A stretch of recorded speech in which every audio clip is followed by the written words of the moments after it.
Testing. Getting that?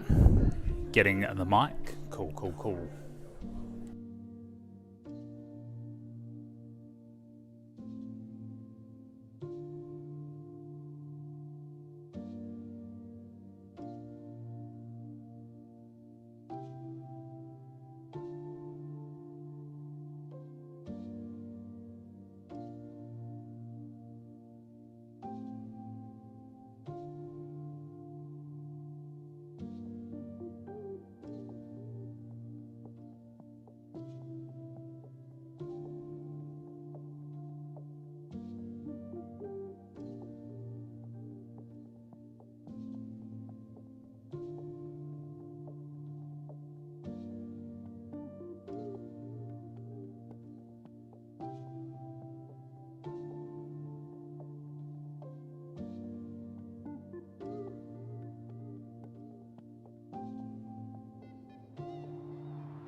Testing.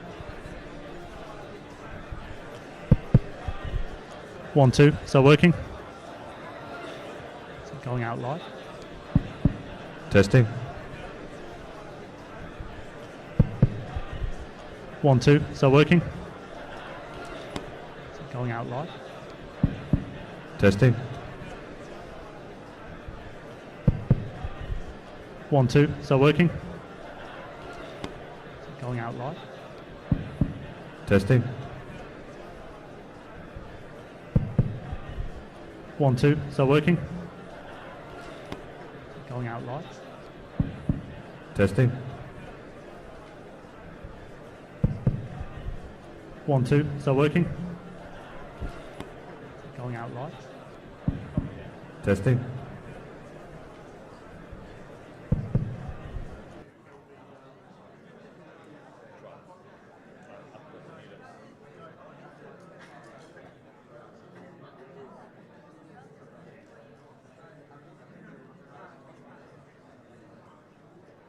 So maybe just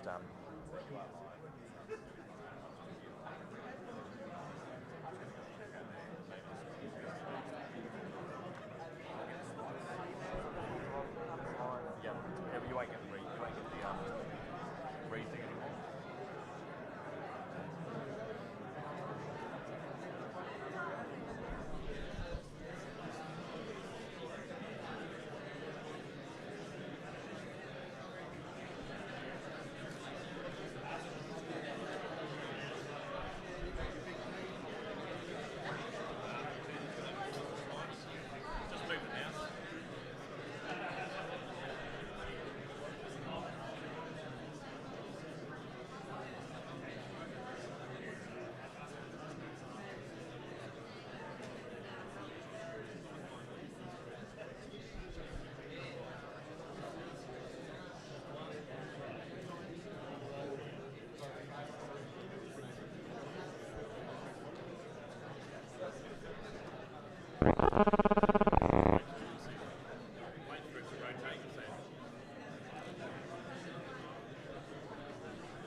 Hello.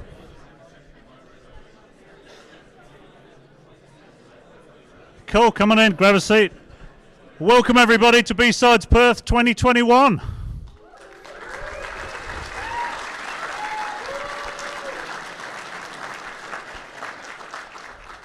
Wow, we finally made it happen.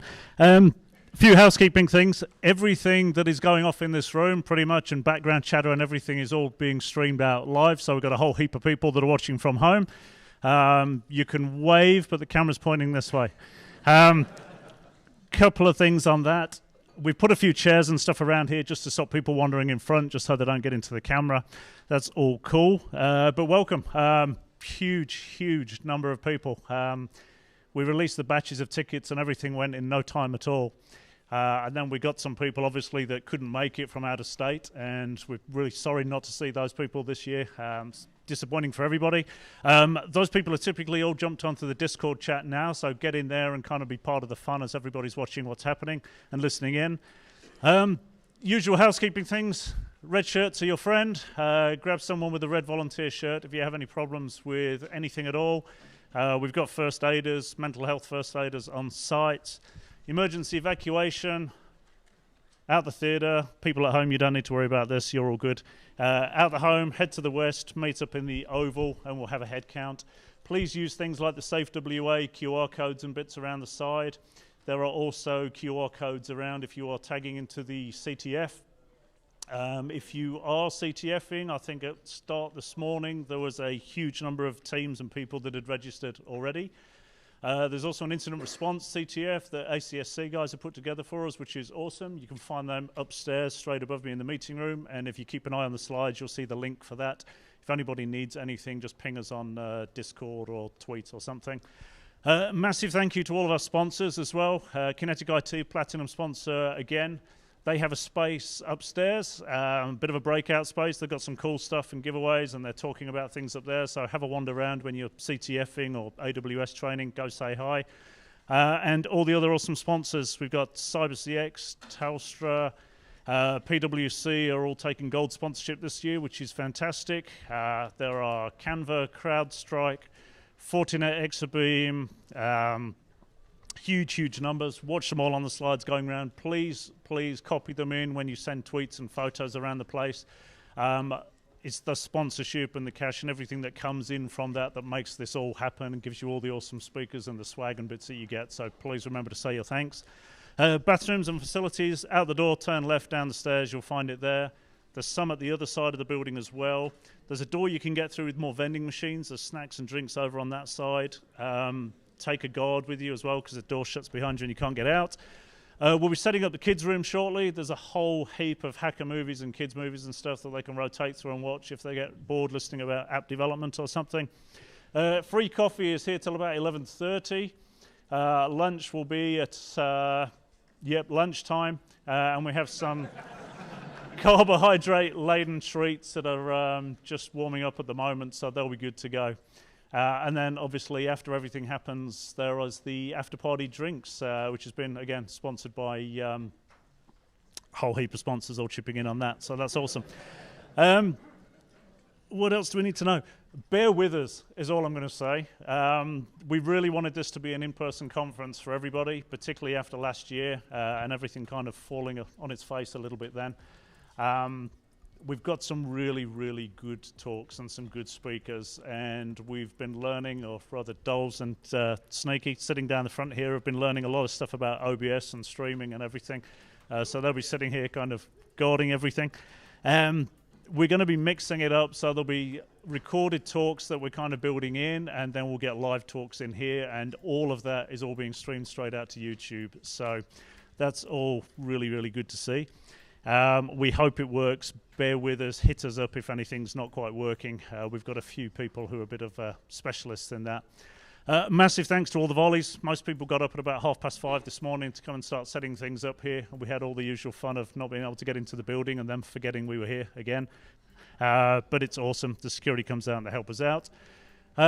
So I think I'm just looking for a bit of a thumbs up. We might be ready to kick things off. Yeah. So let's just run through all of those.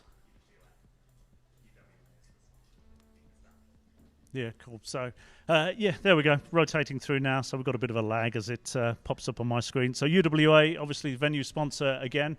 They are really good to us. They give us the whole business school every year that we have one of these. So we get heaps of space to fit everybody in.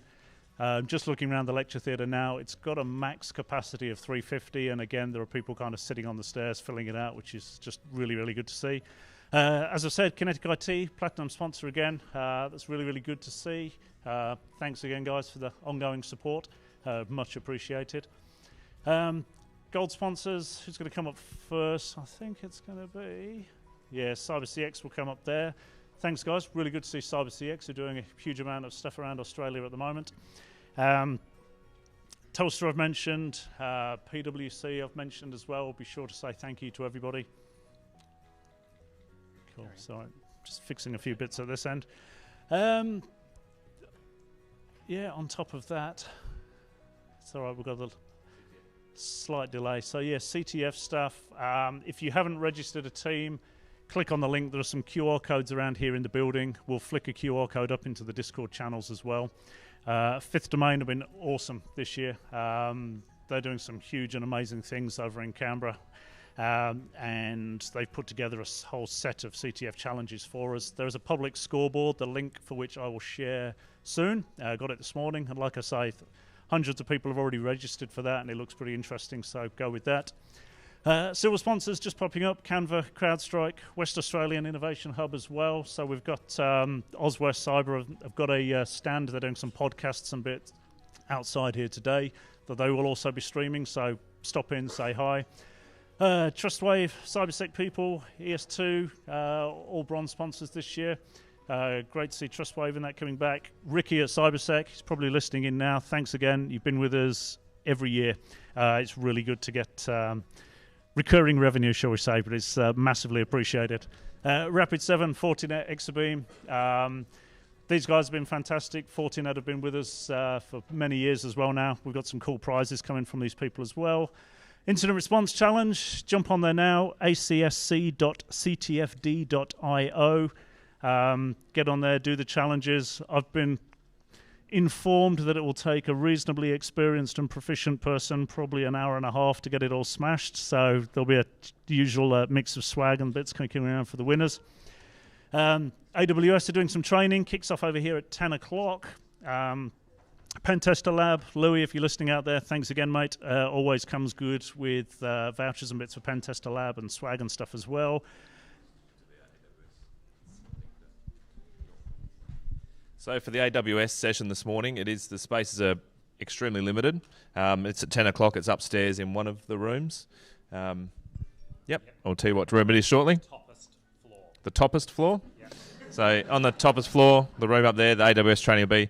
Unfortunately, there's only 30 spaces. I know there's probably a lot more people interested, so just bear that in mind. We can't record it, unfortunately, but yeah, hopefully it's going to go for 2.5 hours. We put some stuff up, what's needed there, but yeah, 30 people, just after 10. Thanks, Soki. Yeah, and Doles has just said we've got a huge amount of the usual space for CTF players upstairs. If you haven't grabbed one as well, we've got some individual codes and bits for the high-speed Wi-Fi over here. So if you're struggling or you don't want to tether or you just want people to keep de-authing you for the entire weekend, grab one of those and have some fun, knock your socks off. There's a heap of seating and stuff up there. Like I say, we've been sponsored this year. V energy drinks, we've got those in here. We've got a heap of water and bits. There are snacks and stuff lying around. We've got pretty much everything. If we've not got it, shout out and we'll sort it out. So it's all good. Discord channel, discord.gg / lowercase p, lowercase f, uppercase y, t, uppercase. All right, read it off the screen. At BSides Perth, if you want to find us on Twitter, hashtag BSides Perth for anything related. And please tag those sponsors in. All right, I'm going to hand over to Doles now. He's going to do a quick intro and then we'll get on with the first talk. Thank you. Not really an intro. The slide that's just come up, we're going to be running some like quizzes and Q&As and like polls throughout the whole weekend. So that is the QR code to scan. Everyone, I can see phones coming out everywhere.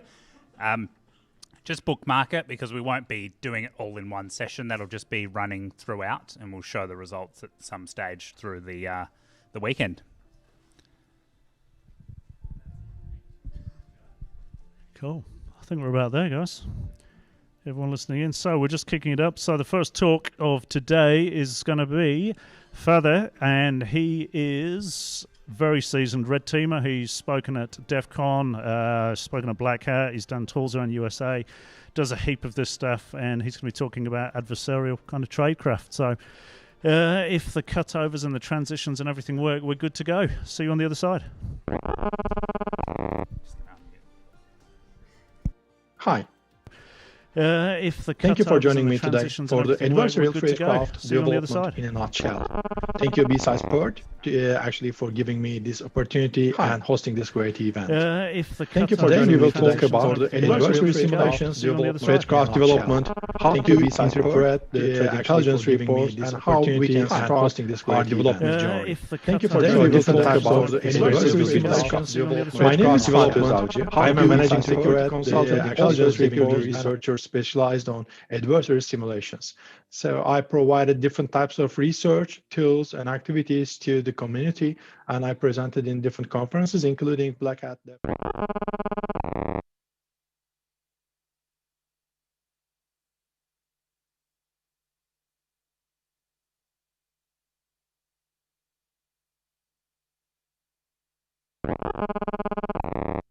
Hi. Thank you for joining me today for the adversarial tradecraft development in a nutshell. Thank you, BSides Perth, actually for giving me this opportunity and hosting this great event. Thank you for joining me. We will talk about the adversarial simulations, tradecraft development, how to interpret the intelligence reports, and how we can start our development journey. So different types of experiences will be discussed. My name is Fatih Özavcı. I am a managing security consultant, also a security researcher specialized on adversarial simulations. So I provided different types of research, tools, and activities to the community, and I presented in different conferences, including Black Hat, DEF CON, and some other major conferences as well. Firstly, we need to talk about the adversarial simulations. Probably you hear about them a lot, but the colors mean almost nothing. We need to understand the context of them. Red team exercises are generally covert operations, and defense has no idea about that operation runs. Only some executives and the white team members will know. That actually limits the performance of the defense improvements. On the other hand, it is good representation of the threat actor targeting the organization. Purple team-like exercises, they are collaborative exercises and they provide more benefits. For example, improving the defense overall, simulating certain threat actor, and understanding the defense and proactive approach of the defense teams. That's why Purple Team has more collaboration that gives more opportunities to different types of engineers, not only offensive engineers, but also defensive engineers such as incident response or forensics or threat hunting or maybe threat intelligence teams as well. There is also automated approach for this. Automated approach actually focuses on the breach and threat emulations, and specifically demonstrating the threat actor behaviors. Sometimes this automated approach is quite beneficial if the exercise is targeting certain organization units or certain cyber analytics components. When we talk about cyber analytics, we need to elaborate that part as well. Cyber analytics is a new approach we see in the defense and large organizations. Generally, it is designed to identify the malicious behaviors on endpoints, cloud, networks, and different types of services. So simply, the organization will collect data from all units, so all ways will work efficiently, and they will ingest the data to a centralized data store. Then this data will be actually processed by machine learning algorithms, artificial intelligence, deep learning techniques. In the end, we will see how they work and what could actually go wrong there. What type of activities will be malicious? Who is targeting us? Those are the questions to be answered by cyber analytics. Of course, it has cybersecurity involvement, but also only data analytics, specialists working on the data interpretation or ingestion or making it efficient as well for the algorithms. It is important for us to demonstrate threat actor behaviors to improve cyber analytics in the environment as well. That's why we need to provide safer examples of the tools for them. Our development journey actually starts exactly that point, because we need to understand the threat actor behaviors and we need to replicate them. And that's why we need to actually open, read, and actually understand the threat intelligence reports. Threat intelligence reports provide indicators of compromise and also some samples of the command and control domains, CTUs, protocols, or maybe malware samples or some of the code of the exercise as well. So simply we see some of the details of the campaign running for the target organization. Threat intelligence reports are generally limited or restricted because of the confidentiality requirements or the commercial exercises. That's why we need to actually work on different types of repositories to find the right data for us. And then we need to find examples. VX Underground, for example, provides a lot of malware samples coming from different campaigns, also some other exercise components and some malicious code as well. If we combine those two, we can understand how this threat actor tried to run this exercise or try to achieve their objectives. Then we can develop our own safe tradecraft to simulate this in the wild. Finding examples sometimes come from trusted or maybe semi-trusted researchers as well, and we can actually understand their code and we can customize it. All this journey requires actually development capabilities. That's why we need to understand the threat intelligence first. Threat intelligence is simply understanding the threat actor behaviors and then collecting the data to make them meaningful and trying to avoid the future compromises. That's why threat intelligence has different components. Sometimes it is day-to-day attack prevention, for example, IOCs of domains or hashes of malware or some certain features of the attacks. They are for daily actions. But if you have, for example, long-term goals, such as what threat actor targets us, how they change their game, what are they after? If an exercise is too long, for example, a year of exercise, such as Nobelium targeting SolarWinds Orion, that's a different story. And that's why we need to pay more attention to the details in that case. So we need to understand the tradecraft, what tools they used, what techniques they used, and how we can simulate them. In this case, emulating the actually trade actor and simulating, they are different terms. Emulation is simply replicating the behaviors of the trade actor. Simulations are more like building some similarities and using some approximation for the techniques and tactics. So different terms help us to find the right path and right solution for us.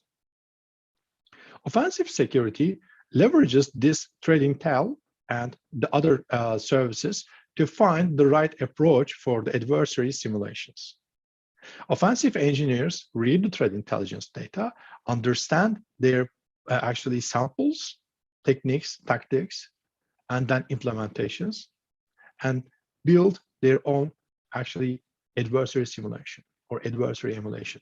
If it is full emulation, they try to use the exact malware used by the threat actor, almost maybe 99% matching with the email or domain or the C2 software, trying to make it accurate as much as possible. Or we can actually add this with different layers, and we can use similarities. For example, we can use the same C2, but we can use additional tools, or we can change the approach. If the threat actor is using, for example, Excel4 macros, we can use Excel DDs as a replacement. So this type of activity is actually diverting the route and trying to achieve same objectives in a different path. And also there is IOC generators, and they are generally automated tools to actually generate the similar IOCs for you. Yes, it is the MD5 hash of the binary, but if the source code could be compiled in your environment, the MD5 hash will be different. So you need to focus on maybe fuzzy hashes, or you need to focus on the text of the file, and you need to build some Sigma or Yara signatures for it. So you need to actually understand what IOCs you need to generate. Then using this technique, you need to generate your examples. But the problem there is, where do you start? You need to understand, I think, firstly, the threat actor.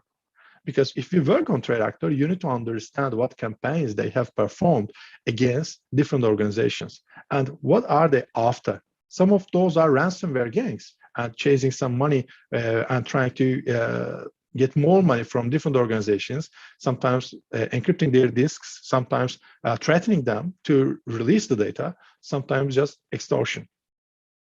On the other hand, some of the threat actors have no interest in ransomware, and they are working for cyber espionage, and they are generally nation-state actors.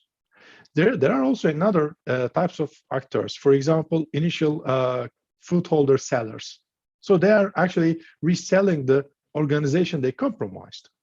They don't have any interest to exfiltrate data or perform or run a ransomware operation. Instead, they compromise the organization and sell the success and do not involve any other additional activities.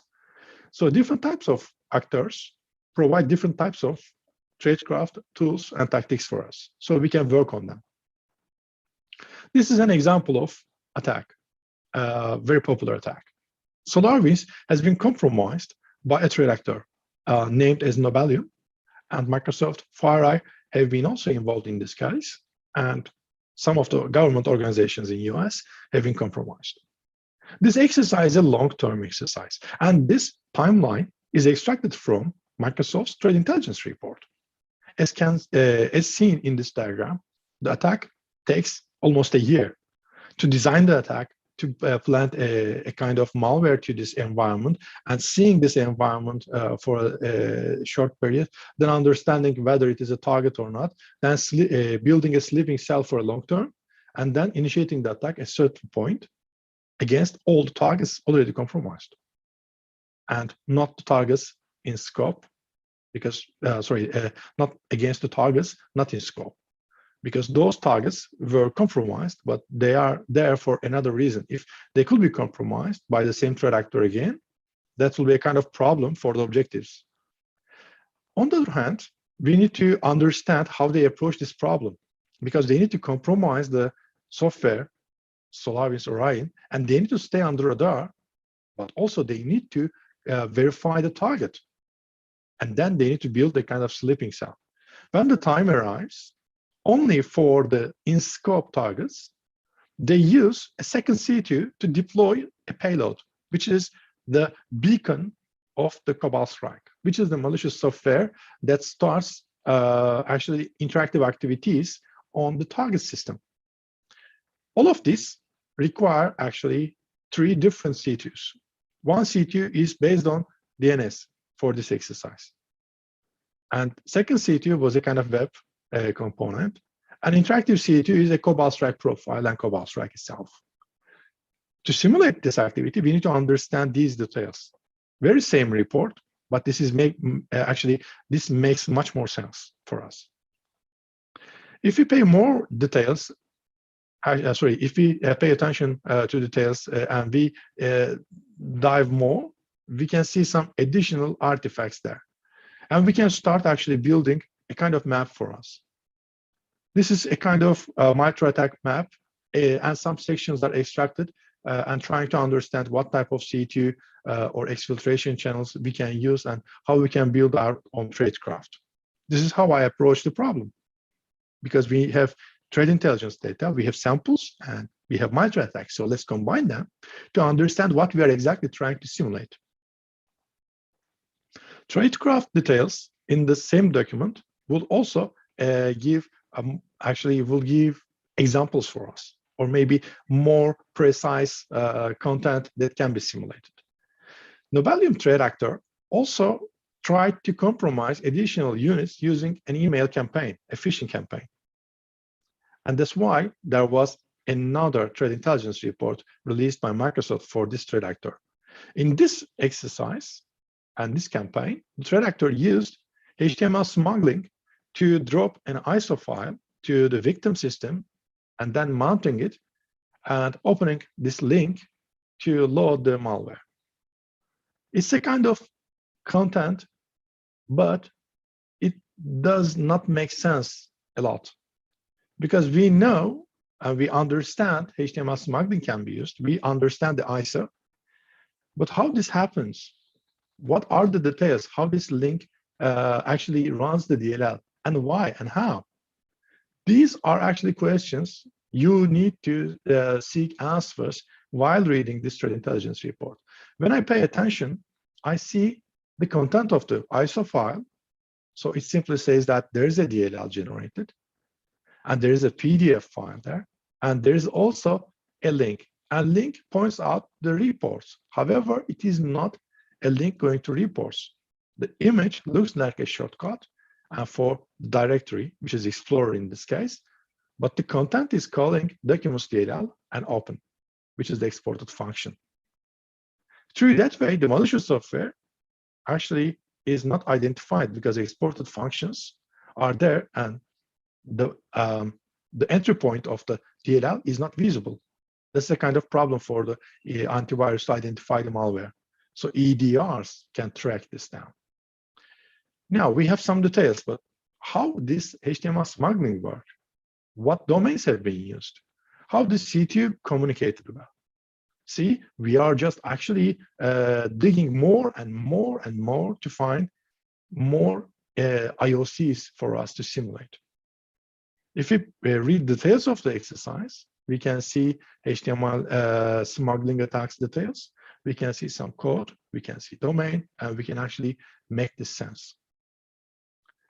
And question appears that, where should we start? Because we have 3 options here. One option is we can go to a kind of full simulation pack. We can go to our C2 and implant case and fire up the exercise, or we can develop some partial tradecraft. The benefits and actually consequences will be so different. In simulation pack, we have a kill chain, and we have some automation there, and lots of examples for the different stages of the exercise, because the exercise has full stack. In command and control and implant exercise, we develop or we repurpose an existing C2 for this exercise, try to make it relevant. For example, Cobalt Strike is heavily used by trade actors, which is fine, but they don't use Cobalt Strike as is. They actually modify things, for example, profile components, or sometimes even they change the beacon code. Recently, this has been done by a threat actor as well, and they use a different type of beacon. So the containers will change. If you want to develop your C2, you need to pay attention to different type of fundamentals and features of the implant and C2s. Another thing is we can develop actually partial tradecraft. For example, initial compromise of it, execution, evasion tactic, because the rest of the exercise will be so generic, but that part will give us a good attribution opportunity, or maybe that is going under radar and we need to make it relevant. We need to automate this until our applications, cyber analytics, learn from that. If that is the case, we can work on that partial tradecraft. We can work on that specific tactic. So let's work on finding examples. Because now we know that we use threat intelligence data, we read that, we understand the threat actor, and we know how to simulate it. But now, where can we find some examples? Because initial ones were coming from threat actor, right? One of those is understanding the actually impact of the threat intelligence report. If the report is so detailed, you can actually make it a kind of to-do list, just like this one. JavaScript that can actually decompose base64 data to dump a file. And this file will be an ISO file. And you know that the ISO file should include a DLL, should also include some additional link files, and maybe a PDF as well. And then you need to encode this as base64, copy the content to a JavaScript, and you make it an HTML content to be delivered to the client.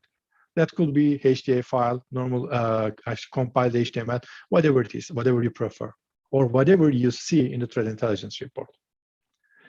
Some good researchers actually provide examples for different portions of the exercises. For example, Jorge Orchiles has provided Nobelium ISO example to the Red Canary.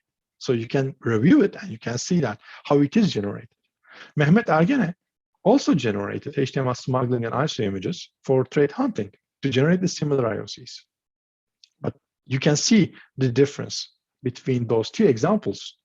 One is prepared using a C2, one has different purpose. So you can see the differences between examples based on the same threat intelligence data. Also, Jean-François Maé provided Burr emulation there as well. So it gives you additional examples how you can make actually a DLL or some additional content for a specific content. If you are working on C# like me, you may need Adam Chester's research, C# DLL exports in this blog as well. So you are armed to develop some certain components for this partial example. Or if you want to go to your own C2, here is your own starting point. Patak C2 and implant is malware developed easily because they had no intention to make it a production exercise and production tool. That's why it has a lot of code mistakes, but it has also a good start for the initial developers. And it is coming with MIT license. That means you can repurpose it and make it your own. It comes with different protocols such as WebSocket, HTTP, HTTPS, SMB name pipe, TCP, UDP, implant-to-implant linking support on the implants. Also, additional components. So you can use this as a baseline for your own C2 or your own exercise. Or you want to use your own malware using another C2, for example, Mythic. Mythic supports custom implants, custom malware. So you can develop your own malware and you can use Patak actually as a malware instead of its C2. If that is the case, you can leverage some features of it. That means it can execute commands, it can execute, it can run processes, it can run a PowerShell or CMD commands using this new create process. It can upload, it can download, it can actually run some .NET assemblies in memory, it can compile them in memory and run. It can actually use .NET Direct to compile the content and give you just like PowerShell or maybe Python-like interactive shell. It can use actually PowerShell in system management automation. It can execute shell code using process injection. It has lateral movement example for WMI. So you have almost everything as a baseline though. It can automate things like that as well, because automation was the key for my exercises. I don't want to repeat myself again. Instead, I provided an automation support for Patak and make it a scenario. These are instructions and the commands for it. But if you are looking for more details, there is also a 40 minutes demonstration for you, if you like. In that link, that demonstration, I try to use Patak implant to run on Padme, which is a user running on Mandalore, which is a Windows 10, and connecting to the Patak service. Then we compromise Coruscant, which is another server in the back, and we link it using SMB name pipe using Patak. Then also we compromise Geonosis, and this time we'll link it using TCP 8000. The compromise is happening on WMI lateral movement techniques. In Geonosis, we also generate another implant because we need multiple options, and that's why we use internal mapping of SMB name pipe. And also we have another server, Naboo, and we actually compromise it through Geonosis and then link it to Geonosis as well. So as you see, there's a tree branching here, and we can actually run this as well. So if you like to get some graphical user interface, Patak is not your answer. You need something supporting a UI. In this case, I developed Tesat malware traffic generator, which is a defensive tool for cyber analytics to generate malware traffic. I mentioned this here because it is a part of my development effort for the adversary simulations as well. Sometimes we need friendly application that generates that malicious or simulated traffic because we don't get approvals from everywhere because of this compliance requirements. That's why we need friendly interfaces, friendly applications. Tesat has a graphical user interface. As you can see here, Blazor UI has been used for it. It generates the source code for you, and it is a kind of bare bone for a C2. So you can add more protocols, or you can actually change the implant and make it interactive for yourself. So it is another starting point if you like. But if you are simulating an exercise, that makes it a bit complicated because you need to deploy Tesat in a certain location, and you need to deploy some redirectors to simulate some traffic like this. I have also a talk for malware traffic simulation in distributed networks. You can see details in that talk, but not here. We focus on development now. TA505 adversary simulation pack is a kind of end-to-end answer for you. So you have seen examples of partial development. Now you have also C2 and implant examples. You are looking for a full path for yourself. TA505 adversary simulation pack is there an answer for the TA505 trade group. If they upgrade their techniques against the cutting edge systems, what happens? That was the motivation and gist of this exercise. It was based on Windows 10 up to date. It was based on Windows Defender up to date, also Office 2019 with Excel sandbox enabled. It repurposed some of the UAC bypass, guest system token stealing, or some additional registry manipulations, and MC bypass as well, MC scan buffer patching actually. Those are repurposed, well-known attacks in the wild. This exercise also used some additional tools such as Patak. I tried to use this exercise to inform everyone, but also providing end-to-end example. This is the kill chain of the exercise. We simply provide a kill chain for the simulations, and this kill chain actually explains the levels of the complexity of the exercise. In this exercise, I try to develop some examples for different layers. So it provides you partial examples, but also it gives you a solid C2 and implant as well. But of course, I made mistakes. I made mistakes by the design or by the decision. So simply, I had some different priorities to complete this exercise. You may not actually follow this one, but also there is 50 pages report as well as details of the exercise. So you can divert your path and you can see the improvement points I put there, and you can improve your exercise using the suggestions. I developed those 6 tools during the exercise. A malicious Excel file, I actually used XLNT Donut to generate this file, but simply this file uses Patak Dropper, which is a dropper, to actually load the additional components. It gets the MC patcher to patch the Windows Defender, then it loads the Patek implant. It actually loads after that a Meterpreter, Metasploit framework.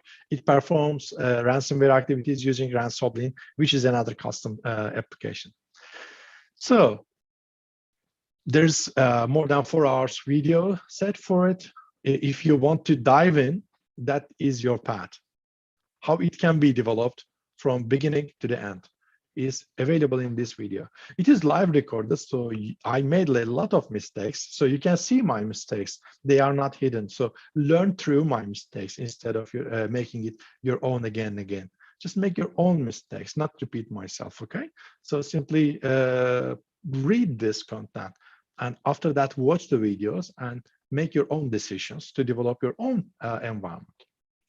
Let's talk about the development effort now. So we know that we have different types of adversary simulations. We have threat intelligence to combine.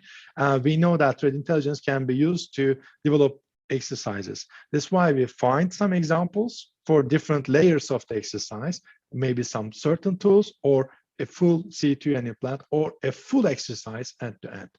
Now, if we want to develop our own, we need to follow a couple of decisions. If we are going to designing C2 and implant path, we need to understand the essentials of this one.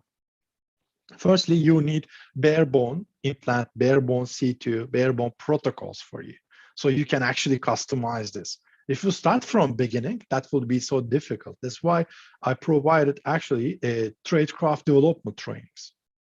And in my training and GitHub repository, you can find this training as well. I provide some code samples that I will demonstrate shortly. So you can build your implant to download some content from remote, such as social media, and run instructions. Or you can make it more complicated. For example, you can download instructions to connect the C2. Or you can actually make it way more complicated. You can get this data from a C2, for example, a payload server, and establishing an interactive communication with another C2, which could be a WebSocket as well. So these type of communications are important for the implant side. But if you are designing also a C2, you need to focus on some backbone features such as pluggable protocols for the services, profile support, credentials storage, data and load storage, logging, reporting. Those are the core components of the C2s. So you can work on it. And also you need to choose what abilities you expect from the implant. If you are developing an implant, of course.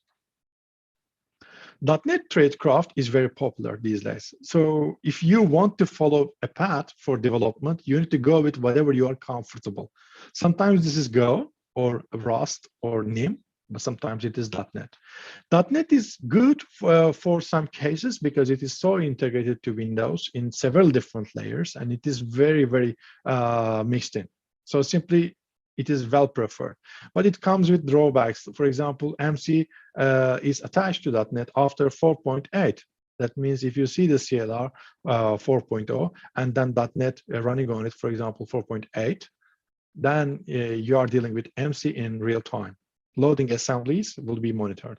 But for .NET 3.5 on CLR2 would be great for you to run the code with no MC integration. But this doesn't mean that EDR is not monitoring you. So lots of components are there, but .NET gives you platform invokes, direct integration, and also safer implementation. If you are not in hostile body, you can easily use .NET for purple team exercises if you don't have any concerns to hide your malware from elsewhere or any other parties, such as real trade actors. I have development repositories for all of those. So simply TA505 repositories there. We have C2 and implant, and we have TESAT as well. And now you have also an offensive development training, tradecraft development in adversary simulations from beginning to end. So simply ground to sky. You can easily develop your implant with advanced features as well. So I provide these examples for it for a reason. For example, this one is a simple demonstration of the simple components. These exercises are split to 4 chapters, and this video is for the 2nd chapter. Simply, we have examples. For example, this one is check process. It's a simple class. You can add this to your code, and this will give you an idea of if a process runs or not. If it is running, that's something for you. Let's make it offensive. check the process running or not, and the process name will be, for example, CrowdStrike, Windows Defender, or something like that. Then you can see that there's an EDR or antivirus running. See, it is easy. Web client gives you the web communications, and it accepts parameters, and then it actually retrieves some data from remote, and then parses this data, and then gets it actually instruction list. Interactive menus are also provided. For example, registry menu advanced is that file. So you can see the interactive menu there. But in this example, the web client is actually getting the data, and the data is parsed as input. So the interactive menu turned to a non-interactive menu through a web page. ASM helps us to load an assembly from local or remote. It's up to us. In this case, we use .NET. So we use client, download data, and it is URL. That means we will use .NET Web Client. If it would be a file, we could download the file from the local path. What it does is simply executing the .NET assembly or compiling the source to make it running. And in this case, everything happens in memory. And you have examples of the content to write to the files. You have also examples of compiling a .NET application, and you have examples of how to run a third-party .NET code with no information, but in your process. So examples are there, but if you want to go back, the chapter 1, there are way easier examples, and it starts with hello.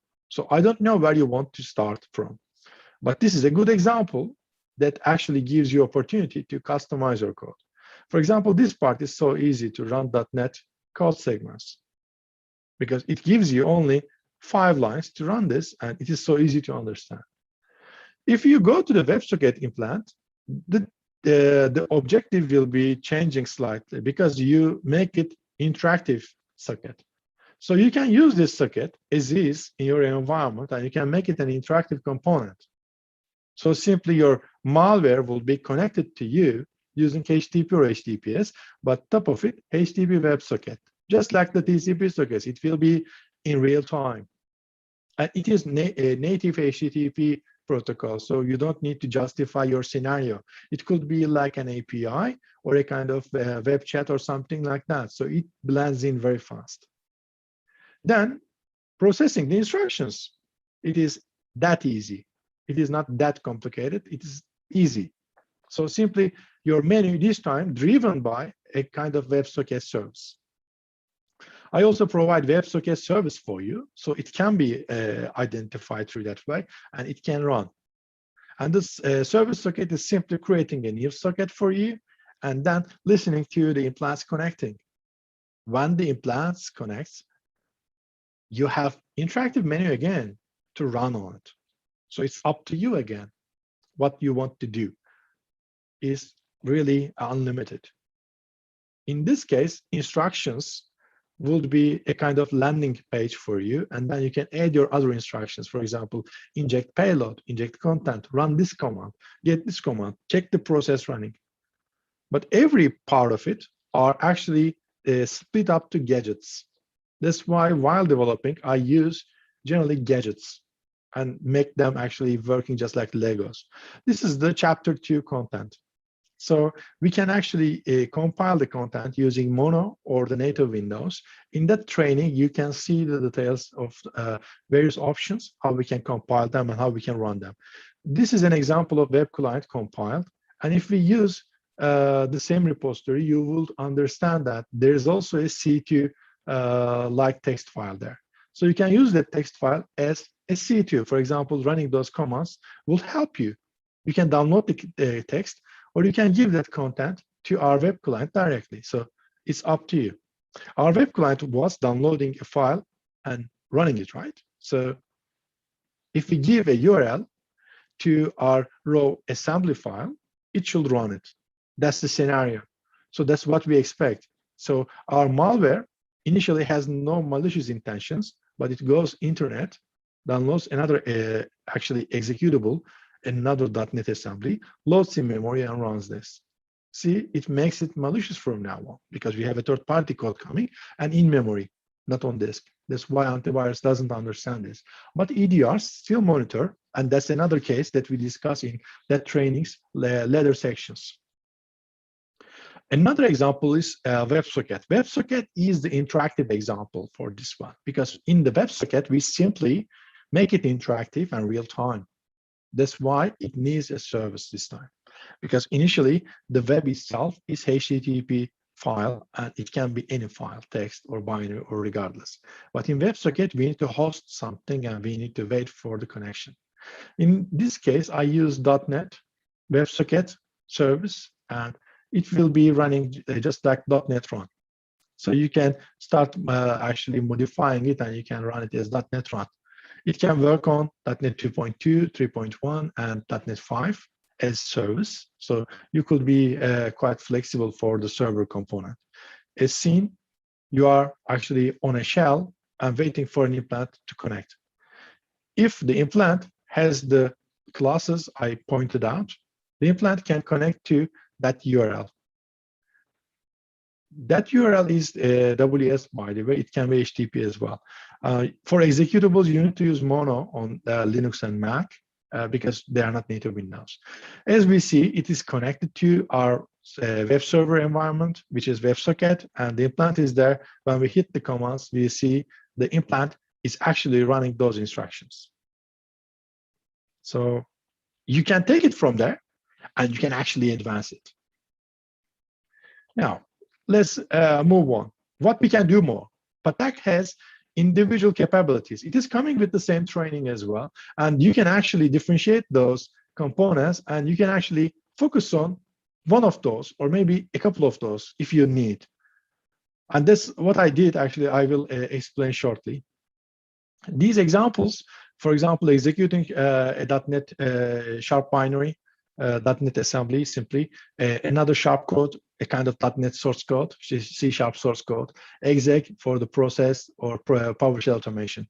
They are features that you can take out as a kind of function.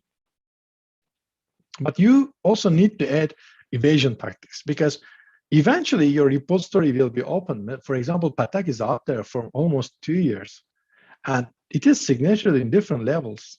Its name, its binary, its source code. So you need to change things. You need to hide some content. You need to perform obfuscations, or you need to add layers such as dropper, then a loader, then a shellcode, full implant, and then adding additional modules on the implant. This journey is a long path. And if it is identified by a kind of malware reverse engineer, the engineer will see only one of those, or whatever you loaded in memory, but not all the phases of the exercise. That's why what we are trying to do is making things harder for them, because adversaries already make it harder. So we need to train our defense in that manner. We can also add detections for automated analysis as well. We can force the analysts to take it in person. We can detect the sandbox. We can avoid virtualization. We can refuse debugger environments. So those are the things that we can leverage to make things harder for the analysts. I developed a new project, the blunt entlantment, and there is no documentation for it yet, but the repository is there, TBI. So you can go to my GitHub and you can find this one. And I still have a limited understanding of what I will do next with that, but currently it works just like in this one. It actually grows in memory. It has some functionalities, core functionalities, such as running instructions or loading a module from an image in a mod.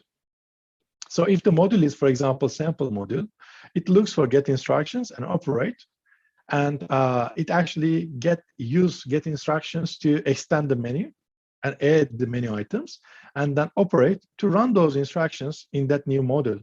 So it doesn't know what modules are there and how it is developed. What it is interested in is actually get instructions and operate. So it's a good example, and I used legitimate websites to actually drive this tool. For example, image website, because I hide my content in images. Those images are simply having the bytecode after the end of file, and they have actually XOR key as a part of it. So XOR key is the separation And after that, the bytecode is there. Actually, not bytecode, bytes, simply byte array. So byte array is a binary content that we don't know. It is a text file, such as config, or an internal module for TBI modules, or a shellcode to inject. And TBI actually loads these components from this image service and then adds additional stages or additional features to run some assembly to extend the features, for example, using assembly components. It bypasses MC. It provides you interactive WebSocket. It gives you injection opportunities, so you can use donut or cobalt strike injections. So it uses legitimate websites, and you can drive this, and the components are actually growing in memory. So you don't need to ship everything at the same time. And they are a part of the same environment, and you can interactively grow them. These are the sample commands, such as load module from a remote location. The type is image. The type could be a local file as well. That is also fine, or XOR file. So it's up to you how to design this, because there is a deployment script there that you can choose. When you load the module, that many features, the instructions available in the module, such as disable it, available for antivirus bypass. Exec assembly image is available for the assembly module, or injector module has injector or inject XOR, inject image. So you have multiple options, so you can use it. This is a simple example of this execution. I have recorded this video in our internal The Missing Link event. So simply, it's a very short video. Deployment SH compiles everything for us. And you have a compiler there as well, but you need to customize it. And it is not error-free, believe me. When I used the WebSocket, as I previously demonstrated, the service is running there. I'm currently using process config, and it will process a config file given. So the TBI is running, and it will look for a URL and then XOR key, for example, keyme. So it will download this PNG file, which is an image, and it will use keyme to actually decrypt this XOR, and then it will run the commands inside. The commands are simply load assembly features, load WebSocket, and connect to the WebSocket and give the content. As you see, it is connected to our WebSocket, and that WebSocket module is there. But there are other modules, and initially it didn't have any connect command, but now it has because of this module. And now we are using load module file, keyme, again, the XOR key simply, and antivirus bypass module. And this module could be a remote module or local one. In this case, it is file, XOR file, instead of an image on the remote service. As you see, the module is loaded now. Antivirus bypass module is there, and disable it is available now, which is a new command that can disable the antivirus. So we have multiple modules here, but you also need some essential features such as SWC, IMG test, and XOR enc. That helps you, actually those help you to encode something, encrypt something, add some features, and etc. So they are Swiss Army knife and knives for you to develop additional code segments. So you can hide your activities in plain images, just like stenography, but in a poor way, poor man's stenography simply, after the end of file components. And it will be a part of the PNG, JPEG, or other files, and you can use legitimate environments such as image share. Simply, we need to remember always, tradecraft development requires trade intelligence data. We are not developing this in the wild and just without no information. We are making it through the trade intelligence data because we hear something and we try to make it sense. That's why we develop those tools. Adversary simulation packs provide actually examples for various components: antivirus bypasses, evasion tactics, executions, injections. So seeing an adversary simulation pack is quite valuable. So you can investigate every layer of it. So find your favorite language and start developing. That's what I'm suggesting always. From beginning or from in the middle of it. Just changing the code segment or start with a hello. It's up to you. But development really helps for adversary simulations. These are my references for this talk and the content. So it will help you to understand how I develop my tools and my components. I hope this can satisfy a couple of questions in your mind anyway. And feel free to ask more questions. So this is a recording. I'm not sure how I will get the answers, but it will be announced in the BSides Perth. So I appreciate you if you ask questions, and I will try to answer them live, or through LinkedIn or GitHub. You can, of course, register your questions or issues as well. TBI is still proof of concept. I haven't decided what to do with that. So you can use TBI, but don't expect any support yet. I will decide what to do next, and then I will inform you as well. Thank you for your time. Thank you for listening to me. And thank you, BSides Perth, hosting me for this presentation. Have a great one.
Okay, if you can still hear, we are just moving over from a recorded talk to a live talk, so service will be resumed shortly.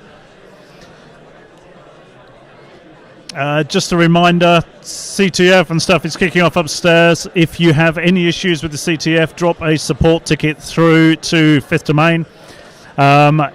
This is why we sent the email out like a couple of days ago, just to get those user registrations in and make sure that they were all set up and as part of a team. So Fifth Domain do have a couple of guys over east who are helping set things up, so be patient, drop your messages through, and that should all come and work.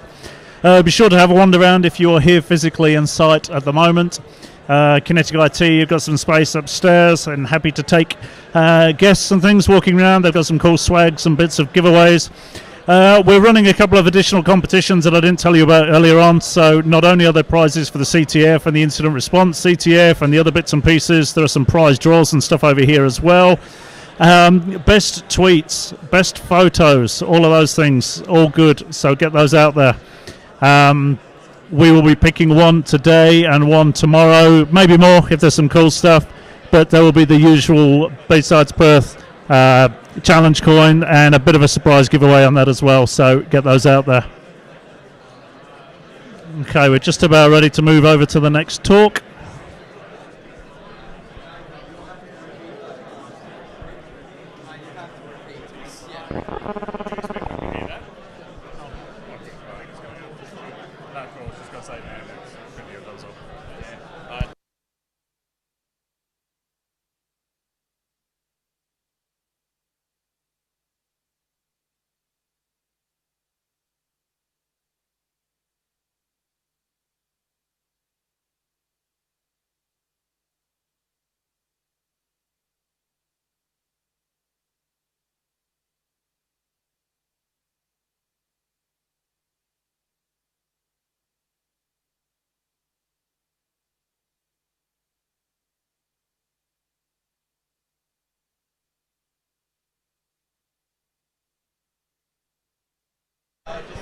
Yeah, testing.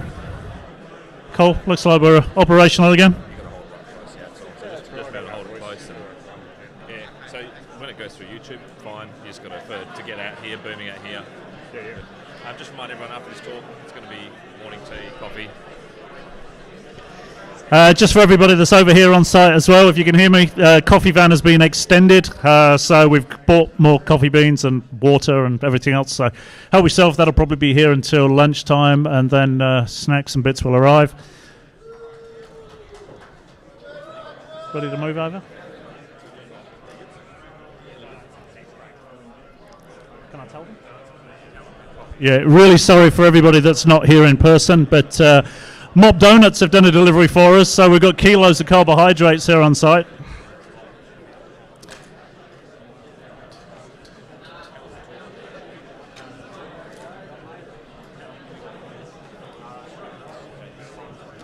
We're ready. All right, you ready to go? All right, sir. Cool. All right. Take your place, mate. Let's kick off with Anthony Jones.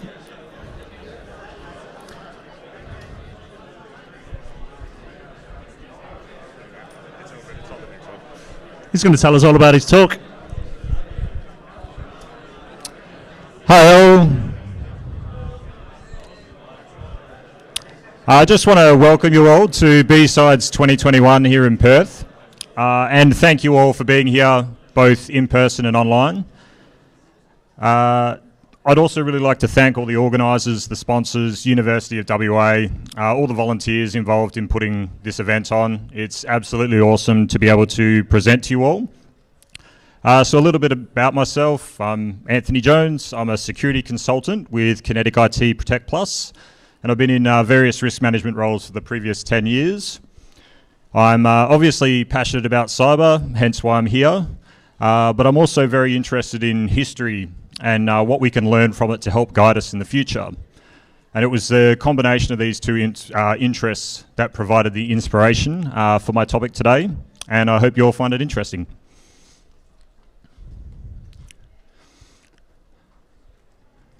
So my presentation today is Spears, Enigmas and Quantum Computing, the Evolution of Encryption and War. So today we'll be taking a look at the role of cryptography through warfare throughout history, including some of the key cryptographic moments in history that had ramifications not just for wars, but for also greater society as we know it. We're then going to take a look forward at quantum computing in the context of cryptography and what that might mean for the cyber wars of the future. So first up, we go all the way back to ancient Spartan warfare.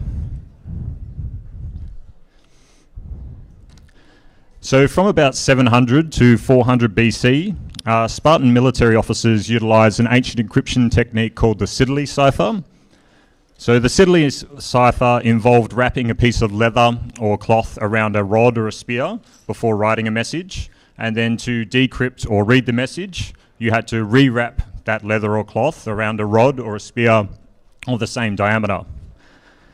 This enabled Spartan military officers to send encrypted messages to one another via messengers, with some protection against those messages being intercepted and the information being used against them.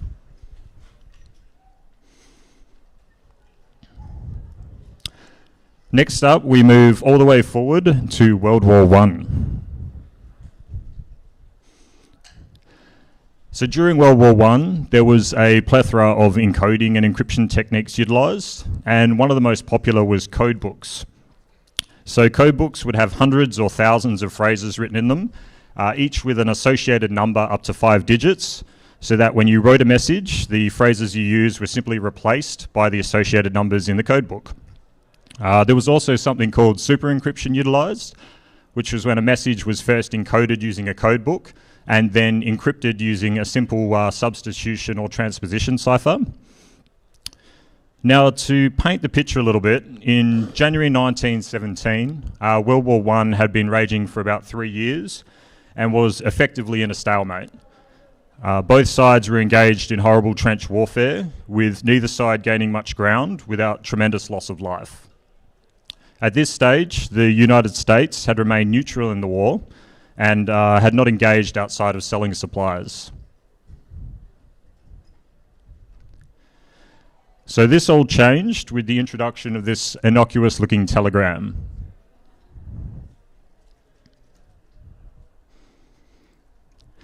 So the Zimmermann telegram was sent by Arthur Zimmermann, who was a German foreign affairs official in World War I, and the information it contained would arguably change the course of the war.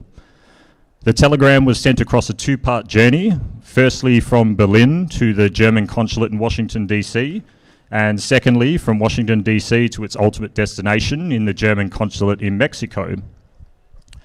Unbeknownst to the US or anyone else at the time, the British had actually tapped the US diplomatic lines that ran between Europe and the North Americas and had intercepted the Zimmermann telegram on the first part of its journey. However, due to the telegram being encoded with codebook 0075, which had only been partly cracked at the time, they were only able to decode a small part of that message. That small part, though, was enough for them to realise that what they had could potentially change the outcome of the war.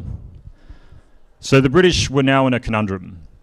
They had partly decrypted a military intelligence that were gathered by a means that they needed to keep secret.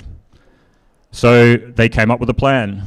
They bribed a telegram official in Mexico to obtain a copy of the encrypted Zimmermann telegram.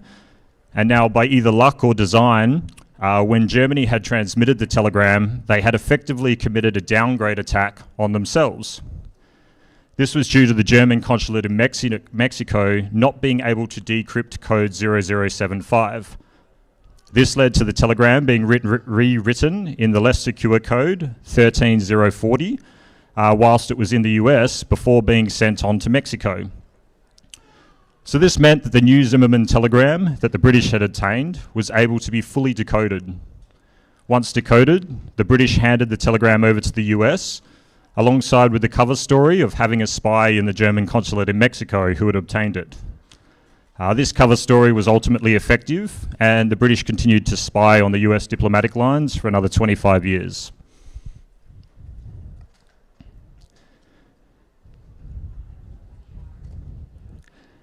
So this is what the Zimmermann telegram looks like decrypted or decoded. Germany were offering Mexico the states of Texas, New Mexico and Arizona as part of an alliance in the event that the US joined the war, as well as announcing that they were going to begin unrestricted submarine warfare, including against US merchant vessels. Now, initially, the US thought that this intelligence was fake until Arthur Zimmermann himself came out and admitted it.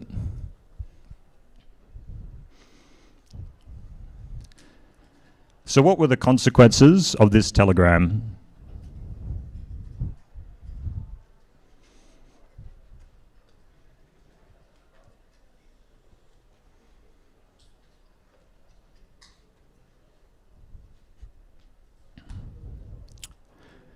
The US received the decoded Zimmermann telegram in February 1917, and on April 2nd, less than 2 months later, they declared war on Germany and officially entered into World War I. By November 11 the following year, World War I was over. Now, I'm not claiming that the Zimmermann telegram was the only reason for World War I's outcome or for the US entering the war, but according to official war historians, it played a pivotal role in both. So to summarise, the British performed a man-in-the-middle attack against the Germans, whilst the Germans performed a downgrade attack on themselves, the result of which arguably changed the outcome of World War I. Next up, we have World War II and the Enigma machine.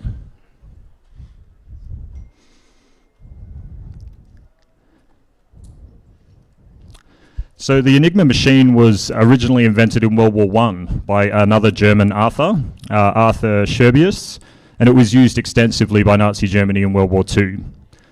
It was an electromechanical rotor substitution cipher, where each rotor inside was effectively an alphabet. The basic machine operation was you would press a key or a letter on a keyboard, the rotors would move and complete an electrical circuit, and a light would appear above another letter.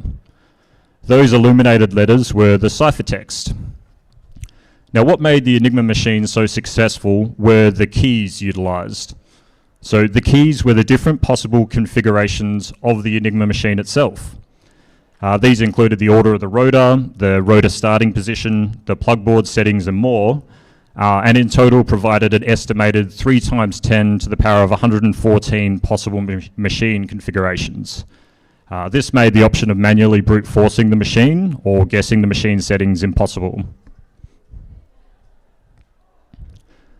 This is just a photo of what the rotors inside the Enigma machine look like and how they're effectively each an alphabet.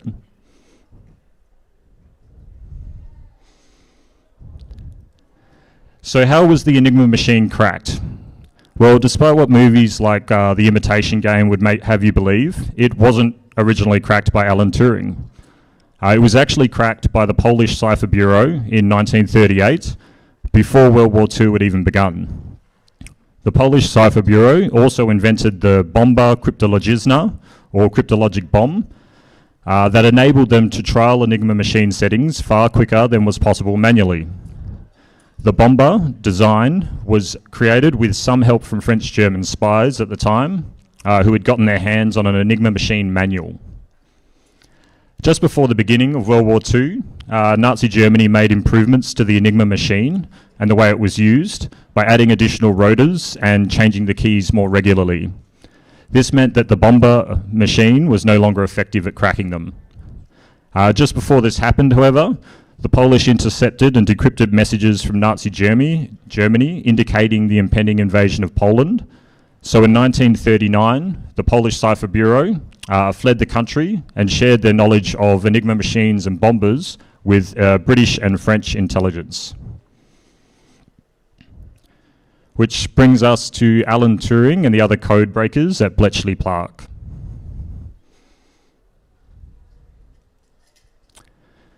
So, utilising the information provided by the Polish Cipher Bureau, the Allied code breakers at Bletchley Park, led by Alan Turing, invented the bomb, which was an upgraded version of the Polish bomber.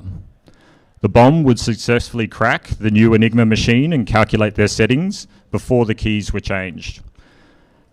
This marked the beginning of a cryptographic cat and mouse game between Nazi Germany, who kept improving the Enigma machine and increasing the key changes, and Alan Turing-led code breakers who kept improving the bomb machines in response. At one point, the naval Enigma machines were enhanced with the introduction of a fourth active rotor, and for a time this proved uncrackable for the Allied code breakers.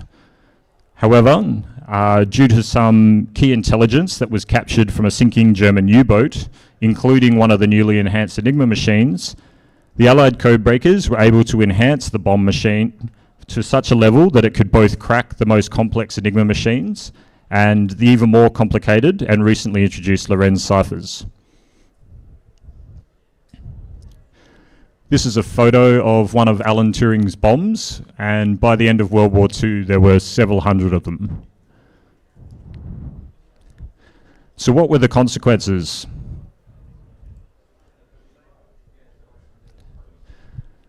Official war historians estimate that the Allied force code-breaking efforts cut 2 to 3 years off of World War II and saved an estimated 14 to 21 million lives.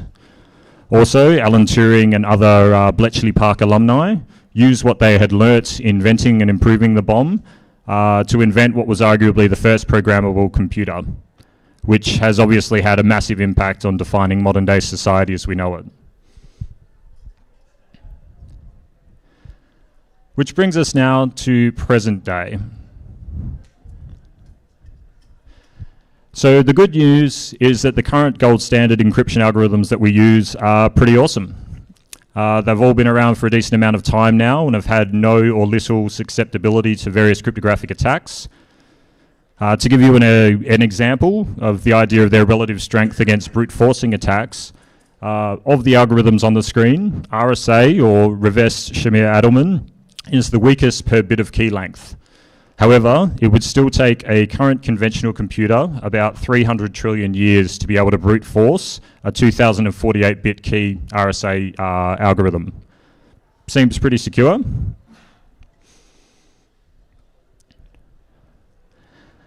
what about these guys? What about quantum computers? Are they a legitimate threat to our modern day cryptography?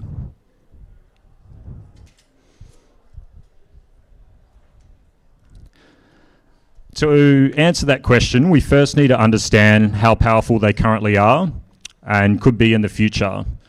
This depends primarily on the number of quantum bits or qubits that they have and the stability and error rate of those qubits. So to briefly explain what qubits are and what makes them special, let's compare them to conventional computer bits. So conventional computer bits are binary.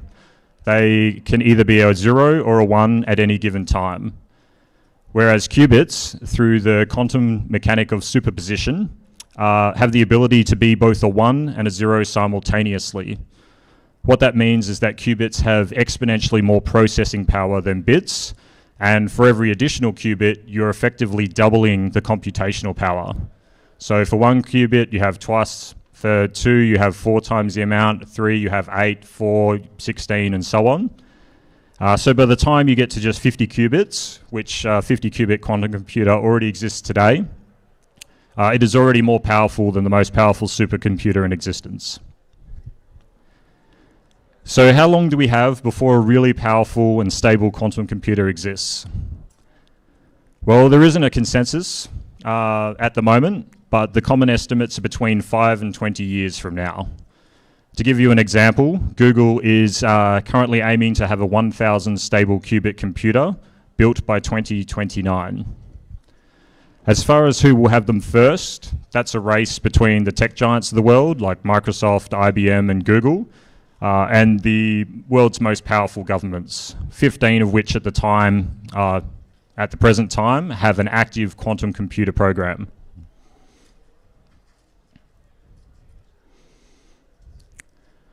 So what does that mean for today's encryption? Well, the good news is that AES 256 is already quantum resistant, and quantum computing would only be able to reduce the effective key size down to 128, which is still considered secure.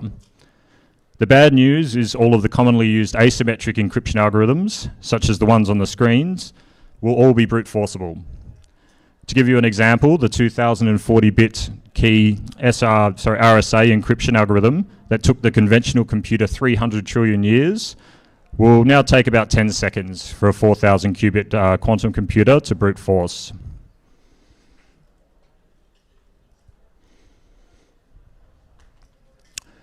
So what are the consequences if all of our current asymmetric encryption is no longer secure?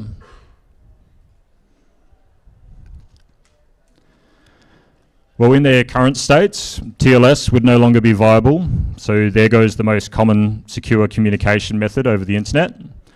There'd also be no secure way to exchange symmetric keys online, which would nullify much of the effectiveness of quantum-resistant symmetric encryption like AES. Also, digital signatures and certificates would no longer be reliable or trusted, so there goes all of the public key infrastructure. From a cyber warfare perspective, if an adversary was able to build a stable quantum computer, they would effectively be able to decrypt any data in transit or that they had captured and impersonate a trusted source. Both of these would be a tremendous advantage in the context of war.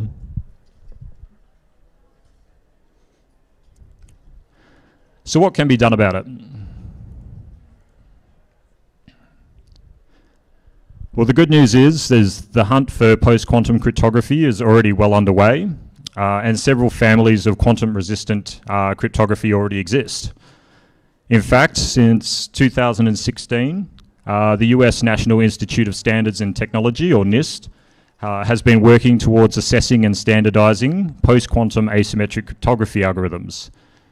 They're currently down to the final 7 submissions, and are estimated to have selected the new standards and published them by 2024. Up there's just a link if you'd like to learn more about that.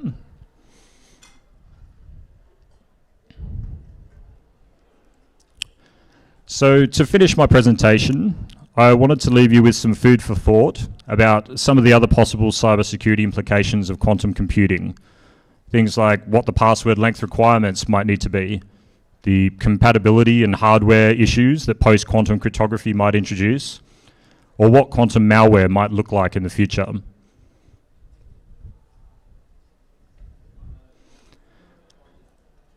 Thank you all for listening to my presentation. Were there any questions? Awesome. Thank you very much.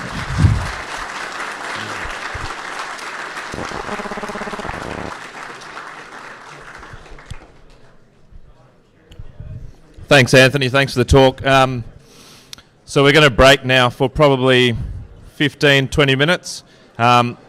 We've brought the donuts forward, so hopefully that makes everyone excited. The coffee van's still here. There's a fridge full of V. Head outside. We'll let everyone know when we're going to come back in here shortly. Reminder the CTF is on. And yeah, thanks for coming.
Yeah, testing 1, 2.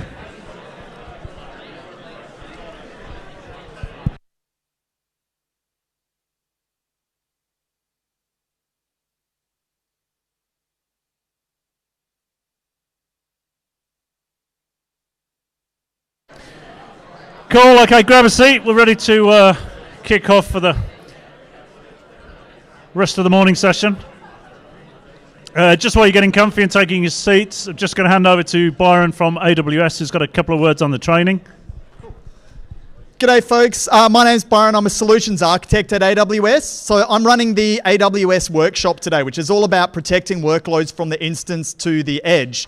We didn't have as many people as expected this morning. So what that means is we've got plenty of accounts left if you want to do it this afternoon. So what I'll do is I'll rerun the workshop this afternoon for those that were unsure about if it was something they wanted to do, or unsure if there's going to be enough space. There's lots of space. And what we'll be talking about is we'll be looking at, if we're running a workload on AWS, how can we protect it on the instance itself in terms of scanning and automatically patching for CVEs, right through to the edge. How can we set up a web application firewall in front of our workload to protect from some of those OWASP top 10 vulnerabilities?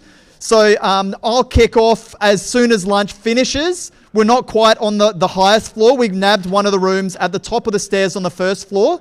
So if you want to get hands-on with AWS, it's a really awesome opportunity. We've got a bit of a dashboard so we can run a bit of a competition. It'd be great to see you there. Cool. Cheers. Cool. Thanks, Byron. Somebody's asked if you can be on the Discord as well. I think they've got some questions and bits coming through, so we'll hook you up with the link for Discord and have a chat. I think now if these stragglers can jump in, grab a seat, we are ready to kick off. So I will hand the mic over to Cairo, who will be talking about Risk It for the Biscuit. Thank you. All right, good morning. Thank you for coming to my session. I know there's no others running at the same time, so I don't have a lot of competition, but thank you anyway. Today I'm presenting Riscot for the Biscot, which I think may be the best pun I've seen in the talk titles so far, so I'm going to self-appoint myself winner of that. Slightly disappointed they didn't serve biscuits at morning tea, but anyway, we'll move on. So as a bit of an introduction, hello, I am Cairo. I used to work as a cybersecurity advisor at one of the world's largest mining companies up until July of this year. And it was my job there to assess technology across both enterprise and the industrial or operational parts of the business. I'm currently working for Octopus Deploy, so I have moved from digging into the dirt up into the cloud. If you're interested in DevOps and code automation, you can probably don't talk to me because I don't do the code automation stuff. I'm in the cybersecurity team. I also have a CISP and a Bachelor of Arts. And if I seem familiar, it may be because I have been involved with a whole bunch of acronyms, which you can see up on the screen there.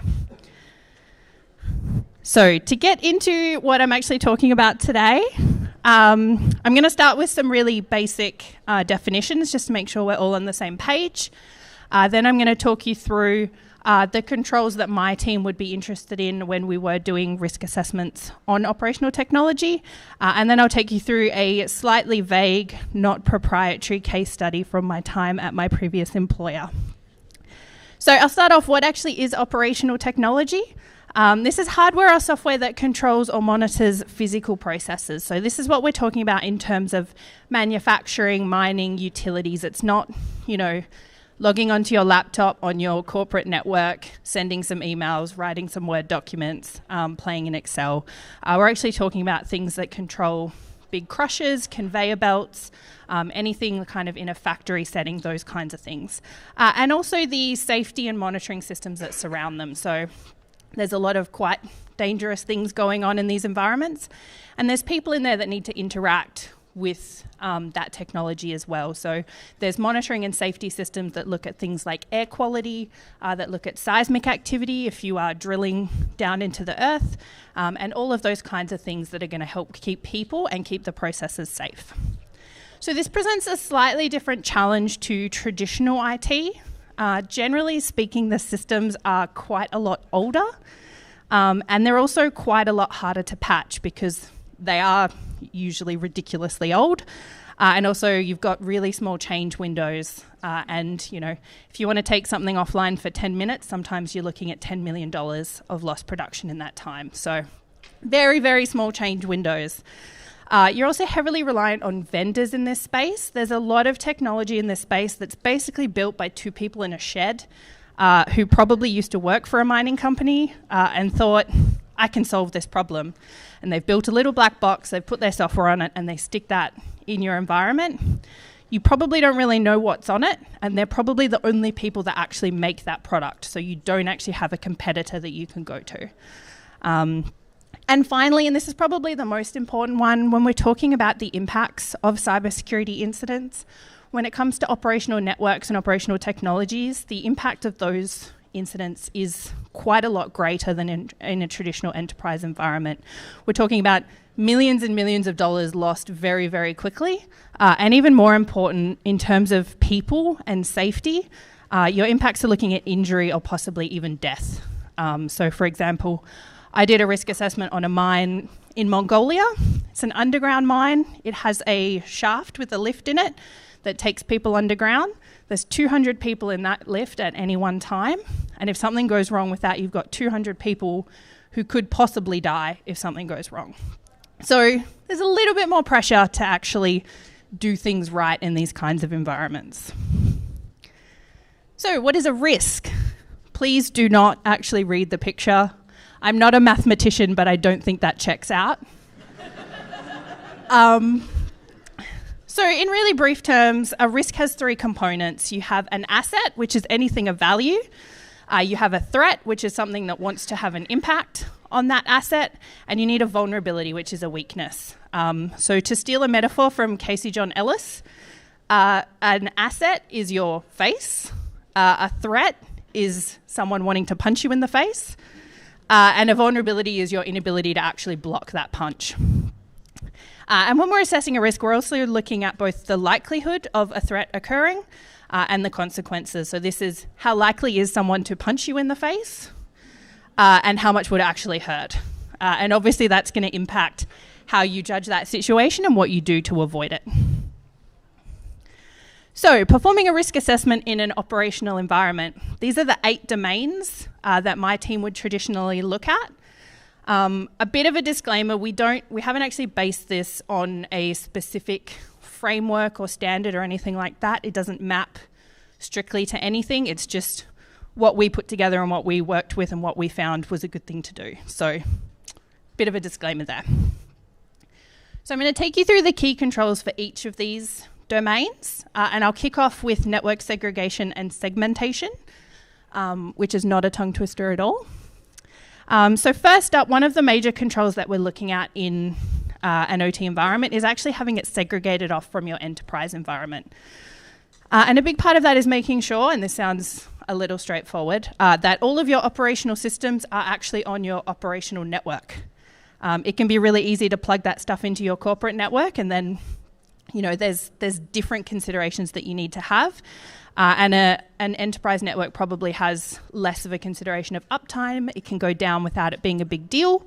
It's more of a big deal when something goes down that's an OT system. So making sure your OT systems are on your OT network. Making sure your OT networks are not actually connected directly to the internet, because then probably a whole bunch of you folks in this room would try and get to it. Usually you want to have access through a DMZ or a data diode or a unidirectional gateway, rather than having a direct connection from your enterprise environment into your OT environment. And going along with that, no dual home devices. So don't go to all the trouble of segregating your networks and then plugging something into both networks and wondering why things go wrong. The next step then is segmentation. So within your operational network, actually having segments within that network to separate things out that don't need to connect to each other. If you actually have that in place, then if you have an incident with, let's say you get malware on your truck, you don't want that malware to then get to your drill. Seems pretty straightforward. So segmenting that out with VLANs, having things separated out rather than just all in one big mishmash of a network, always a good idea. And finally, one thing that we would tend to look for, if you've got low value assets, so like little monitors that are looking at things that you don't necessarily need to have real-time data on, or that's not high value data, keeping those out of your actual internal network and pushing them onto public 3G or 4G, even 5G now that we're all getting vaccinated, is going to make it a lot easier to keep those kinds of slightly dodgy, maybe not the most secured sensors off your actual internal network. And this is a big thing now also with a lot of vendors. When they create sensors and monitors, they want to be streaming data out to their cloud service, so it needs an internet connection. You probably don't want that in your operational network, so just push it out to the cloud, stick a SIM card in it, let it send off to the vendor's cloud, and you're not going to have too much of a drama. So domain 2, vendor and third-party management. The first one is making sure you've actually got endorsed remote access solutions to have your vendors actually accessing your network. You do want vendors getting into your network because 9 times out of 10 they're the ones providing the support for whatever black box it is that they've sold you. And you want them actually patching and updating that and doing support when they need it. But you don't want them just logging in. You don't want to have TeamViewer on all your engineering workstations. That's not going to end well. Like a particular Florida water treatment plant. Yeah, that was a good one. Again, you don't want direct access to your operational networks. Actually make sure your remote access solutions abide by your network segregation requirements. Don't have third-party devices connected to your operational network. This is a really big one with vendors that want to come in and patch a piece of hardware. They're going to bring in a USB that they've taken to 100 different mine sites that they've probably plugged into their laptop that they're on while they're perusing whatever websites they do in their spare time. And then they're going to bring that into your operational environment and plug it into your hardware that you need to keep your trains running. Generally not a good idea. And this also goes for your internal staff as well, because a lot of them will have a mobile phone that at some point they're going to want to charge, and they're going to plug it into any USB that they can find, regardless of what that actually connects to. And finally, all vendor and third-party access is monitored and logged. This also goes for physical access. So if you have people coming on site, in person, actually doing work, making sure you have them sign in, you have someone accompany them. And it also goes for their logical access as well. I think a few hackers that I know often like to use the phrase no logs, no crimes. You want logs so you can tell when there's crimes. So domain 3, identity management and infrastructure access. Now a lot of this does line up with enterprise access management. So a lot of it's going to be pretty basic access management, the stuff we all say is really easy and then none of us actually do very well. So first up, you want to restrict physical access to your infrastructure. Take a look, lock, leave approach. Don't leave doors to data centers open. Don't have, engineering workstations out in the middle of a workplace where people can just log in and start messing with your trains, all that kind of stuff. And then your basic access management. So only grant access to those that need it, remove it when it's not required, review it on a regular basis. And then things get a little bit trickier. So shared accounts, we all know we want to avoid them where possible. In an operational environment, there are often legitimate needs to actually have shared accounts. One of the ones that I would see quite regularly is a lot of the safety monitoring workstations where people are watching trains down the rail corridor. It's not actually possible for those people to, at the end of a shift, log off and have someone else log on, because that means there's that window where no one's actually monitoring that system. So those people have a legitimate need to actually share an account. So where you have those legitimate needs, and make sure you double check them because people will say they need it and they probably don't. But look at stuff like limiting the access of the shared accounts. Make sure those shared accounts are locked to that particular workstation so they don't have a dynamic login that can be used elsewhere. Make sure you have those shared workstations in a physically separate part of the building. And make sure you're actually logging staff who are on shift so that you can attribute any actions that are taken on that account at that time. Passwords. I'm not going to go through basic password requirements because you folks should hopefully understand them.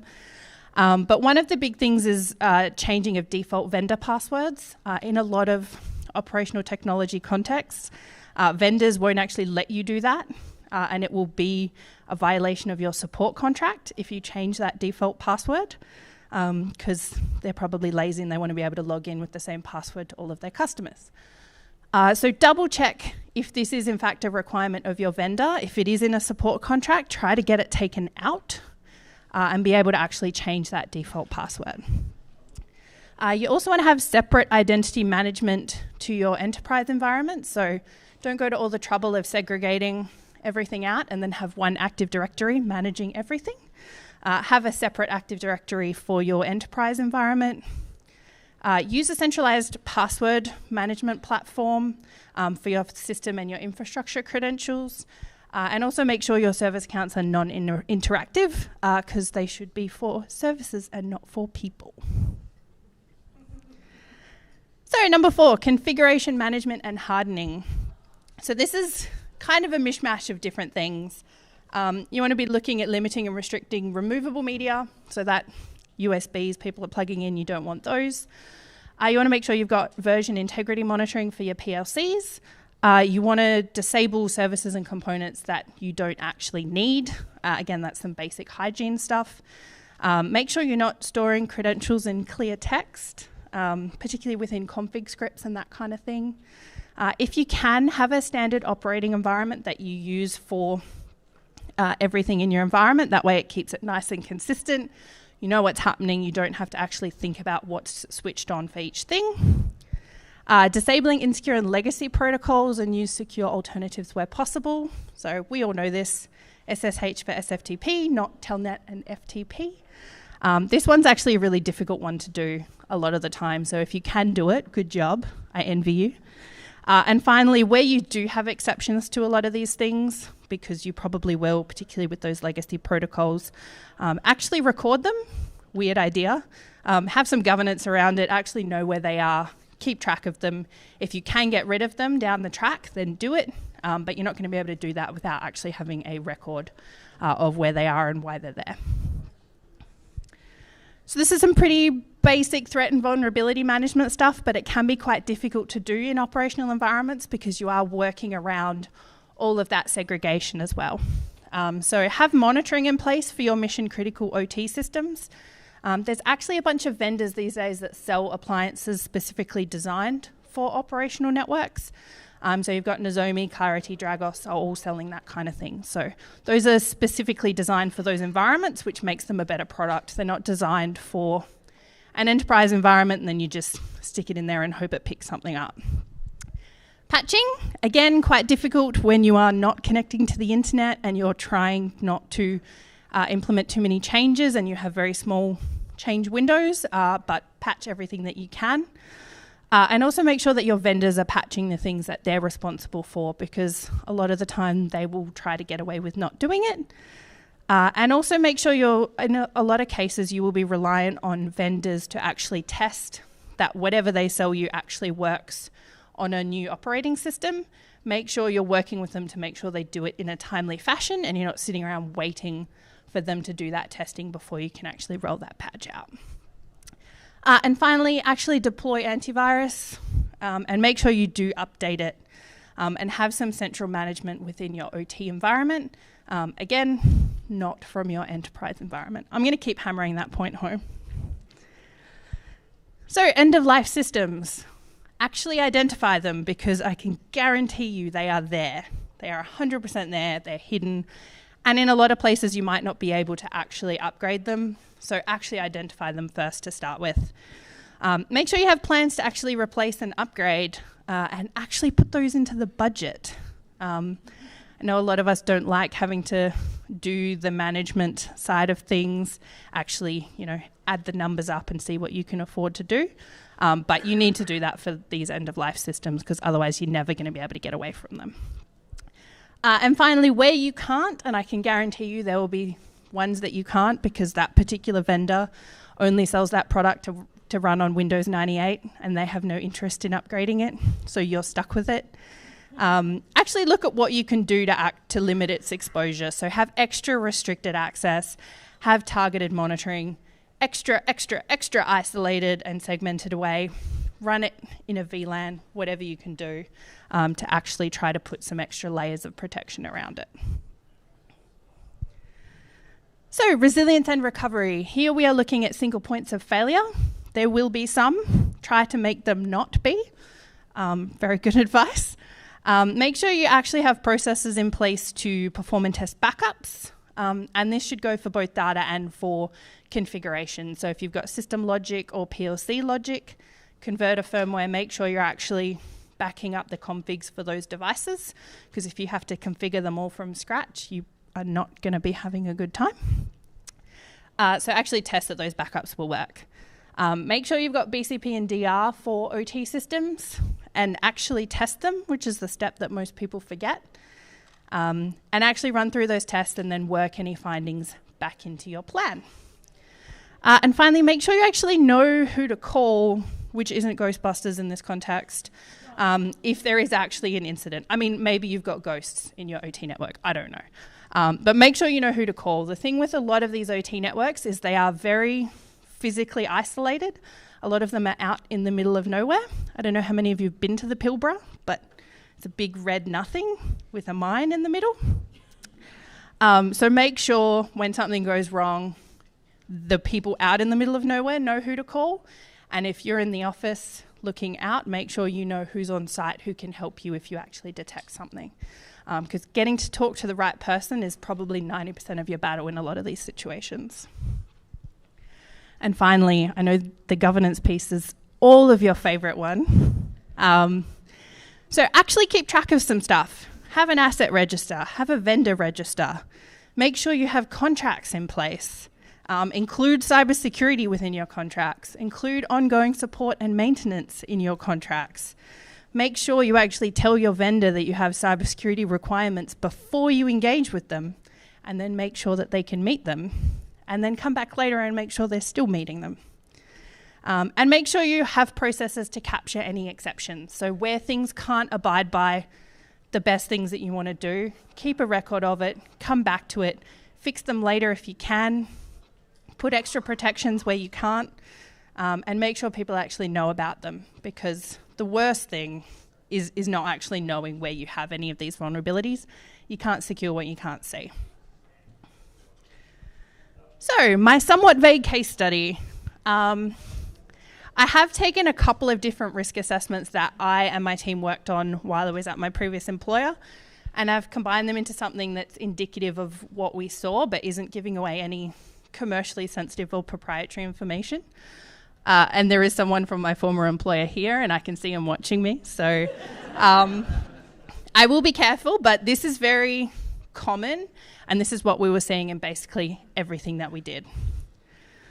So let's say hypothetically, you had a drill, a very, very big drill in the middle of nowhere. And this is a very fancy, very expensive autonomous drilling system. So there's a few things that go into an autonomous drilling system. First of all, you have your big drill. Then you have a human operator who is controlling that drill. And that human operator is probably thousands of kilometers away from the drill, is controlling it through a computer, and is probably controlling 6 to 10 drills at any one time. So for them to be able to do that, there's an onboard system on that drill that tells the drill what to do from the operator. You've also got your control room where your operator's working, and ideally you have a backup control room. And then you've got connectivity between all of those things. So what are we concerned about with this setup? Well, first of all, drills are very big and very scary.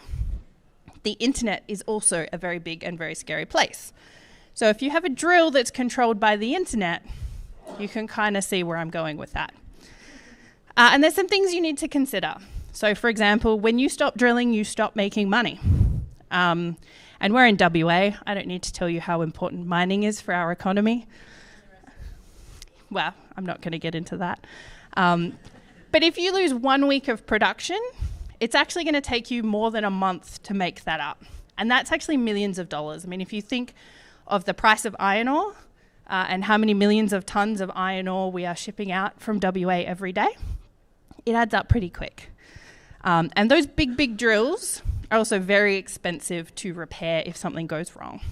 So some of the parts on that drill cost $300,000 just on their own. And that doesn't include the cost it takes to fly a technician from Perth out into the middle of nowhere, probably drive a couple of 1,000 kilometres into the middle of nowhere, and they're going to charge you quite a bit because they don't want to do it. So those dollars add up pretty quick as well. So let's say you did a risk assessment on an autonomous drilling system. These might be some of the things that you would find as part of that risk assessment. So for example, in the category of segregation, you might find a stray corporate server has direct access into your OT network. And I'm pretty sure I've said 27 times already that that's not a great thing. You might also find that some systems that are responsible for software configuration or change management or infrastructure management, they're actually located in your corporate network and have been given direct access into your operational network. You might also look at the firewall rules that you have and realize that some of them are quite permissive and they're not actually reviewed very regularly. So moving on to segmentation, you might look at your OT network and realize that there is not a lot of segmentation actually going on there. So any of your systems and devices can communicate with each other even where they don't need to. So as I think I mentioned earlier, if you get malware on your truck, it's very easy for it to spread to your drill, and no one wants a malwared drill. If you were to look at access management, you might find that you have some backup workstations that are left logged on at all times. They're always unlocked. They're unattended a lot of the time, so anyone could wander in. You might have a physical e-stop switch, which is your big red button that absolutely stops everything in the case of an emergency. That might be left unattended, and it's pretty easily accessible as well. You might have a lot of vendor default passwords in that environment. You might have some service account creds stored in clear text. I don't need to tell you folks what that can be used for.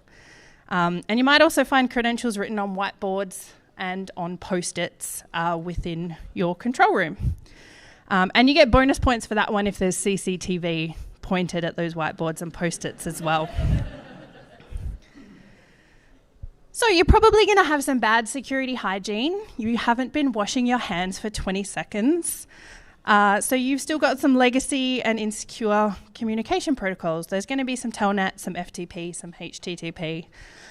You've probably got a legacy AD integration method lurking in there somewhere. You're probably not great on patching. And you probably don't have any antivirus on those servers. And when it comes to actually looking at what's happened and what's been happening and what has happened, you probably have no idea because you haven't been logging and you haven't centralized that, so you don't amalgamate all of that data to give you the full picture, and no one's really looking at it anyway. So once you know all this, what do you actually do? The simple solution is to fix it. And if you go to some stakeholders and tell them that, they're probably not going to give you a very happy response. So it's not actually as easy to fix a lot of these things as we might think. And a big long list of to-dos for people who are already overworked, and admittedly they're probably fairly well paid because I'm talking about the mining industry, but they're very busy. And they're just trying to keep the lights on. So having these security folk roll in and go, actually, you suck, here's some stuff to suck less, isn't going to go down very well. But you can actually do some things. So let's say we start off with the process side of things. We can probably put in some processes for account reviews. We can actually do some firewall rule reviews and actually fix them once you've reviewed them and pointed out what's wrong. You can change your process so that you have password updates when you are commissioning new hardware. You can start doing some patching within your OT network within those tiny change windows that you have. You can go and mop up all of those default vendor passwords that you can. You can roll out something like CyberArk for password management. You can get rid of that naughty legacy AD integration module, fix that one up. You can deploy antivirus, and you can start doing centralized logging and monitoring with one of those products that I mentioned earlier. So you've done all of this stuff, and things are actually looking a bit better. But what's actually left? Network segregation enforcement, very, very, very tricky. That's why I keep saying that you need to do it, because it's actually really hard, particularly if you haven't done it from the beginning. Going through and clearing out all of those connections and re-engineering existing solutions so that they don't need those connections is a very messy and expensive job. So you've done some of it. You're doing well, but there's still a lot left to do. And if you haven't done that segregation piece, the chances of you actually getting to that segmentation piece are pretty low. And removing all of those legacy and insecure protocols, you're shit out of luck on that one. It's just not going to happen. So this is what got done in 3 years. And there's still probably another 3 years of work left.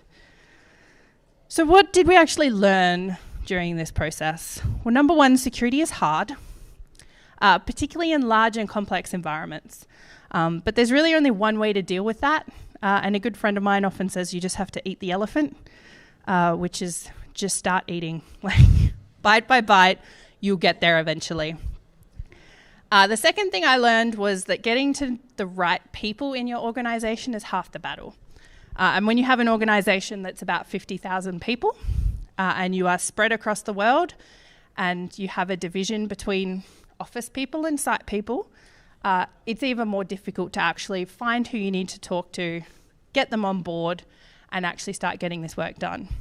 But once you find that person, and there's always the person, they know where all the bodies are buried, they know where all the connections are that don't need to be there. Once you find that person and you get them on board, shit happens, and it does happen. And finally, sustainability really is the key to a lot of this stuff. There's no point actually fixing a problem if you haven't gone and actually created a process behind it that will actually stop it happening again. Because unless you're a contractor who wants your 1-year project to be renewed at the end of the year, you don't want to get to the end of fixing all this stuff and then realize you have to go and fix it in all the other places that it's happened again. So actually making sure you have those processes to stop it happening in the future, drawing that line in the sand and saying, we're not going to do it like that anymore, and then we're going to mop up, will actually mean that you have sustainably fixed that problem. So that's the end. I don't think I'm going to have time for questions. Oh, Oh, cool. I do have time for questions. Remarkable. That was a very quick hand up. Just as far as the framework is concerned for your risk assessments, is there anything that you use that you recommend using? Specifically for operational technology? There is actually, if you're looking at MITRE, there's a specific MITRE for operational environments, which I find really handy. I'm not a huge fan of the Stride stuff, but I just kind of mash everything together, to be honest. I find that's what works for me. But MITRE for the operational side of things is probably the best bet. Yeah? Quick one. Is ICS and OT the same thing, or are they different? Is it just a rebranding, or is it? Yeah, it's pretty much the same. So operational technology and ICS is industrial control systems. So operational technology is probably more of an umbrella term, and under that you would have ICS and then, different other forms of technology, but the terms generally are used fairly interchangeably. And there's a lot of other terms. Some places will call it industrial and operational technology. Some places call it production technology. It just depends what vernacular you want to lean into. Yes.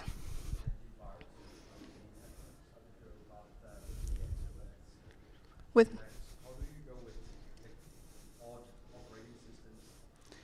not well, to be honest. There's a lot of, it's not a perfect solution, but it's better than not having absolutely anything, to be honest. But yeah, there's, things can go wrong, but for the most part, if you've set it up correctly and you've done your testing, you should be able to run it. There's a guy over there who can talk to you a bit more about antivirus and operational technology. Okay, all right, lucky last. Right down the back. Given the lack of connectivity remotely out here, do you see many people moving to, say, like satellite backhaul or OT technology like Orcom or the satellite network?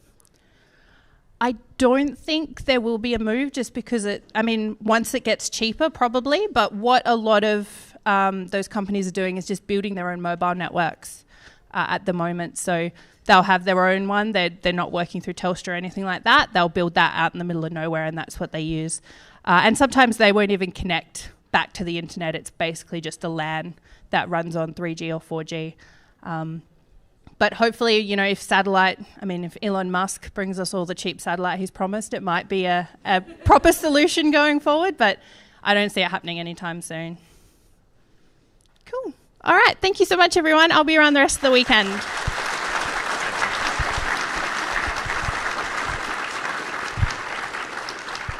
Thanks, Cairo. Yeah.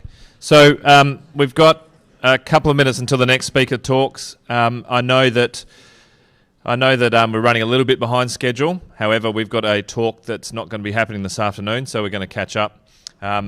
So we've got Andre next. If everyone just give us 5 minutes just to get set up, so feel free to go for a bathroom break, or if you want to go and stretch your legs, and then we'll grab Jason as well, who's going to be the next talker after Andre, if he's around.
Okay, hopefully I'm back online.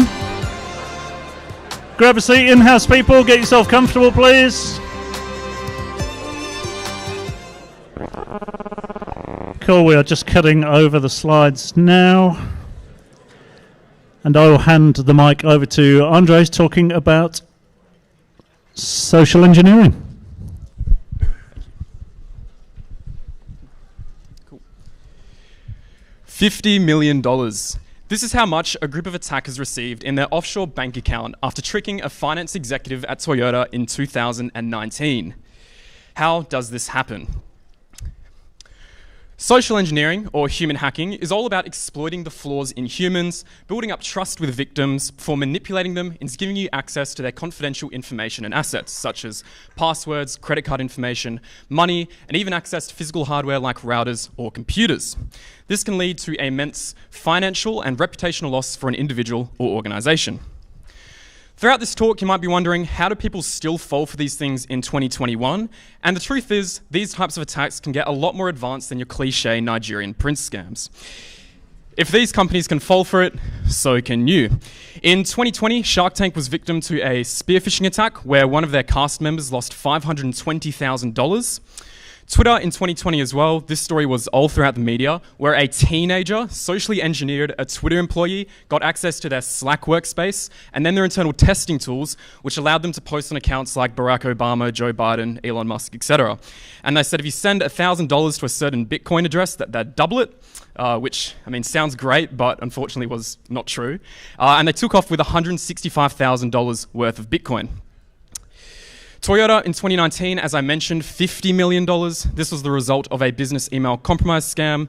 And finally, in 2016, the Democratic Party. This was the whole Hillary Clinton email scandal, where a bunch of her private emails got leaked due to a phishing scam and a malicious Excel spreadsheet, which apparently was done by the Russian intelligence agency, but I'm not too sure how true those claims are. Perhaps the scariest thing about social engineering is that you need very technical knowledge in order to perform one. And this is evident in that 98% of all cybercrimes involve social engineering to some extent.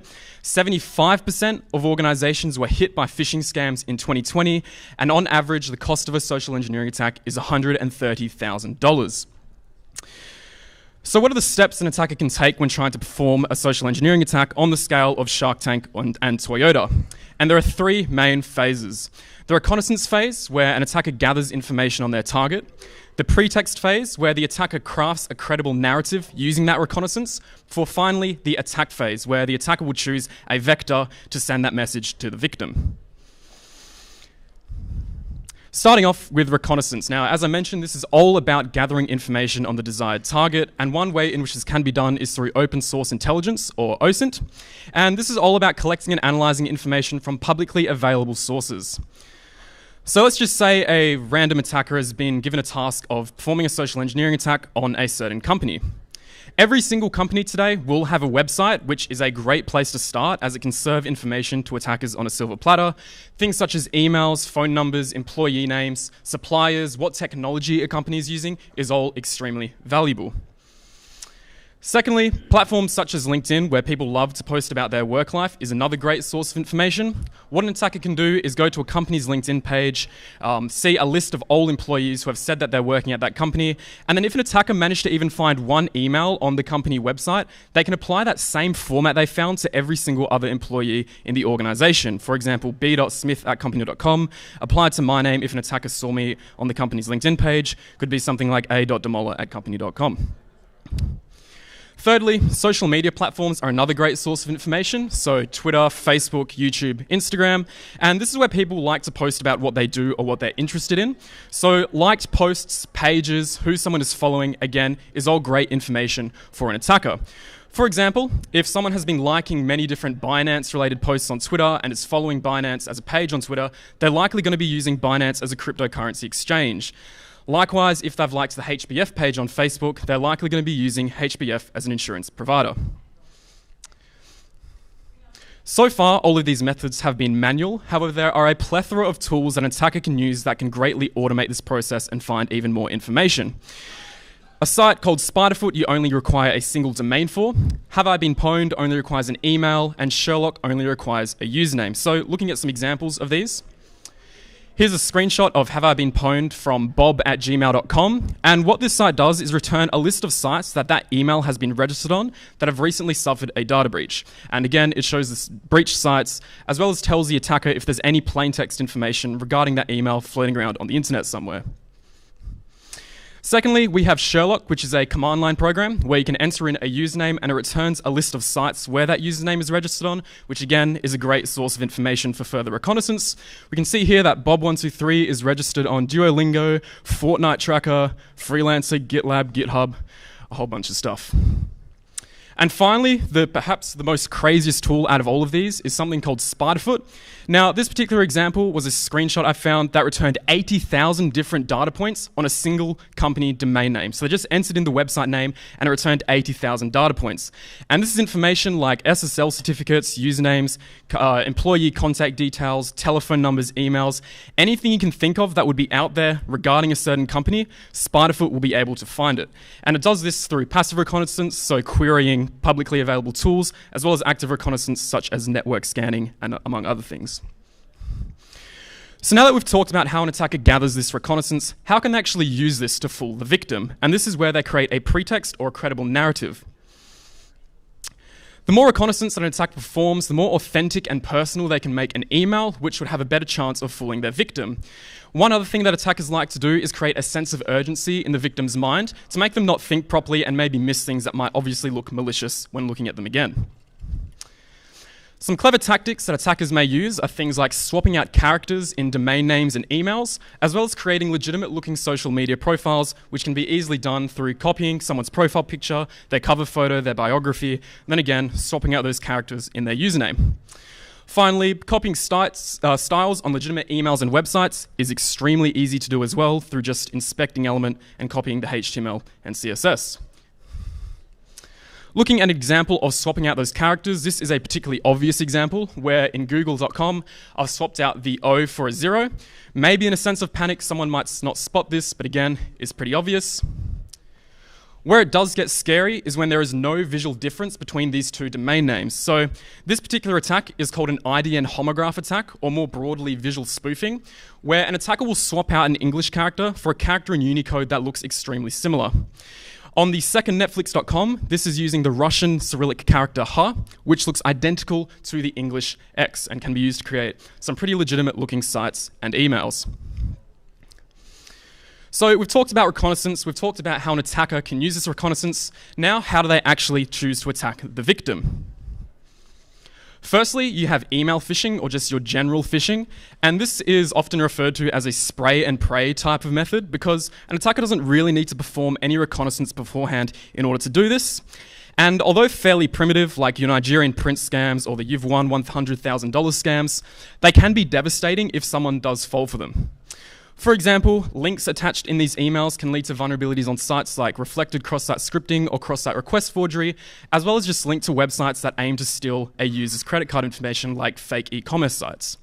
On top of that, these types of emails can house malware, which again can include things like Word files or Docs files, which contain Word macros, or PNGs and PDFs that again contain malicious code in them.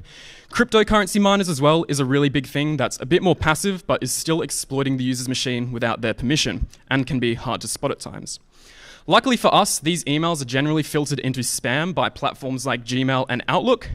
For example, here's my 12-year-old self's junk folder, and I get about 5 different phishing emails a day from people like Sarah with love heart emojis, crazy South American doctors offering me weird medicinal remedies, random casinos, Australia Post, I mean, the list goes on. If you were to click on these emails, you'd see that the sender address is clearly malicious, and Gmail even flags this with a red insecure lock icon, and the sender addresses as well is just complete garbage, and not what you'd expect the New Balance email to look like. Next up, we have spear phishing, which is a much more specialized form of your email phishing, and this is where the reconnaissance the attacker performed in the past comes in handy. So attackers know that organizations would have intrusion detection systems and intrusion prevention systems and all types of block filters to try and block phishing emails. So what an attacker does is they try to make the sender address look as legitimate as possible, and this can be done through sending legitimate emails for a couple of months, getting it listed on sites, etc. An even more specialized form of spear phishing is something called whaling, where instead of just targeting employees, you're trying to target your C-suite executives and high-level employees like your CEOs, your CTOs, your CFOs, etc. And the pretext you'd see in this when compared to spear phishing or general email phishing is that it'd be more to do with the company, so things like threatening to sue, cut off client relations, and needing urgent bills to be paid. And again, these can contain malicious files, maybe like malicious court case links and stuff like that. And in the past 5 years, whaling has actually cost organizations $5 billion, $12 billion, which is nuts. Moving on from whaling, we have business email compromise, and this is what affected Shark Tank and Toyota in those 2020 and 2019 attacks, respectively. And the difference with whaling is that whaling is all about trying to trick the CEOs and CTOs, whereas business email compromise is all about trying to impersonate them and trick other employees. So in the Shark Tank example, someone impersonated a cast member's assistant and was able to get them to send them $520,000. This attack cost companies $851 million in 2020 alone, which again is pretty crazy. And here's an example of a whaling attack you might see where you've got a spoofed sender address saying that an urgent bill needs to be paid, again with a malicious PDF file being attached at the bottom. Moving on from whaling and business email compromise, you have phishing attacks that occur via the phone. And this can be split into two main categories. So your smishing, which is phishing through SMS, and vishing, which is phishing through voice call. And smishing attacks are particularly lucrative, as Gartner reported that 98% of all texts are actually read and 45% are responded to, which when compared to emails is nuts because only 6% of emails are responded to. And this might be because people always have their phones on them and it's a more instant form of communication. The COVID-19 pandemic gave rise to a lot of different smishing attacks. For example, people were getting messages saying that they'd recently tested positive for COVID, which again creates that sense of panic in the user's mind, as well as mandatory contract tracing smishing attacks where you get a text saying that you'd recently come in contact with someone COVID positive. Again, that's enough to cause panic in anyone. Other types of scams you see with smishing are Ozpost, UPS, and FedEx scams, and because more people were ordering things online from home during the COVID-19 pandemic, these again saw a rise in popularity. Vishing attacks, on the other hand, are often used to supplement other types of attacks, like your general phishing scams, as if a victim knows that there's a human on the other end of the phone, they're much more likely to trust that person. And here are some examples of those smishing attacks I was talking about. In the top left-hand corner, that was a Red Cross smishing attack where they were apparently offering free masks. And you'll see that the link is a .ca, and that's immediately a red flag because the Red Cross site is actually a .org. In the bottom left-hand corner, we can see that you'd got a text saying someone had recently tested positive for COVID-19 and gets you to click a link where it got you to fill out your details. And on the far right is that Ozpost scam I was talking about, and we can clearly see that that link is malicious as it's just complete garbage. Next, we have search engine phishing, where attackers abuse something called search engine optimization, or SEO. And one way in which they can do this is they try to get their sites as listed as highly as possible on indexes like Google and Bing. And this can be done through making sure the website loads quick, it works on phone, and contains trendy and relevant topics. For example, during Halloween, an attacker might set up a Halloween costume site, make sure it's search engine optimized, and try to get victims to click on it as it appears higher up in search indexes. And this can lead to things like credit card details being stolen on fake e-commerce sites. The crazy thing about this attack is that Google detected and reported 25 billion of these pages a day, which is an insane number. Finally, we have phishing through social media, otherwise known as angler phishing. And this is where an attacker will try to mimic a customer support representative from a company and target disgruntled customers who might be unhappy with their product or service. Oops. An example of this attack is the following, where someone was impersonating PayPal customer support on Twitter. A couple of red flags with this one is that PayPal does not have a blue verified tick, and there's grammar and spelling mistakes all over the place, which is generally indicative of a social engineering attack in a scenario like this. And you can see that that customer is very unhappy by the emojis they're using. So we've talked about how an attacker can use reconnaissance, how they make a credible narrative, and then how they choose to attack the victim. So how do we defend against these types of attacks? One method in which you can use is to always check the domain names, your sender addresses of links you sent, as these again can contain those Unicode character attacks and just look clearly malicious. You know, if you see that Red Cross website with a .ca, the Red Cross website is actually a .org, which would clearly be a case of a phishing attack. Secondly, always stepping back and putting the situation in context and not panicking, because that's what the attacker wants you to do in order to overlook details that, again, would look malicious otherwise. You can also always just contact the legitimate company and confirm. So for example, if you're given an email from Netflix saying that you owe them like $1,000, you can just call them up and confirm if that's the case, because they'll be able to tell you that that's actually not the case, and you can dismiss the social engineering attack entirely. And finally, in the context of organizations, implementing administrative controls such as security training and drills, so sending out fake phishing emails and then educating people who clicked on them on the different types of social engineering attacks, again, is another effective strategy. And finally, just stepping back and putting the situation in context is extremely important. Would Michael Jackson realistically be messaging you for $600 saying that he's back from the dead to make more music? The answer is probably not. Thank you.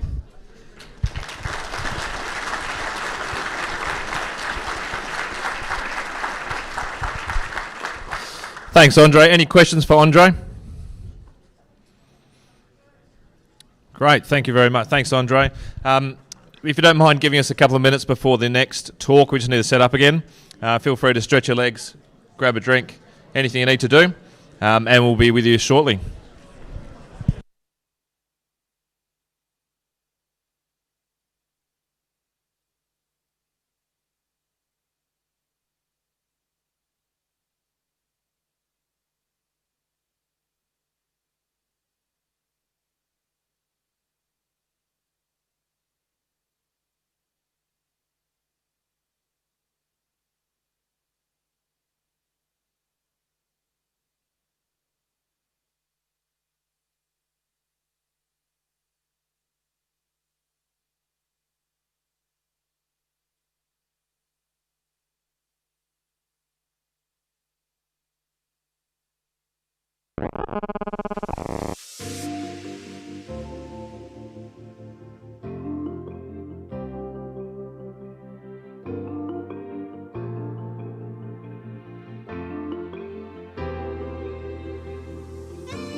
All right. Apologies for the slight delay. As with any of these conferences, we have some slight technical challenges. We want to make sure that the people that are online can also see this talk. Just a quick reminder, we'll be having lunch shortly. We were going to have another talk after Jason, but there's a slight delay. As I said, we've also got a talk that's missing this afternoon. So we will we will get back on time shortly.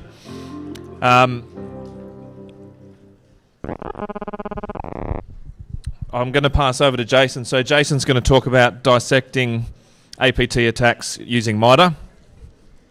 Remembered? So I'll pass over to Jason. Awesome.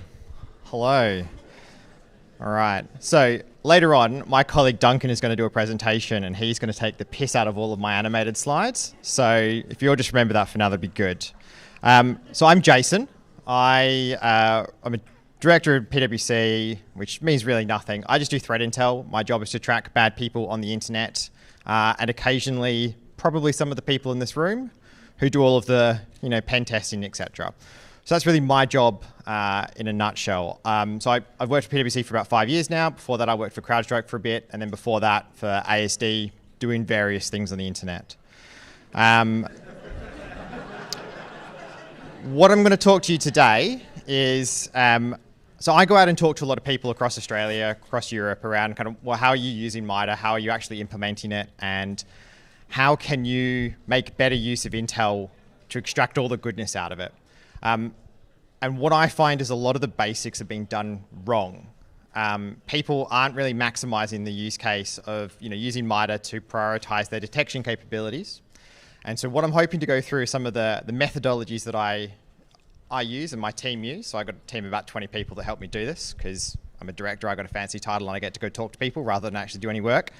So what I'll talk to you is a little bit around, okay, so threat intel is actually more than just IOCs. The first talk today delved into this a little bit, but there's actually a lot more. If you read between some of the lines when intelligence reports come out, there's a lot more context in there that you can get. So it's really about making sure that you get all that data that meets the eye and kind of hides there. We'll go on. More flashy slides, Duncan, when it starts to move in a second. Oh, got some lag. All right. Anyway, so intelligence looks a little bit like intelligence reporting. So you'll see some examples in a second. So usually it'll have a whodunit. Whom did they do it to? In some cases, you'll just get the sector or something like that. Very rarely you get an organization. I think the chat before me mentioned somebody hacking the DNC. That was Russia. So whom did they do it to? They did it to the Democratic National Commission, or committee rather. Why did they do it? When did they do it? Temporal stuff is very useful in threat intel. It can kind of give you a little bit more context as to how you need to respond to stuff. How did they do it? So what did the attackers do? And there's more the MITRE stuff. And what did they do? MITRE. So hopefully most people have heard of MITRE. I'd be very surprised if anybody in the room hasn't. But to give you the TLDR, it's essentially a framework that allows you to prioritize detection content. Well, that's how I look at it.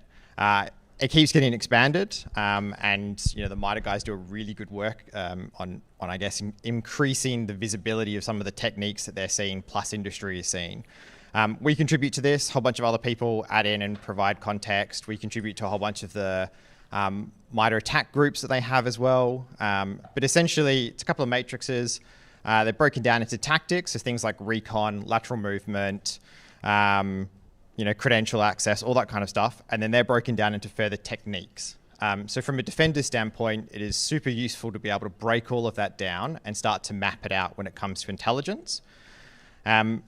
It is not a silver bullet, though.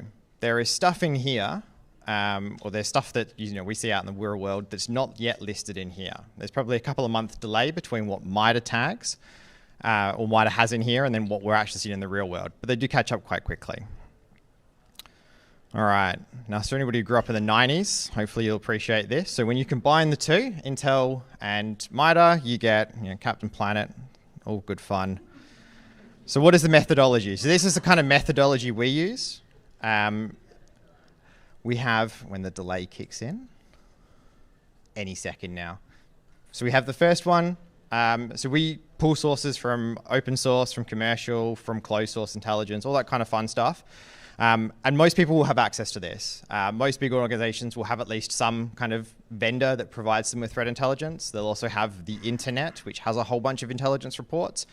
And the majority of people in blue teams sit in some kind of sharing forum like Slack or Discord, and they will talk about the things they are seeing. So you've got your collection aspect here. Your analysis comes down to how do you go through and systematically map MITRE to what you're getting, and then does it impact my organization, etc. The third step is around production. So can you take that to the next level and do campaign mappings, actor mappings, and then can you do a consolidated mapping of all of the things that you are seeing from an intelligence angle that is important to you, and can you put them on a page that will help you work out how to do detection? Then the fourth step is defense, so implementation of the tactics or detections for tactics, mitigations, etc.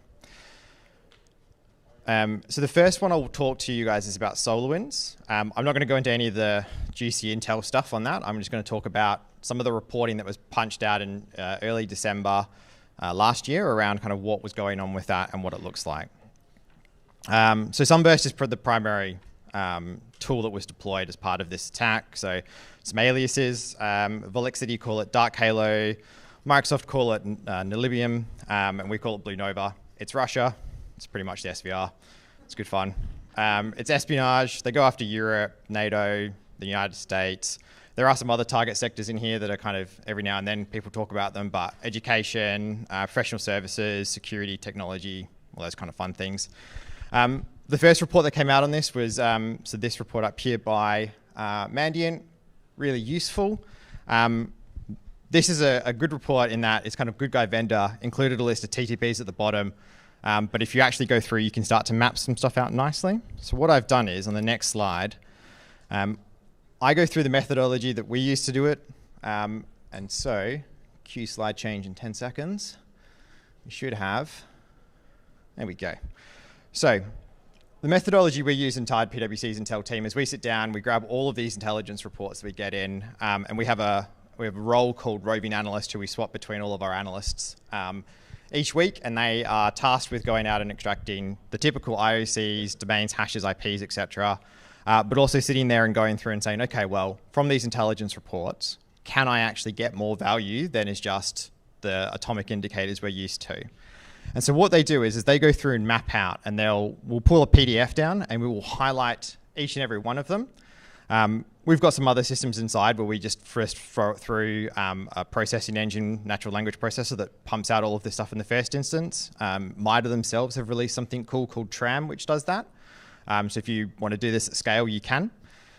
And we'll go through and highlight which ones are interesting, which ones are kind of read between the lines. So if I take a couple of these, so Trojanized SolarWinds, Orion.core.businessLay.dll component, so that's the actual supply chain compromise part of it. Later on, they talk about using dormant DNS, so the malware attempt to resolve a subdomain of AVSVM cloud. So we can map that directly to, 1071.004, which is the application layer misuse of protocol DNS. So that's nice. We can also talk around designed to mimic normal SolarWinds API communications. So essentially, this is where the malware was looking like it was part of the normal comms of SolarWinds.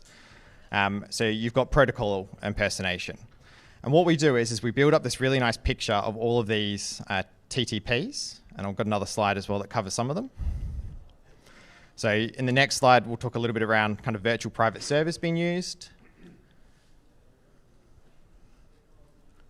There we go. All right, so VPSs. So that's part of like the acquire infrastructure phase for this attack. So we can kind of map some of these things out. Valid accounts. You'll notice valid accounts was on the previous slide as well. Indicator removal on host, so where they remove their tooling, they remove files, they remove evidence of where they were, and then scheduled tasks, job creation.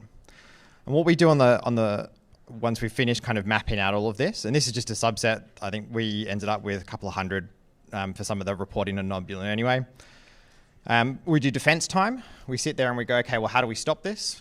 Part of my team's job is to write intel reports and sell them to clients, and we have to tell them how to defend themselves. So we have a big database of all of this stuff. So we've got, for valid accounts, your mitigations, PAM, And Kyra talked about this as well when she was talking about some of the risk assessment aspect of her work. So password policies rather. Detection. So we're talking about things like impossible logins. So where I log in from Perth, Western Australia, but all of a sudden I log in from Russia, Libyanka place in Moscow, and all of a sudden I'm not where I'm supposed to be. Out of hours logins, multiple logins, and we kind of go through and map out all of our detection capability to some of these TTPs. We'll step through and maybe look at protocol impersonation. So really your best mitigation for that is intrusion detection prevention systems. I grew up on PCAP, so I'm a very big fan of looking at PCAPs and working out what's not supposed to be there. So that's always my go-to. But other things in terms of detection for protocol impersonation, net flow analysis. So if you have any Cisco kit or anything like that that can do 5-tuple net flow, that's very useful for working out where things are going, excess data flows, etc. Scheduled tasks is pretty straightforward, right? Windows event login will pick it up, EDR will pick it up, but also you can lock it down. You can force scheduled tasks to run under the context of the authenticated user rather than running its system, which is what most things run at for some reason when scheduled tasks are involved. And then indicator removal on host, there's a few things you can do there. So what we've done is we've taken a report that's in public source, open source rather, we've mapped it out, pulled all the detections out of it, and said, these are the things we need to prioritize. I'll go through another example now, and then I'll show you what all of this looks like when you combine it together. So the next one is a Symantec report on a threat actor they call Greyfly, which is probably a subset of Winty. For those of you that are Intel people, Winty is like this massive convoluted group of pretty much every Chinese threat actor under the sun. So they're, we call them Red Kelpie just because we have a bucket name for them, but CrowdStrike calls them Wicked Panda. Some people call them Greph. Any case, they have a malware family called Sidewalk. It's pretty fun. They've also got another bit of malware called Crosswalk, which is very good at stealing text messages from SMS servers. That's pretty interesting. They go after pretty much everybody under the sun. A couple of years ago, when the Hong Kong riots were happening, they were pretty much across every single Hong Kong university and some of the utility services out there. Now, if you're a Chinese threat actor and you want to turn off the power, it's a pretty nice place to be. Or you want to monitor some students doing some protests, pretty nice place to be as well. In any case, they did a really good report just recently talking about some of the things that it was going after. So in this case, Microsoft Exchange, SQL servers, etc. So again, we did the exact same process we did with the previous one. We mapped it out and we said, okay, so when we look at this, we've got exploiting public-facing applications. If anybody hasn't patched Confluence or anything like that, you should probably go and do that now, given the last few weeks have been very fun with that. So web shells, they were dropping some web shells. In this case, they were typically ASPX type stuff, your classic kind of web shells. OS credential dumping, so using Mimikatz to drop them. PowerShell, if you haven't turned PowerShell logging on, please, for the love of God, do that. It's a gold mine for detection. And then deobfuscating things, so they were using base64 to go through and code up stuff. They were also doing things like lateral tool transfer, so moving web shells across to different machines and different Exchange servers, etc. We haven't tagged everything. We could have gone through and tagged pretty much every, it would have just been yellow if we went through and tagged it, because there's some great commands that you can go and map out to MITRE TTPs as well. What else is interesting in here? So WMIC, so that's pretty interesting in terms of, that is a tool that we see fairly frequently in terms of a standard operating environment. But there are some things you can do to kind of do detections on that. So once we finished mapping out Greyfly, we had a quick look at it and said, okay, so these are kind of the 4 things we wanted to prioritize in terms of what people should be doing. So the first one's exploiting public-facing applications. There we go. I've left the detection here blank purely because you actually do need to have fairly good tech in here. So I would say like an EDR would be fairly useful. Patching, WAF exploitation protection, network segmentation is useful. If anybody has a Confluence server that's posted to the internet, like forward-facing, out on the internet, you should probably network segmentate that thing. Things like Fortinet, VPNs, those kind of things, like all those kind of things are being targeted at the moment from an external public-facing applications. So, there's a whole bunch of stuff you can do there. Detection for that stuff usually comes later on when it comes to actual lateral movement, post-compromise exploitation type stuff. Web shell, so patching and logging is pretty much the only mitigations you'll get there. ACSC has a really good paper on how to detect web shells. If you haven't read it, I'd go and read that. But EDR for ourselves, we scan all of our web servers using Yara with a whole bunch of kind of looking for things like eval statements, etc., that shouldn't be there. And then looking for posts and other things that shouldn't be on those web servers themselves. Command PowerShell, stuff like that. So, you should probably disable PowerShell if it's not on a server or you don't actually need to run it. Like, there's absolutely no reason why this corporate laptop has PowerShell installed onto it, but it does. So, I can do a lot of stuff on there that I'm pretty sure PwC wouldn't be happy with me doing. If I jump through to some other things, so we've gone through and showed you how we map it. Thankfully, vendors are starting to do this a lot more now.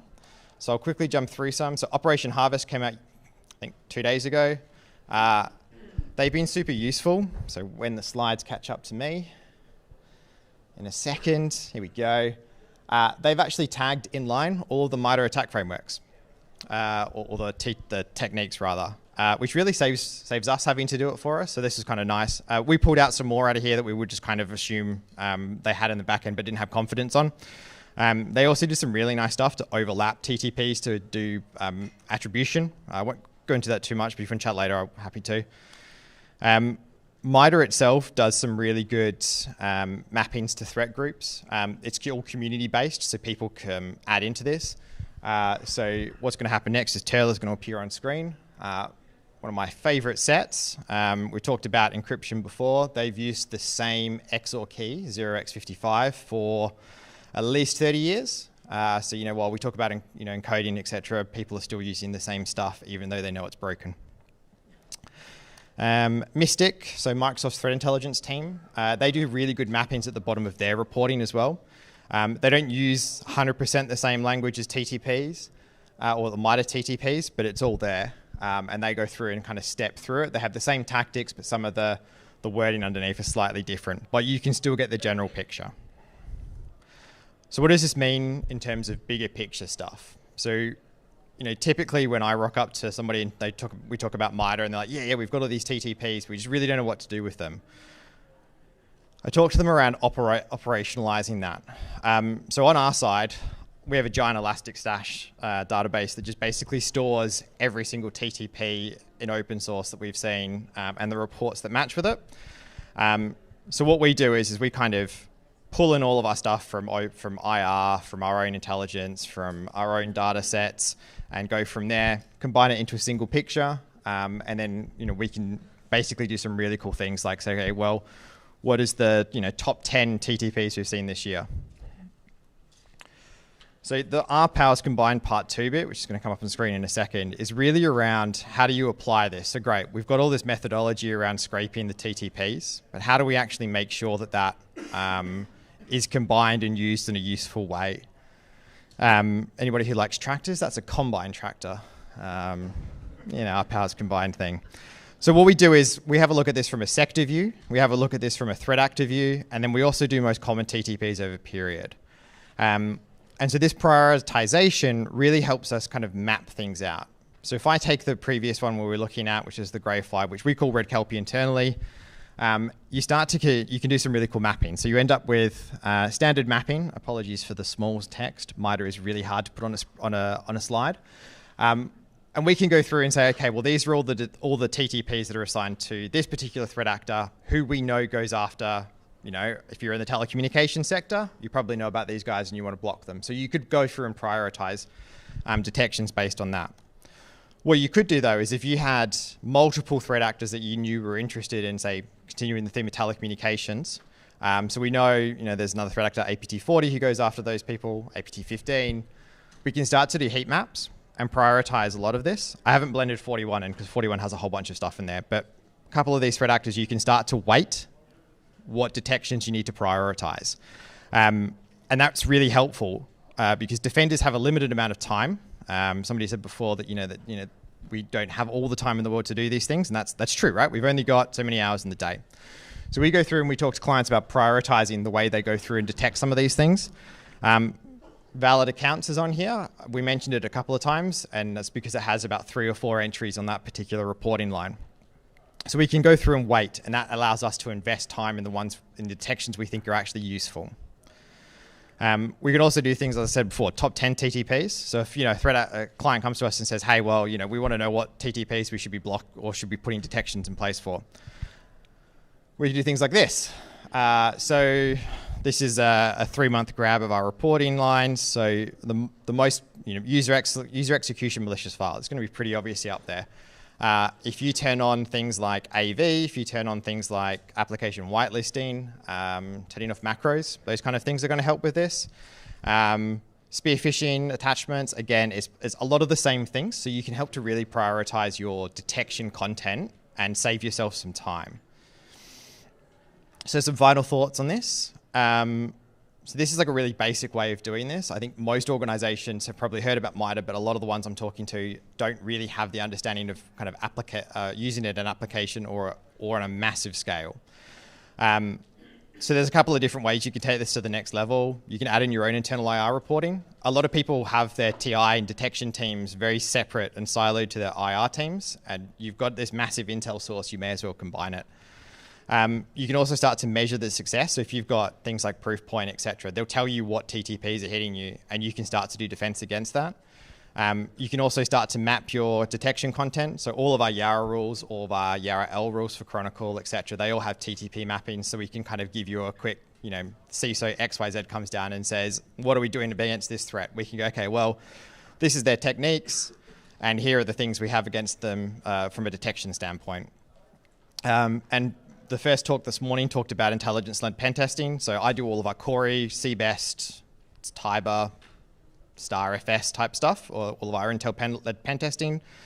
You can start to aggregate those and just shove them into those frameworks, and it's a really nice way of closing that off. So those are kind of some of the things you can do with this.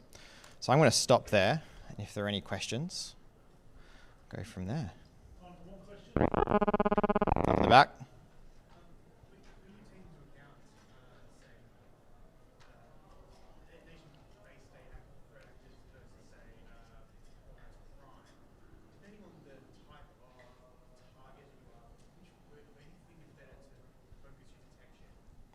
Yeah, so the question is if we've got nation state versus organized crime, like who's better to kind of prioritize detections against? Jen from Mystics, from Microsoft, she tweeted a couple years ago. She says, if you can stop an Imitet attack or a trick bot attack, then you can pretty much stop most nation states. So the same detection stuff they're using, like the same attacks and TTPs they're using are going to be used by most nation states as well. So that would be my advice. Go for the low-hanging fruit first, right? Most people are going to get targeted by ransomware at least some point, so stopping ransomware is probably the best place to start, and then go from there. Nation state's going to get in whether you like it or not, but it's just how difficult you make it. Okay. Thank you. Awesome. Thank you very much.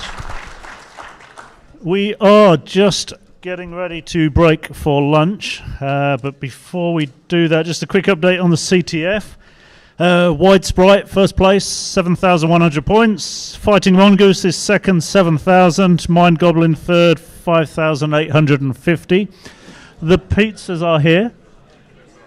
Yes, pizzas are here. Please be kind. Let the volleys who've been here since really early, let them get in first and get some pizzas as well. They will be served outside. And now that's all. We'll see you after lunch. You've got about 45 minutes and then we'll kick off again. Thank you.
Yeah. Wait, I'll leave it on. Just turn it off. Yep. No, turn it off.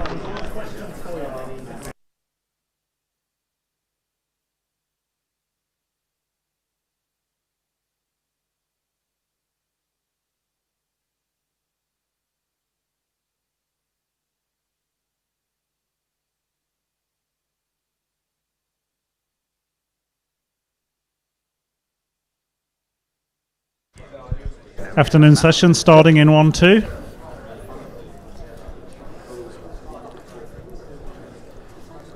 Discord channel, can you hear us? Oh, we're good. We look live on Coles.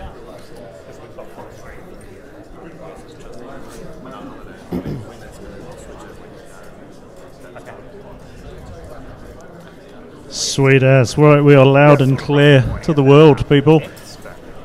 Right, grab your seats. We'll get ready to kick off the afternoon session. Couple of things that my V-infused body needs to run through before we hand over. Hope you all grabbed the pizza and that was good.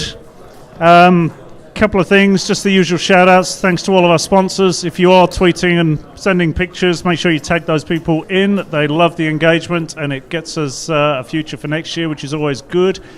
Just a reminder for this afternoon, after the sessions, it will be Steve's Bar, which is about a 900-metre walk away to the southwest. We have a bar tab, which is interesting, and there's a challenge to see how quickly we can consume it, and it's usually pretty quick. So we will see how that works out. So grab your seats, get yourself comfortable, and I will... Yes, AWS as well, before I forget. If you are interested in AWS, they are kicking off another training session upstairs in probably about 10 minutes. So find Byron, give him a shout and get up there. Feedback on this morning's session was it is really good and super useful. So if you want to go and take part in that training, do it now. I think Byron's got some goodies for you to use as well. So give them a shout. And I will hand over to Jacob, who's going to talk us through blockchain attacks. Cool.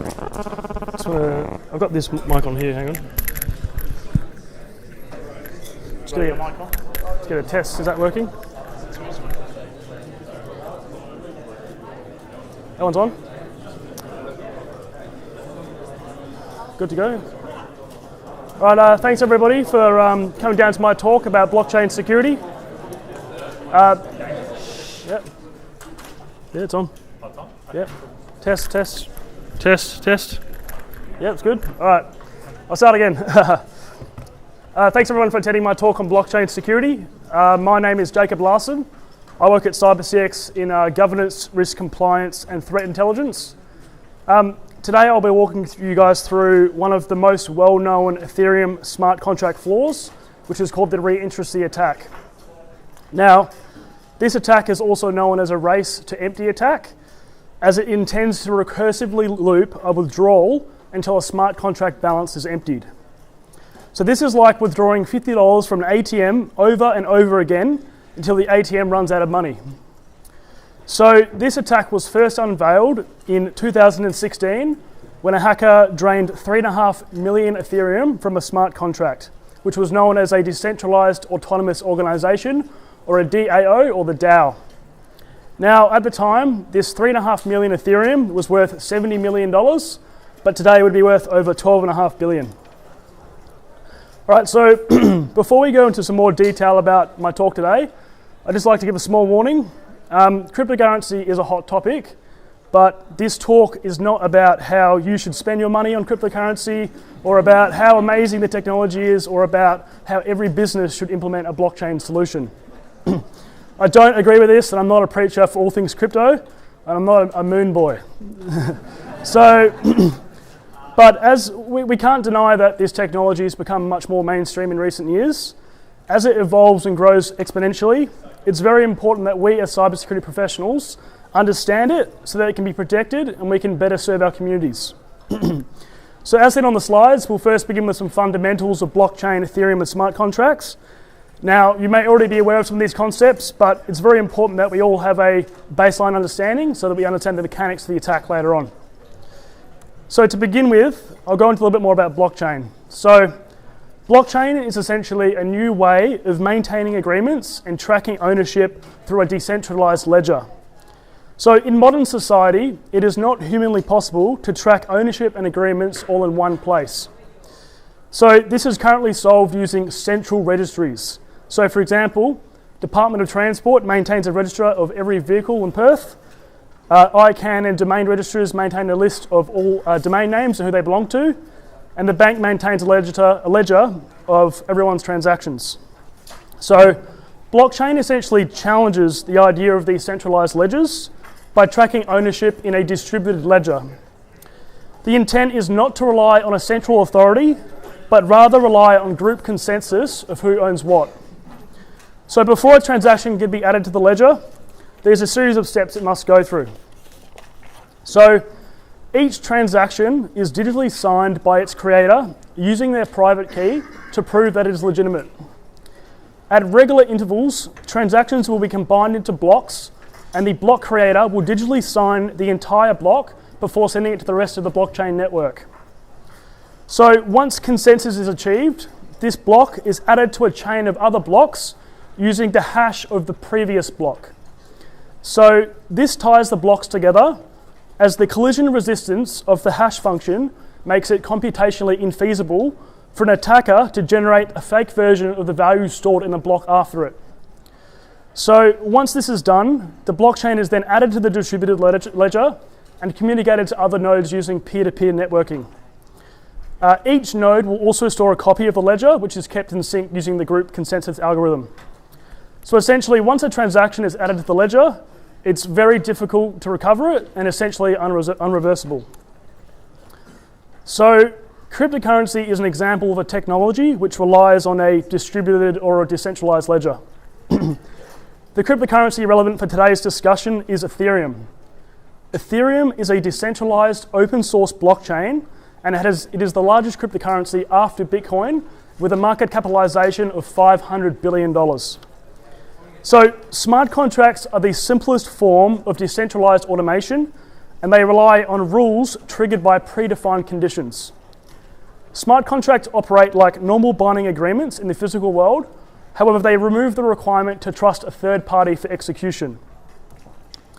So for example, if a group of investors wanted to get involved in a project, they could use a website like Kickstarter. Kickstarter would take the investor's deposit minus a fee and provide it to the project creators. If the project was not able to be completed or encountered issues, the investors would rely on Kickstarter as a trusted third party to reimburse them.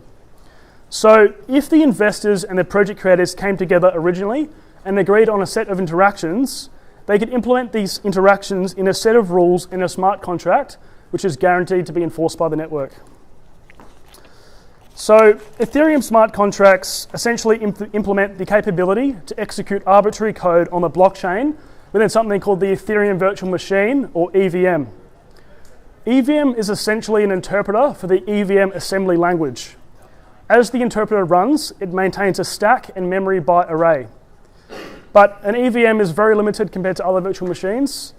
There's no way to do input-output, make API calls, or generate random numbers. So as such, it makes it a simple deterministic state machine. Now, obviously, writing smart contracts in assembly is not any kind of fun. So an object-oriented programming language called Solidity was created to compile into EVM assembly. So later today, we'll start reviewing some smart contracts written in Solidity. So due to the unique structure and architecture of smart contracts, there are a variety of security considerations which must be accounted for. So smart contracts are a part of the immutable blockchain, and as such, they are permanent. Whilst a developer can build a kill switch in the code, it will be there forever. Even dormant smart contracts, an attacker may find ways to bypass this kill switch mechanism and exploit it.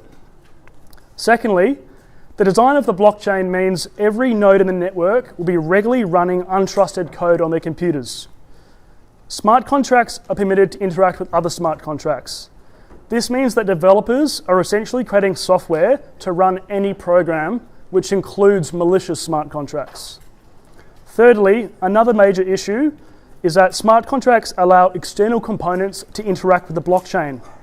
This means that these external components are a part of the blockchain security perimeter and its attack surface. Vulnerable external components will compromise smart contracts they're connected to, and vice versa. Finally, smart contracts are designed to be Turing complete. So, due to Coder's law arbitration, attacks arising from programming errors are unlikely to be reversed.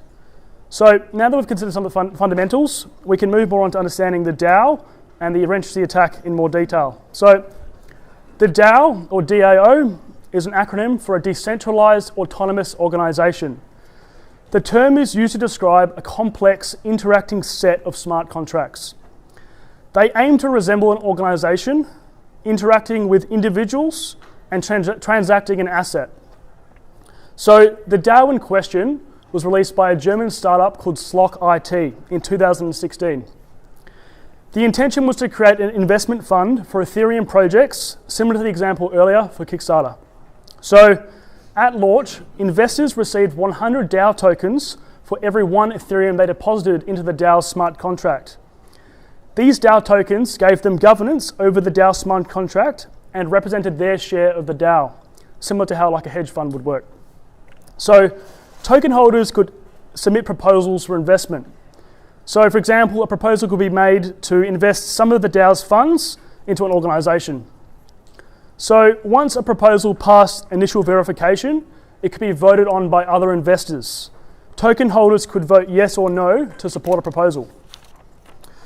However, obviously, there still needed to be a way to protect the minority of investors. What if a minority strongly disagreed with a proposal that they can't outvote? Instead of voting no, they could call a split function. This would move their DAO tokens from the main DAO to their own child-controlled DAO. So it was a standard procedure for anyone to call a split. The new child DAO would include the functionality which allowed them to withdraw the tokens to their Ethereum in their wallet. So it's very important that we understand this split function, as we'll be referencing later on in our reintroduced attack. So let's go back more to the timeline of this event. So the DAO went live on the 30th of April 2016 and raised 11 million Ethereum in its first 2 weeks. At the time, this was almost 14% of all available Ethereum.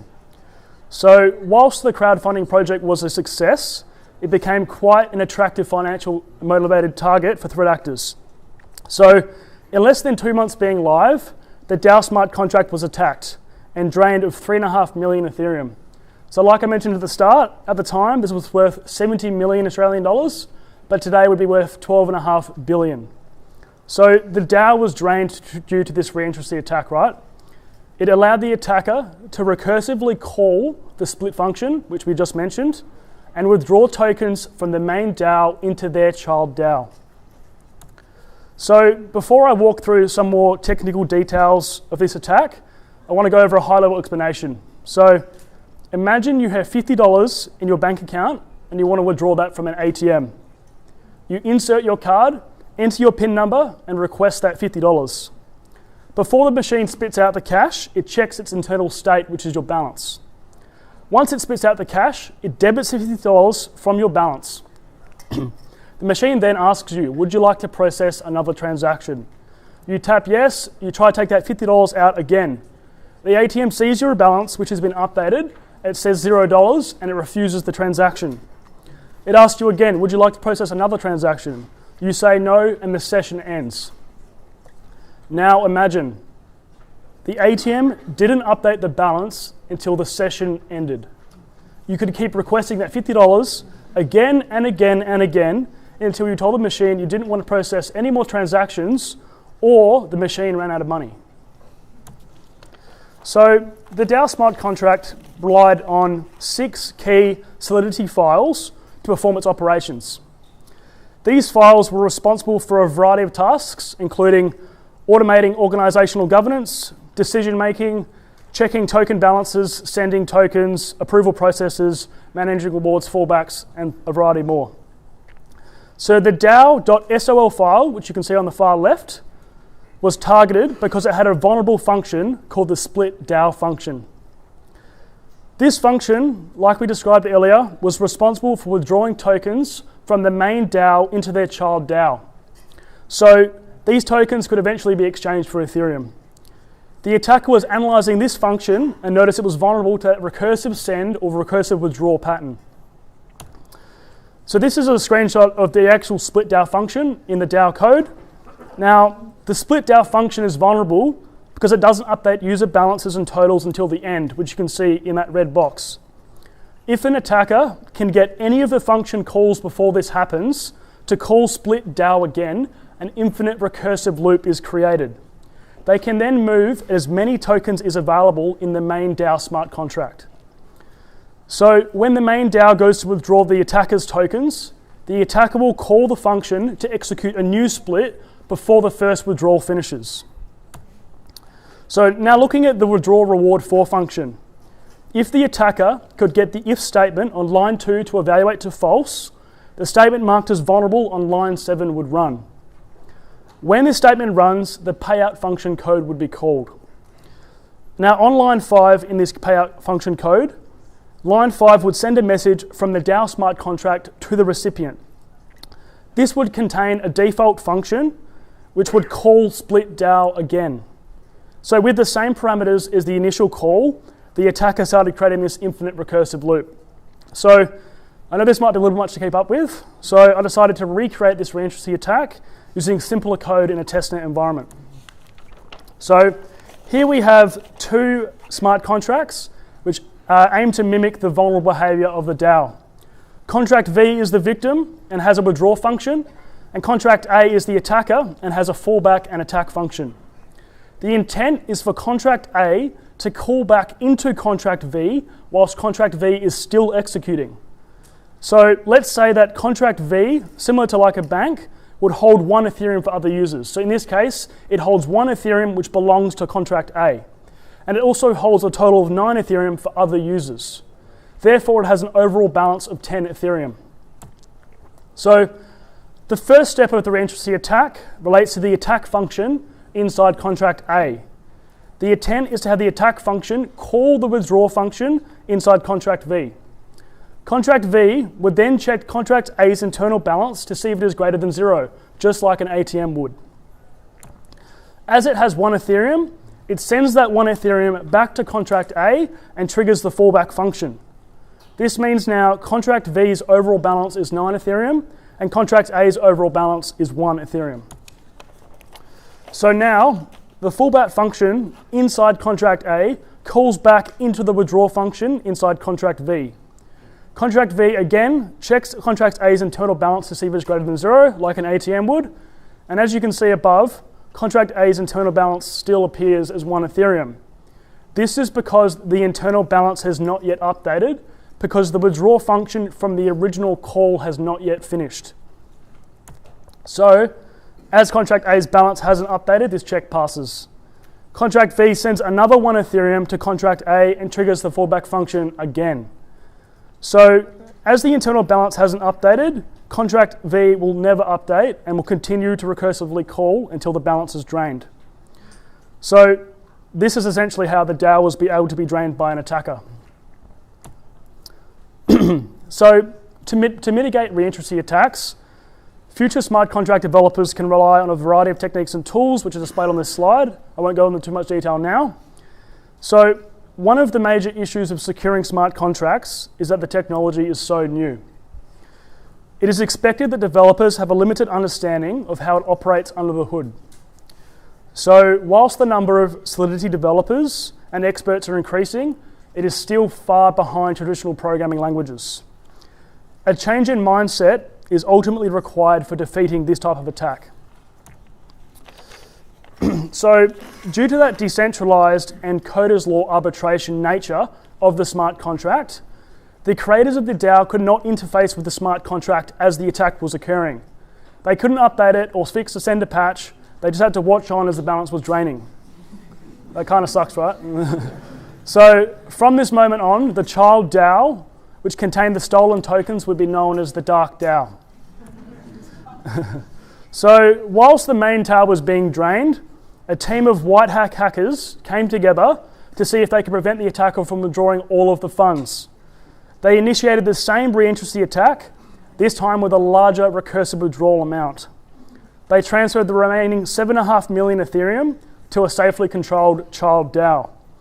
So now with the remaining funds under control, the Ethereum community needed to determine what the next steps would be.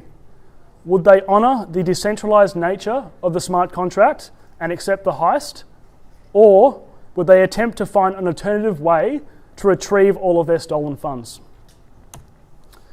So ultimately, the Ethereum network decided that a hard fork was required.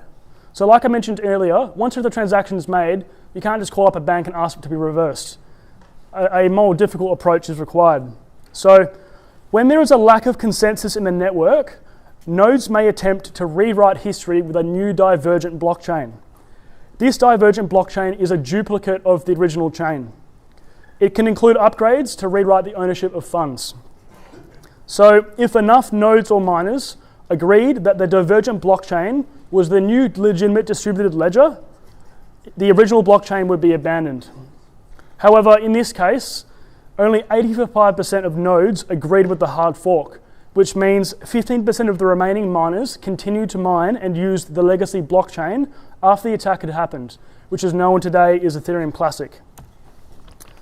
So in summary, once the hard fork occurred, It included upgrades which allowed the stolen funds to be sent to a withdrawal contract.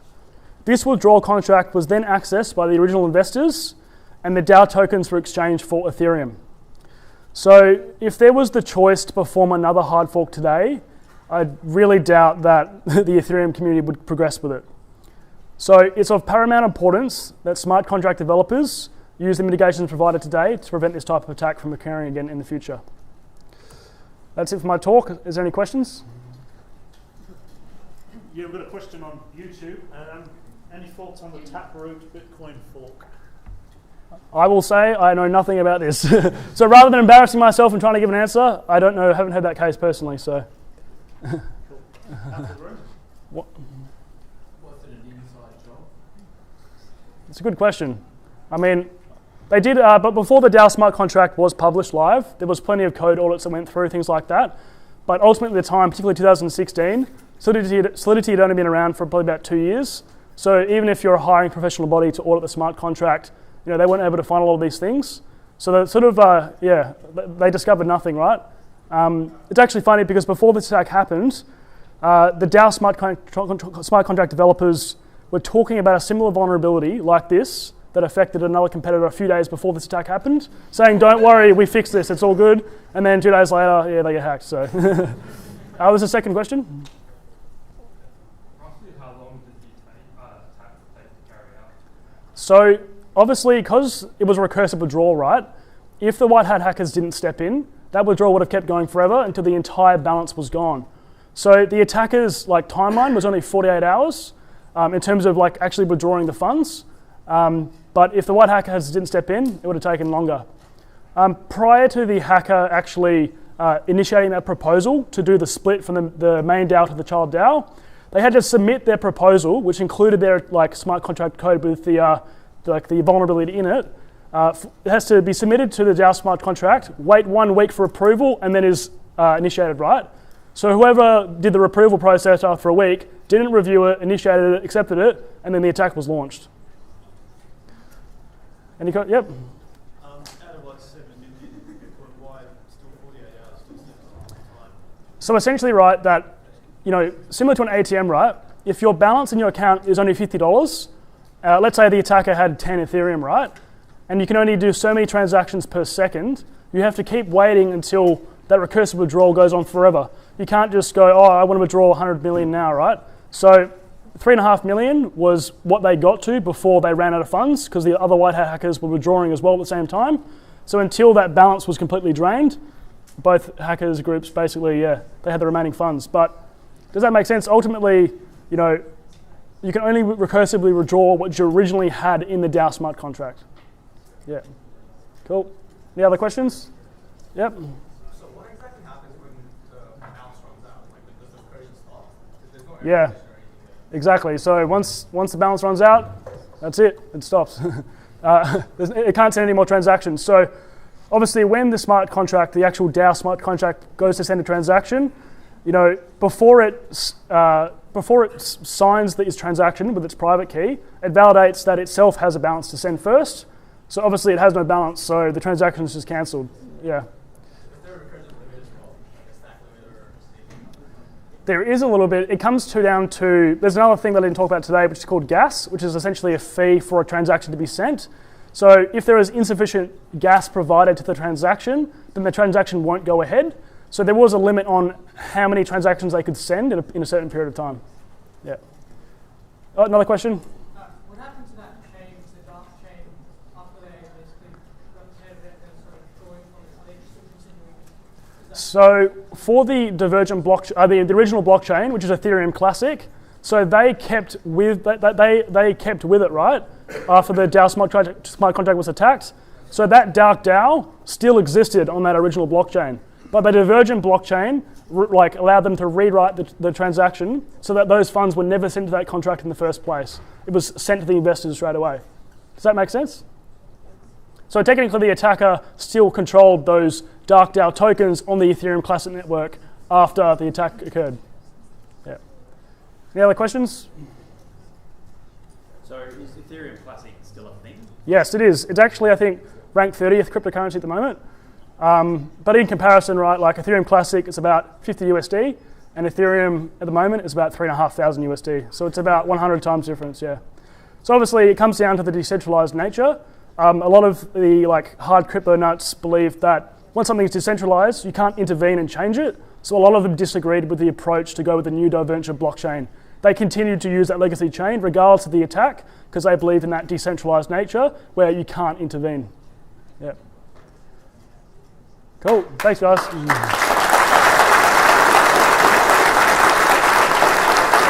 Cool. Easy. Let's take this challenge one. Oh, awesome. Thanks very much.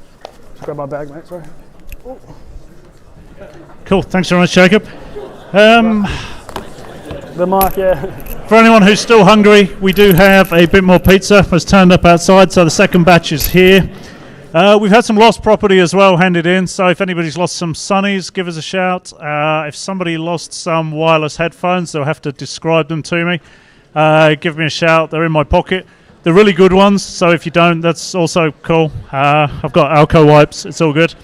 We're just going to do the transition now over to the next talk, which is pre-recorded. So Guile talking about ransomware will be up next after a very short break.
to? Yeah, thank you. Me and my dad's been in there.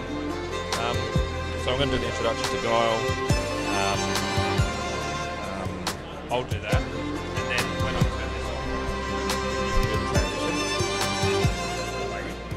to Guile. Yeah. Or you should.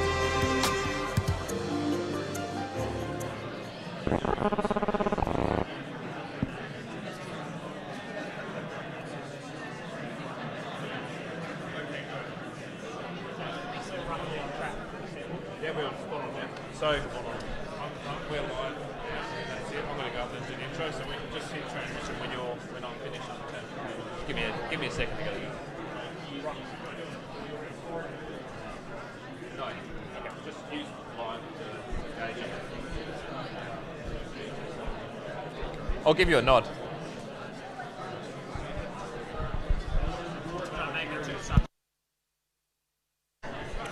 Testing. All right, thanks everyone for coming back in. I hope everyone got some pizza. We're just about to start the next talk.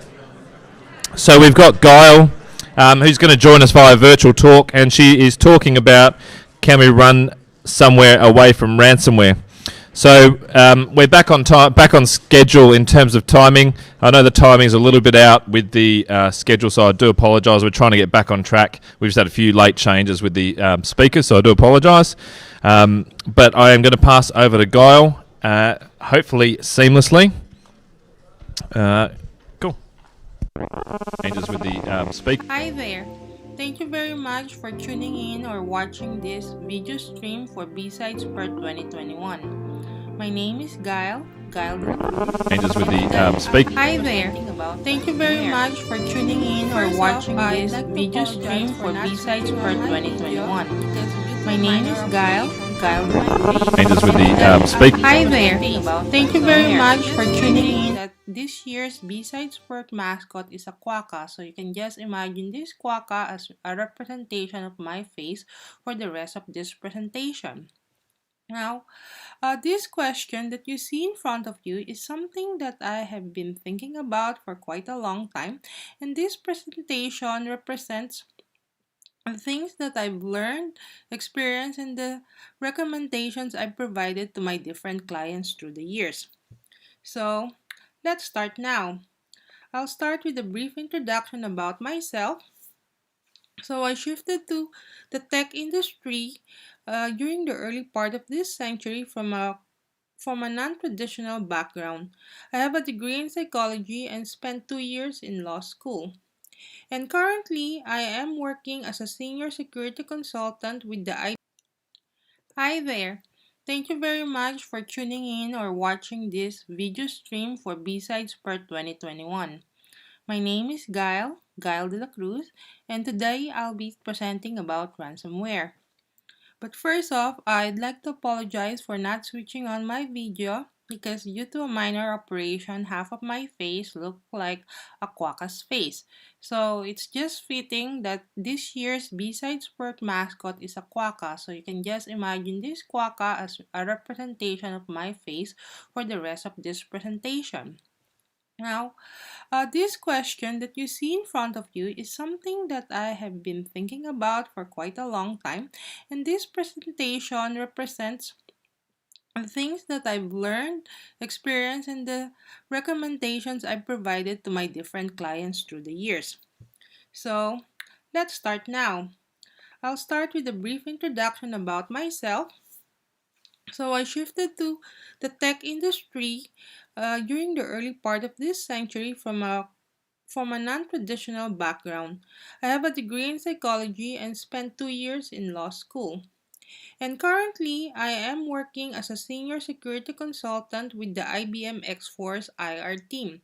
I deliver incident response and proactive services to our different clients across the Asia-Pacific region. So in terms of my cybersecurity educational background, I received my graduate certificate in incident response from the SANS Institute and my master's in cybersecurity with a specialization on digital forensics from the UNSW Canberra ADFA. I live in the beautiful Narm in Victoria, and I'm an avid InfoSec community supporter and I volunteer with different organizations, and I mentor people who are new to this field or those who are thinking of transitioning or shifting to cybersecurity.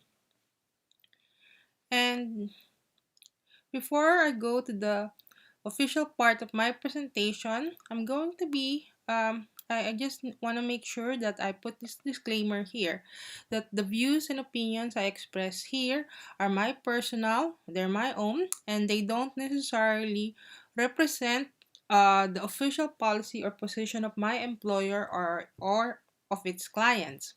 And another thing I need to give you a heads up on, there will be a lot of references to old movies because let's face it, due to the lockdowns, I haven't been to the cinema in ages.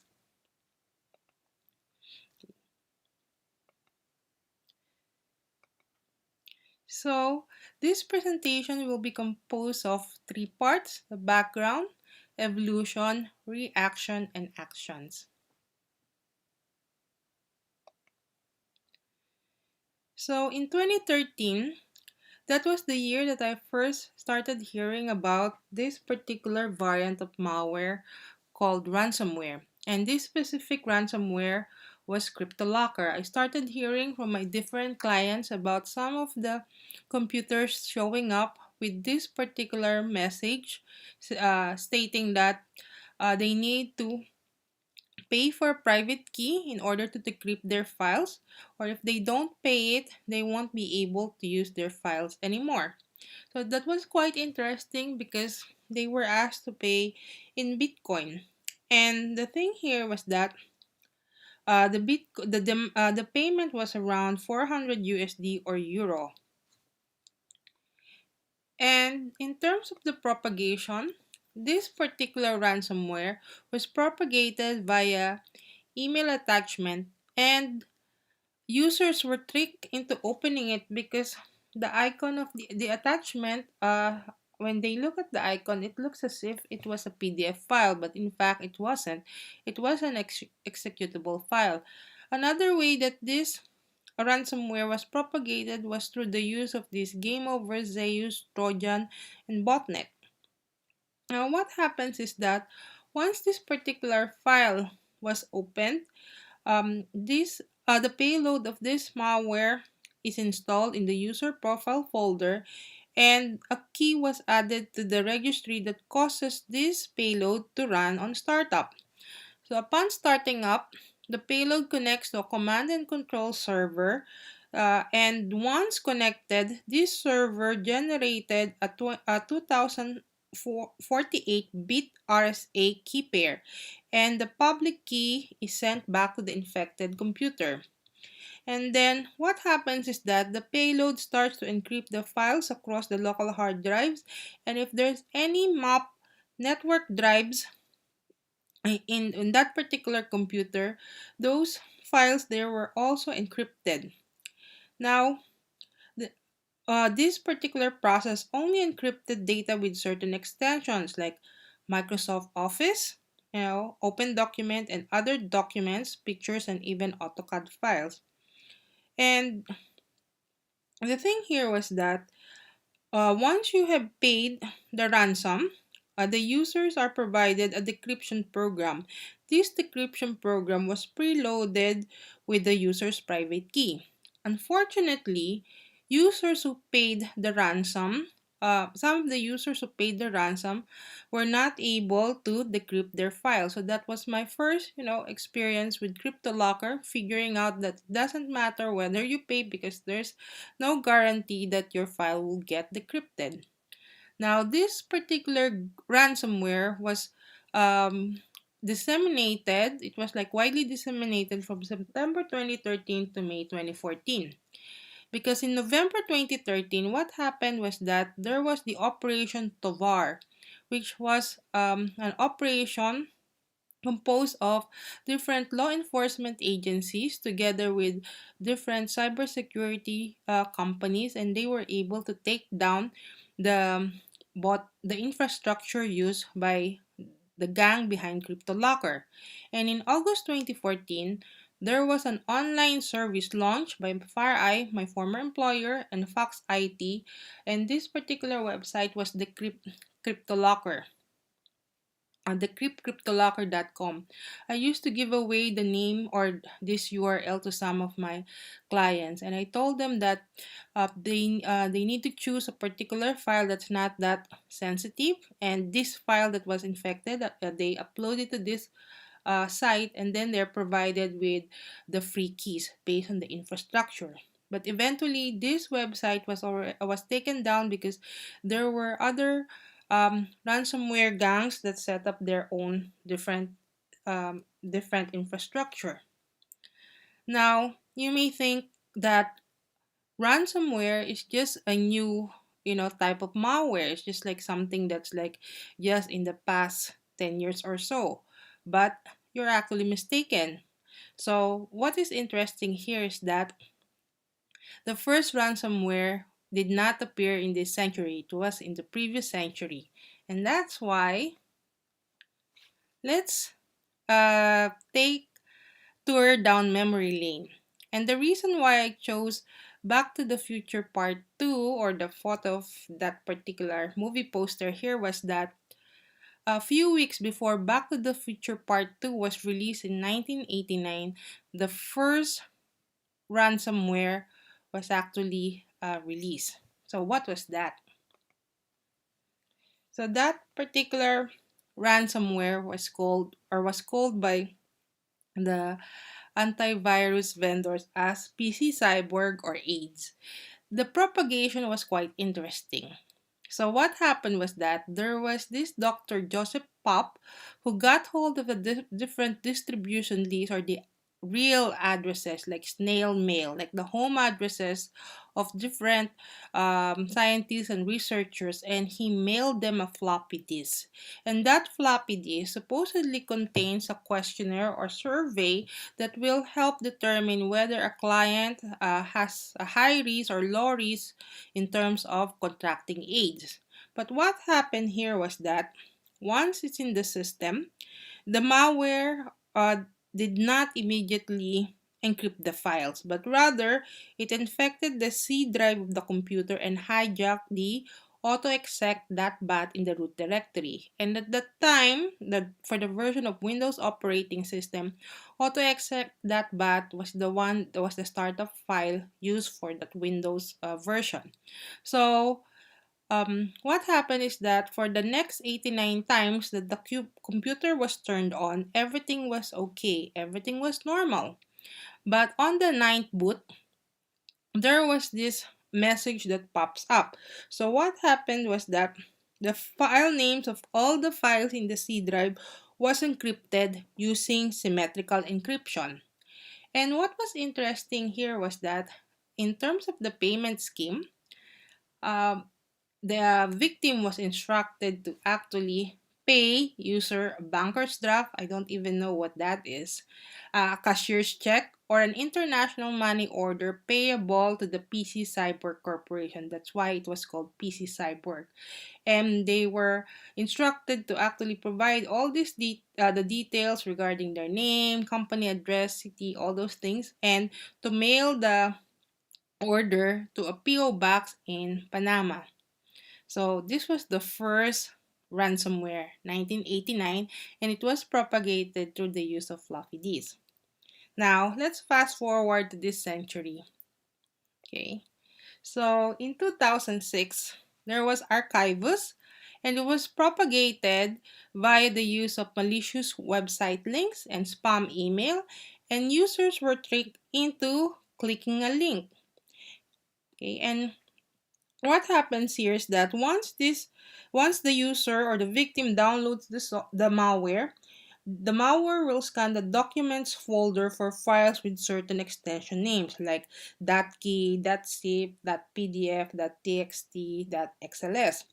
And then what the malware would do is that it will copy all these files into an encrypted password protected folder, and all the files are going to be locked inside that encrypted password protected folder, and all the originals are going to be deleted, and then what was left behind was a text file labeled how to get your files back.txt. So every time a user tries to open a file, this particular ransom note will be launched. And the message informed the victims that their files were all encrypted and can only be accessed using a very long password of more than 30 symbols. And the victims were told or instructed to email a certain email account for further instruction. And once the victims send out an email to to the email address, the attackers asked the victim to actually purchase from several online stores. And once the purchases have been made, the attacker would send the password over email. And then the interesting thing about Archivus, this particular ransomware, was that it's the first ransomware to use asymmetric encryption. Now, the downfall here is actually this, what you see on the right side of the screen. All these characters in purple, that was actually the password, meaning every decryption unlocker that was provided, turns out it uses the same password. So once word got around that this was the password that can be used to decrypt the password protected folder, so, what happened was that nobody paid anything, or the victims didn't email the attackers anymore. So this was Archivus. Now, that was quite interesting. And then in 2012, there was this ransomware called Revaton, and this was propagated via drive-by download, or spam and phishing email messages, or via dummy app downloads. So what is the significance of this particular ransomware? This was the first ransomware that was considered a police Trojan. What do we mean by this? What happens is that the malware installs itself as a .dll file, and then what happens is that all the applications is covered with this web inject or full screen web page. And the thing here is that it looks as if this was a message from the police or from the FBI or from the Department of Justice, and the victim is actually scared into paying a ransom because they supposedly visited sites that contained CSAM or child sex abuse materials or other illegal sites.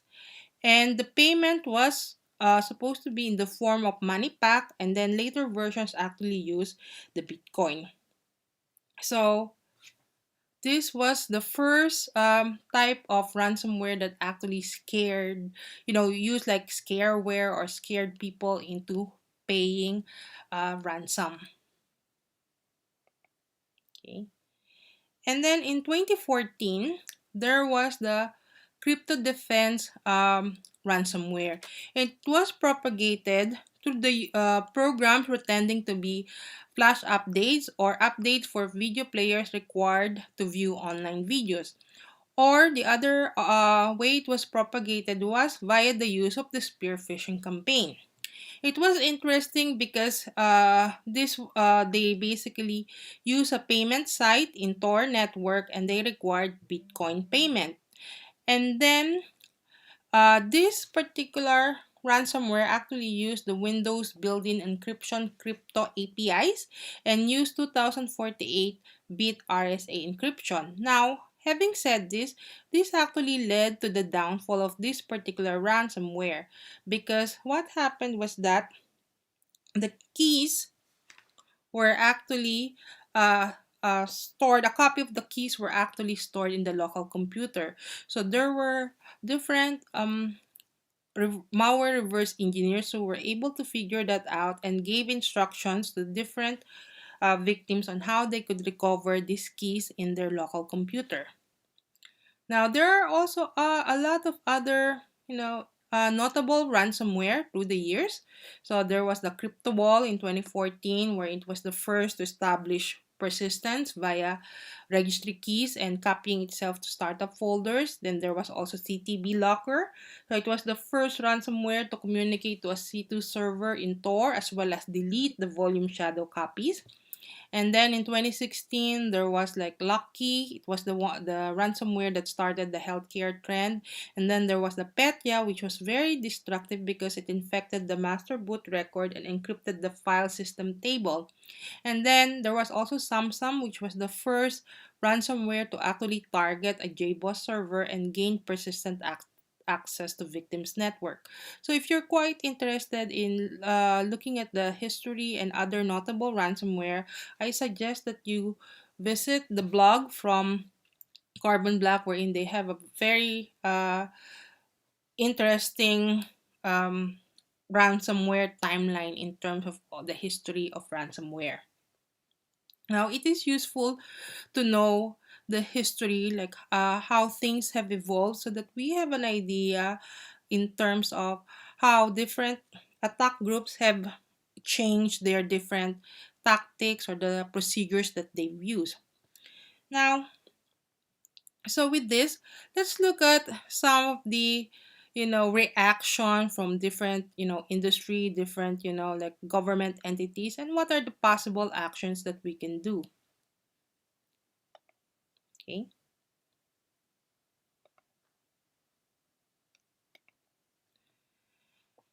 So, in terms of the business model for the different attackers, they have actually moved into having this RAAS, ransomware as a service model, wherein you have those groups of people with the technical expertise to develop the ransomware, and then they use like affiliates that will distribute this ransomware to the different victims, and a percentage of the ransom actually goes into the affiliate. So it has become a business, and there's the infrastructure that they have set up there in order to train their different affiliates. Now, another notable thing that has happened in terms of ransomware was that remember that there were some people who actually paid ransom and they were not able to decrypt their files using the decryptor provided by the ransomware gangs.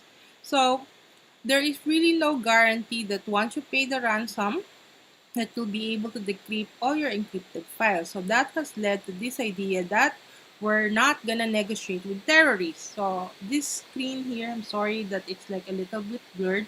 It's from a movie, Tropic Thunder. That was a very funny movie. So what has happened is that the ransomware gang now evolved their techniques. Now they have started engaging in what is called double extortion. What does this mean? So not only are your files encrypted, but they are also exfiltrated out, so that if you don't pay, they will actually release those private or confidential information out to the public. So that is what is called double extortion, and that was what we've seen in 2020.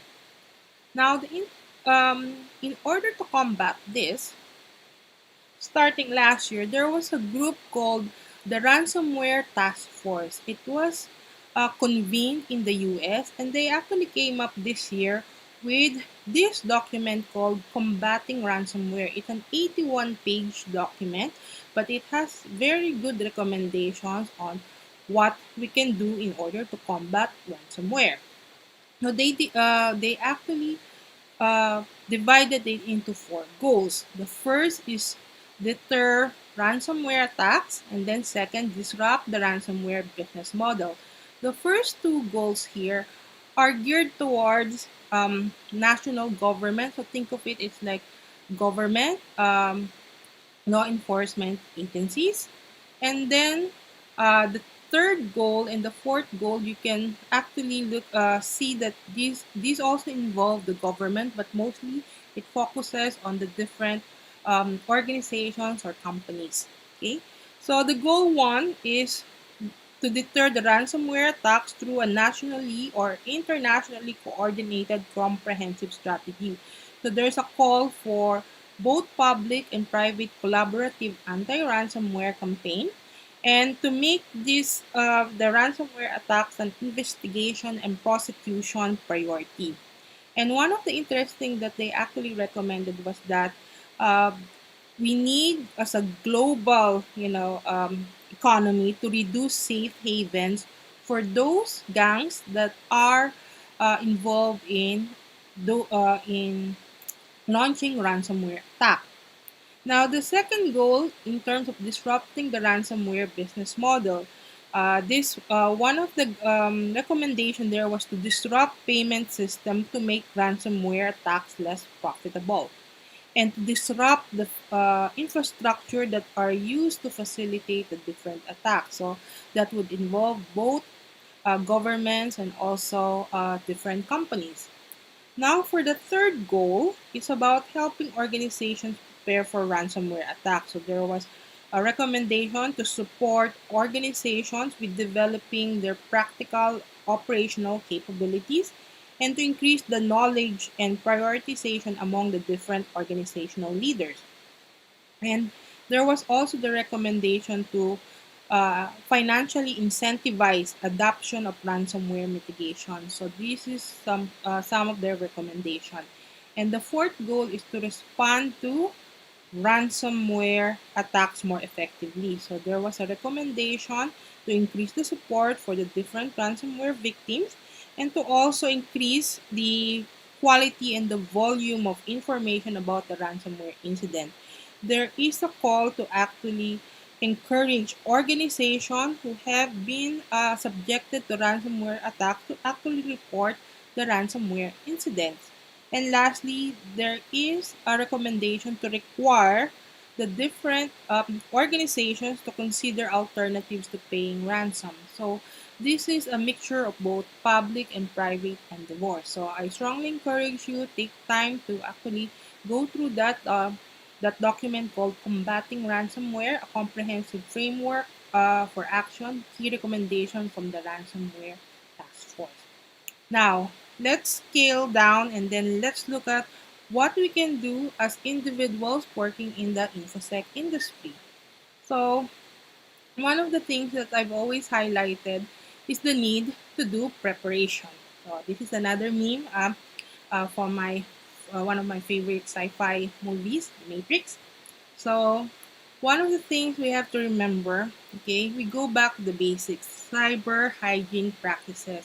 So we have to know what are our assets there, what are the important things, what are the keys to the kingdom, what are the important assets in our organization. And then we also have to check in terms of remote connectivity options.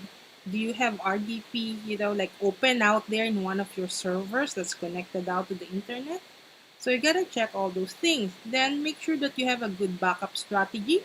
Make sure that you always frequently update both your system and your software. You apply MFA, scan and remove, suspicious email attachments, and disable file and printer sharing services. So these are all like basic cyber hygiene practices that we should actually be implementing. Another thing is that think of it from specifically from the cybersecurity infosec side is that preparation. So when was the last time you actually uh, read your IR plan, your incident response plan? And most importantly, when was the last time you tested it? I really hope that you have an IR plan there. Okay?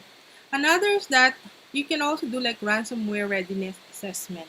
You could engage a third party vendor, or you could like do an exercise, like have someone in your organization assess how ready you are in terms of responding to a ransomware incident. So you could potentially do tabletop exercises. Another thing is to use or do attack emulation. You can use the different ransomware TTPs. There's a lot of data available out there and map it against the attack framework. You can use the attack navigator. There's actually a good write-up. It's in the last slides. I'll show it to you later. Last slides. It was from site, so how they use the ransomware TTPs to and then use the attack navigator in order to do an attack emulation. Another thing to remember is look at your business continuity plan and disaster recovery. Make sure that you review and test your backups and then implement a zero trust security model. So that's it for the preparation. Now, for detecting and responding to this, okay, utilize tools that tools for UEBA, user and entity behavior analysis.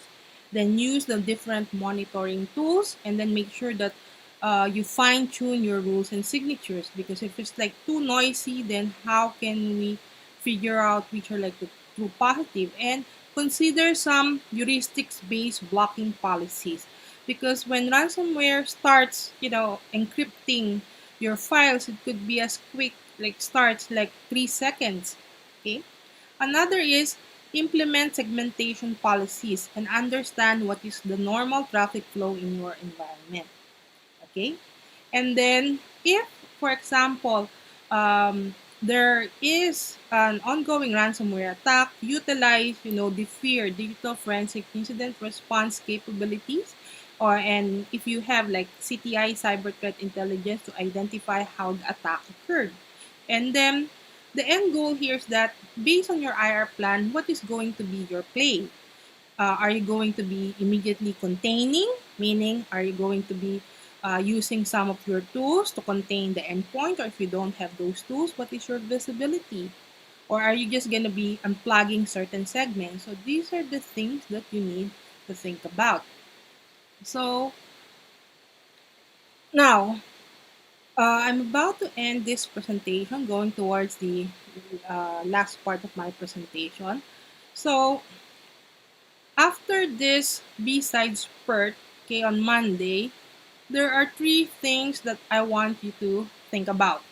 Or do. Not just wake up, kick ass, and repeat it, but rather to answer my question earlier regarding can we run away from ransomware. Based on all these years, I don't think ransomware will, go away. It will continue to evolve. And what we need to do as defenders is that we need to prepare and then we need to take action on this. Okay, so with that, I hope you learned something from this short presentation. So I'm gonna just show some of this, like my sources here. So there's the photo credits and then the sources.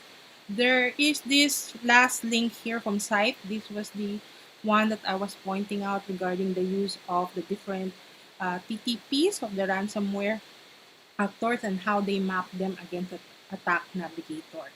So thank you very much for your time.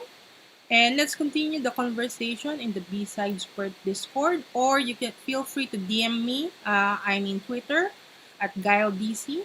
Okay, so with that, take care everyone, and may you be safe and may you be well and happy. Take care everyone.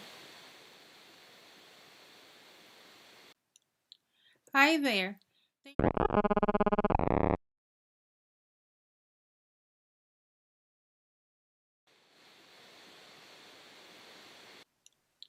Hi there.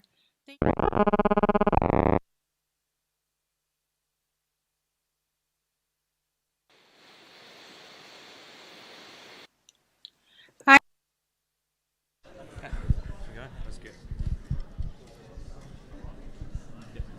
Sweet. Thanks, everyone. We'll just hand over. Thanks for that, Guile. I know you're listening in. Awesome talk. Thank you. We're just getting set up for Shane now with offensive RFID NFC.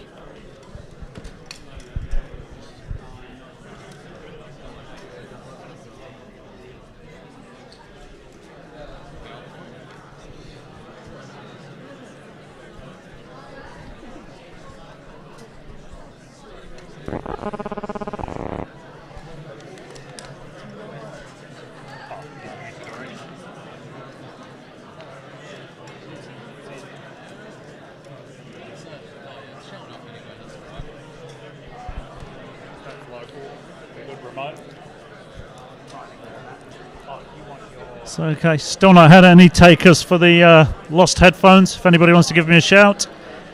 Just finishing the setup. Everybody see the slides okay? Discord channel, we're live. Can you see us?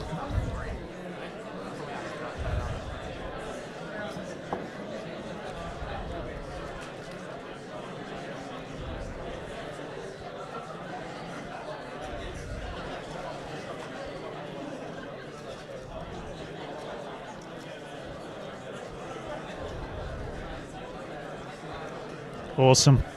Thanks everyone for giving us a shout. It's all still very new to us, so we appreciate the feedback.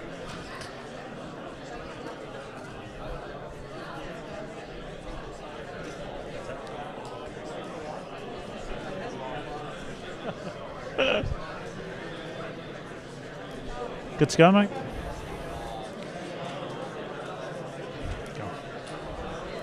Okay, we're just logging in and getting this one set up, so about 30 seconds away.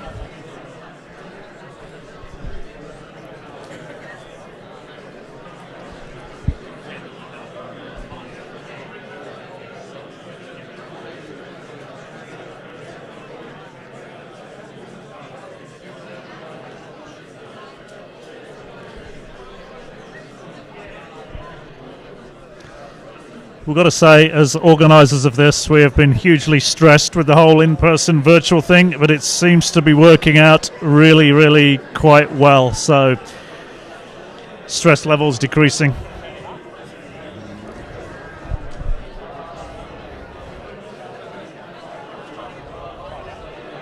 Sweet. This time with feeling. Yeah. Yeah, just right close.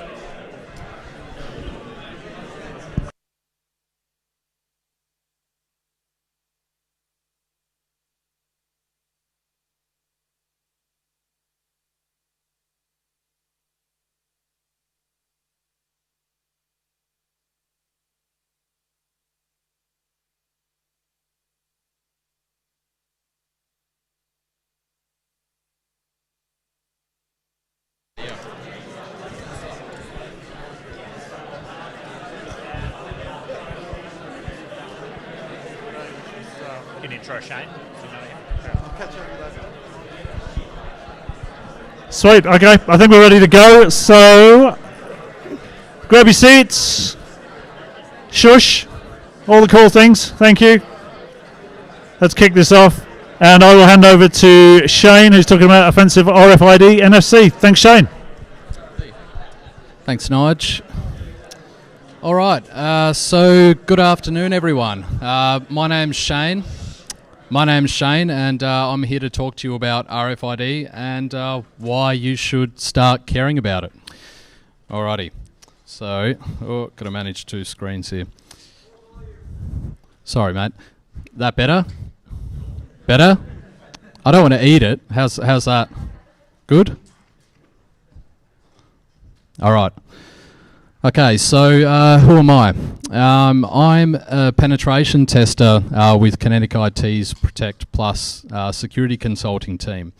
A bit of my background, I've got around a decade of experience within law enforcement and defence. I was in the Navy for a bit and worked for the government after that. My most recent role was as a Marine Tactical Officer, which sounds probably a lot cooler than it was. I spent a lot of time at sea watching movies in alphabetical order, so there you go. All right. For hobbies, I'm a commercial pilot and a flight instructor, so I fly things. I do skydiving, scuba diving, like to get away from the computer every now and then, which I'd highly recommend. All right. So most of my cyber experience before this was in DFIR, just for a bit of background. Alrighty, so what are we talking about today? Today I'm going to talk about RFID and NFC. So because it's a little bit of a niche subject, you can go into real fine detail with this, and I want to avoid that. So I'm just going to start with a high-level overview of what RFID and what NFC is. So if you're a Proxmark guru, just go and have a nap for the next 15 minutes and wake up at the end. All right. So yeah, we'll have a look at a high level of how it operates. Then I'll talk about some of the more interesting tools you can use to bypass access control.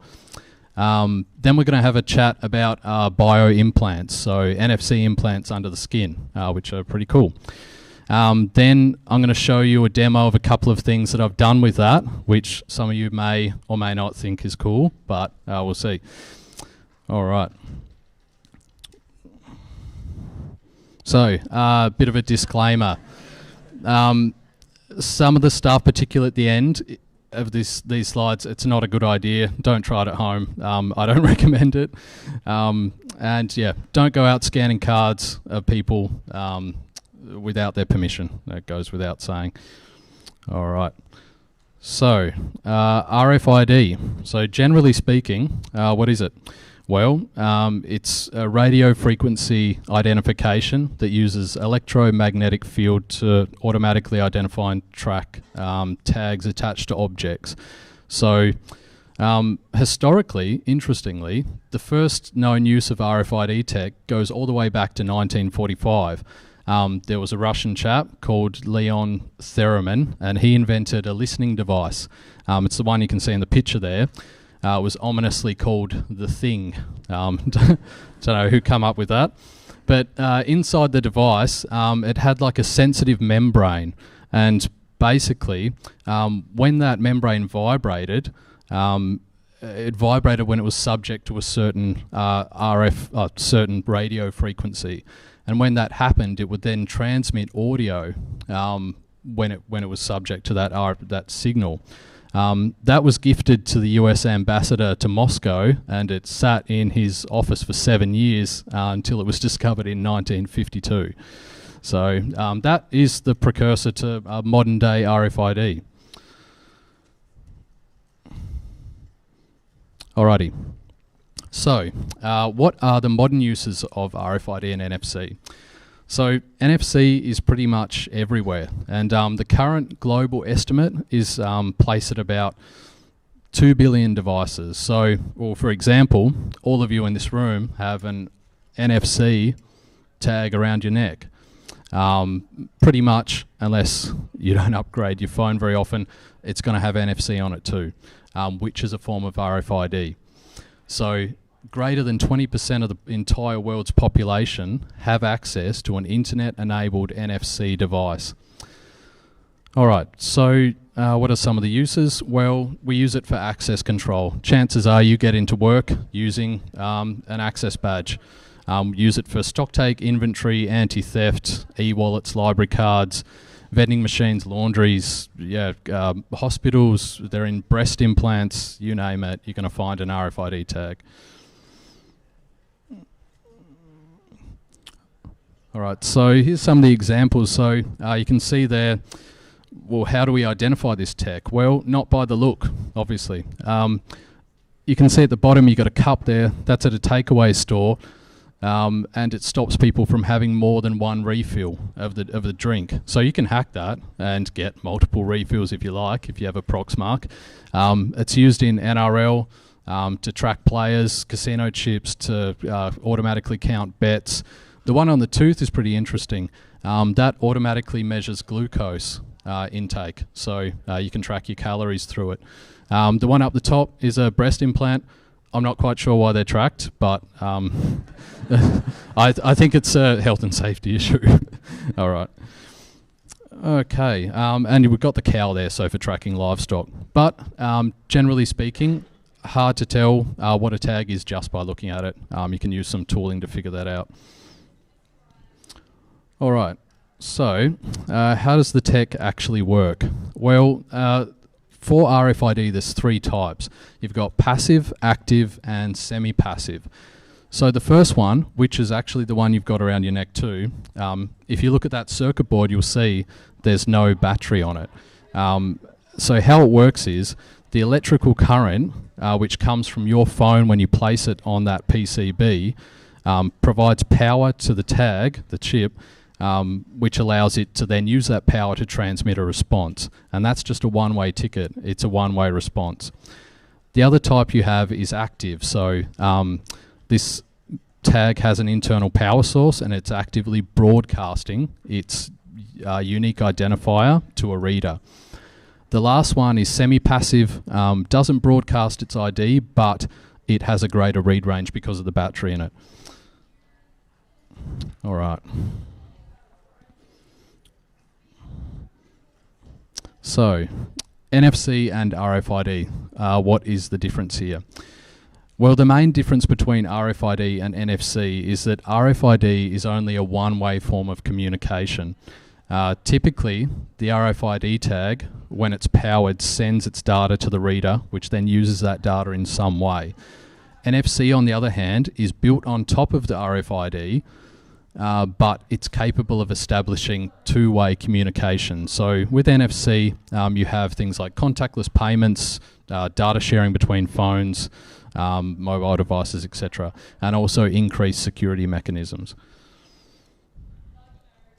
All right, what type of frequencies do these operate on, and how can we identify these technologies in use? As I said, you can't just by looking at them, they come in all different forms.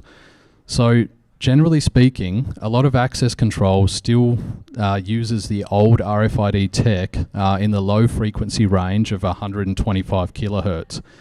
Now, there's a handout that they were giving out upstairs. You can use that as a diagnostic card. You could also use your badge. So if you hold your badge against one of the readers on the walls, the LED will illuminate. And the amount of times that illuminates per second is going to tell you the duty cycle, which is a more advanced thing if you want to check it out. But if it illuminates, it's going to tell you that that's operating in the 13.5 megahertz range. If it doesn't, then you know it's 125 kilohertz and it's an older form of tech. So, yeah, the high frequency form of tech, usually NFC, and that's where you're seeing like your MyFair cards, your Perth card, Visa card, etc. These old low frequency ones, they're going to have a lot less security, and they're going to be really easy to hack. And strangely enough, they're everywhere. You walk around with your diagnostic card in Perth, and chances are you're going to find a hell of a lot of buildings using old, outdated tech. All right, so why does this matter? Well, for access control, the amount of times I've walked around and I've been into a company, they have $1 million, millions of dollars of appliances, millions of dollars of software, the best firewall money can buy, but they're protected by a 10-cent piece of plastic that anyone can break that has zero security protocol. People are forgetting about the physical layer. There is a physical layer of cybersecurity. This isn't the Matrix. We're real here in the real world. All right, so if you go to work and take a look at your own access control, there's probably a high chance it's operating on 125 kilohertz, and that's probably something you should flag up. So how can we use that? Yeah. All right. I think I skipped ahead one.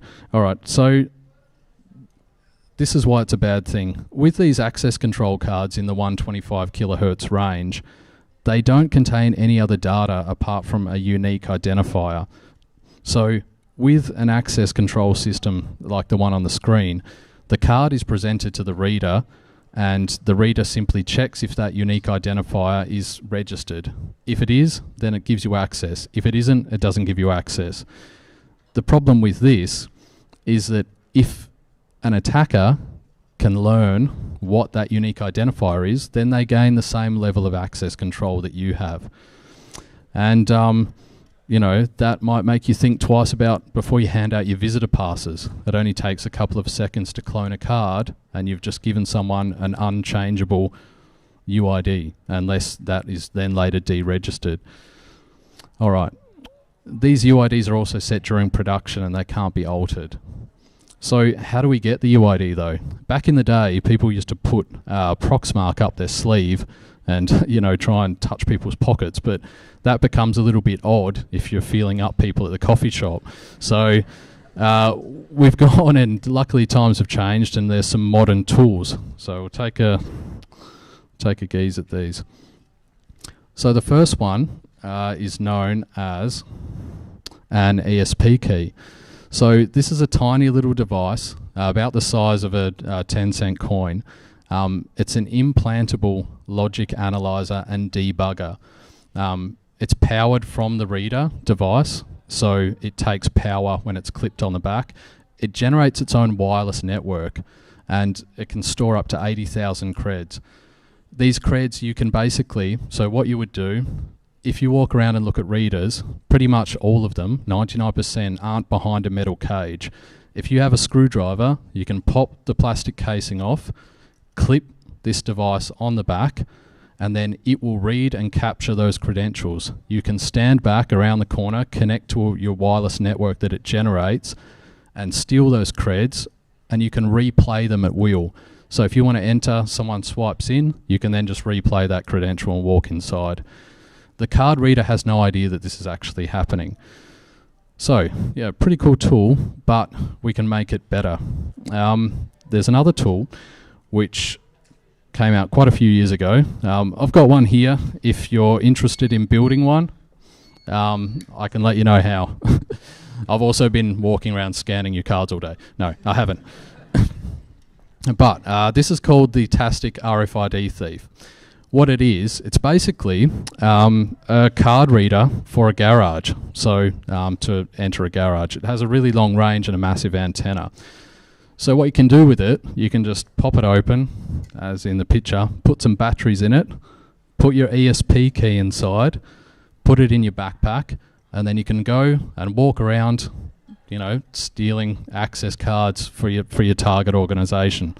Really easy, really simple, just flick it on, plug and play. So this is how you get these UIDs, and this is why having better security is important, because this is easy. I built this in my garage in, you know, a couple of hours. If I can do it, anyone with access to the internet can. All right, so we've had a look at more conventional access control. Now we're going to take a look at some of the more emerging tech, such as like RFID or NFC implants. All right, so bio-implants. These are under the skin. I have one in my left hand. You wouldn't be able to tell just by looking at it. It has exactly the same tech as a normal NFC chip, so same use case applies to these. But the difference being, this is concealable. It doesn't trigger a metal detector. You can have high frequency and low frequency, and combined in the one, and it can hold up to 8 kilobytes of encrypted storage. Heaps of uses for this. All right, so this got me thinking. When I first got this, I was a little bit socially irresponsible, and I put a link on it to Bill Gates' LinkedIn page, and my hairdresser, who was a big conspiracy theorist, I told her that I had my vaccine, and then I scanned my hand and showed her. Her mind was blown, but that was terrible. I told her afterwards, but anyway, so you can do things like that. It was fun to have some pranks, but then it got me thinking, what can I do offensively or maliciously with this tool? What could someone do? So I thought about it, and I thought, well, you know, this is in my skin, it's concealed. I could use it to trigger something. So I wrote up a script, and I put it in, spun up an AWS EC2 instance, so in the cloud. If you're from work at AWS, just cover your ears.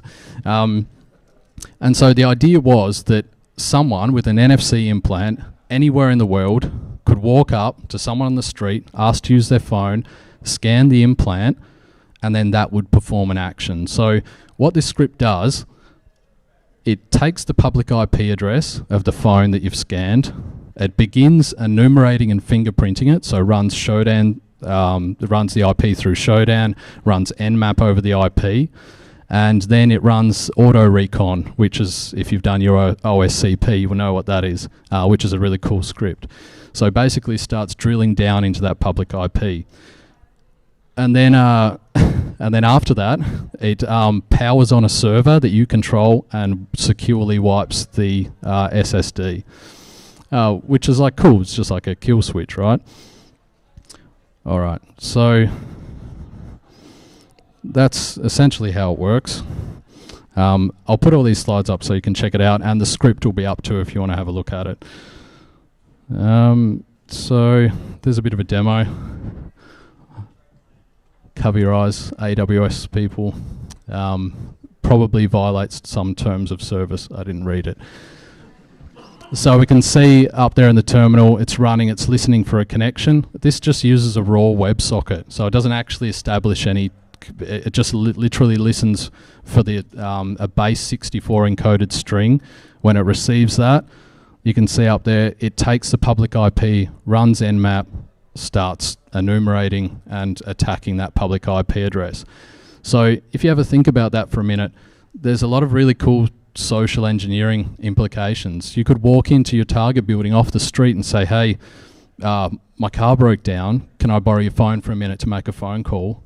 If they're connected to their corporate Wi-Fi, run your hand over the back of the phone, you've got the public IP address and you're already running enumeration over the network. Pretty cool.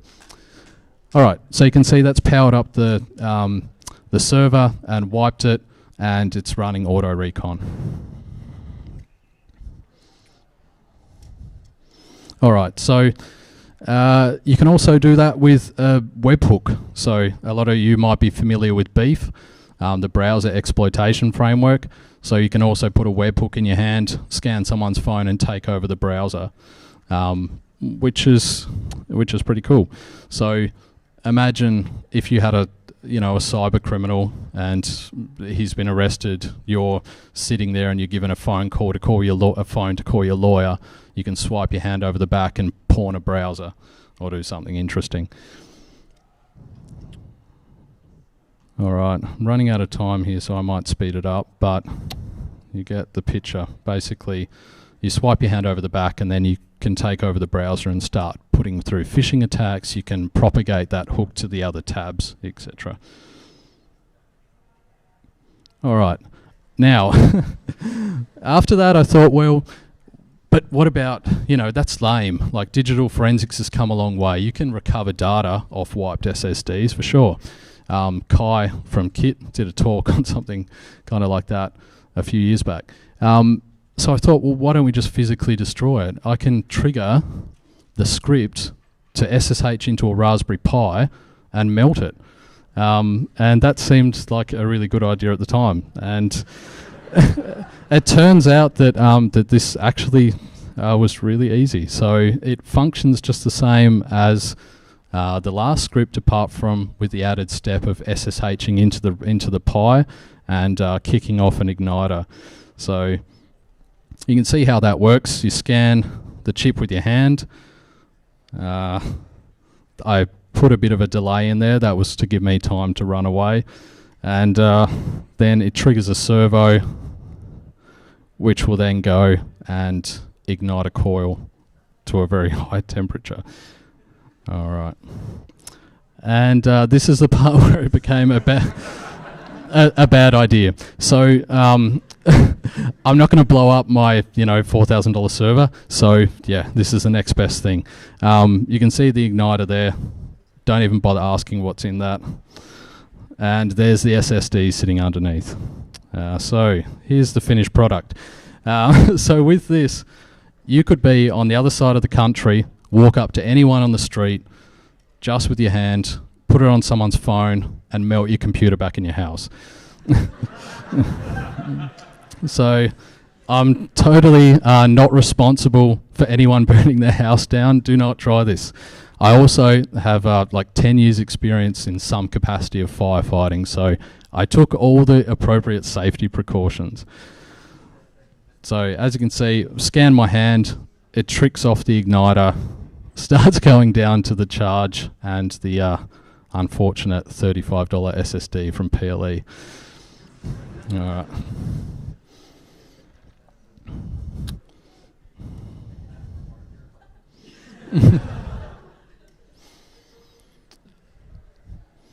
Right, so yeah, as it was going, I was a little bit disappointed at the start, but yeah, then it kind of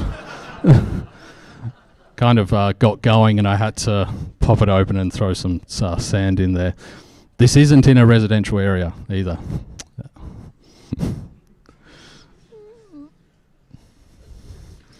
Yeah, so you have your remote self-destructing PC. Pretty cool, right? All with a chip in your hand that no one would possibly know about. And here we have the aftermath. So I'm not a DFIR expert, but I don't think anyone's getting any data off that. Yeah. All right, so thanks very much for listening. The main takeaways from this are, don't forget that there is a physical layer of security. This isn't the Matrix. We live in the real world. Servers are real. Protect them. For law enforcement, maybe start putting it in your SOPs or protocols to switch off NFC if you're dealing with perps, because, you know, if I can think of this, then a cyber criminal can think of this. And also, don't forget about NFC and RFID on your end user devices. Alrighty, thanks for listening. Any questions? Any questions? Nope. Have you considered weaponizing this for use against laptops? Like, you kind of just mentioned that have NFC support, like in a Windows laptop, just having it against a website and just start pulling something like MSHK. Yeah. That's a really good idea. Yeah. Yeah. Yeah, no, for sure. That's a great idea. I have to check it out. Yeah.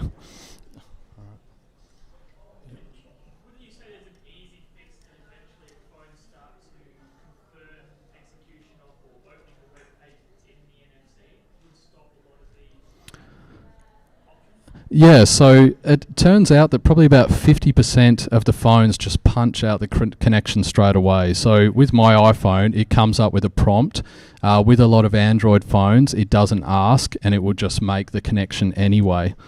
Yeah, but certainly if it has a prompt, then it's a little bit safer.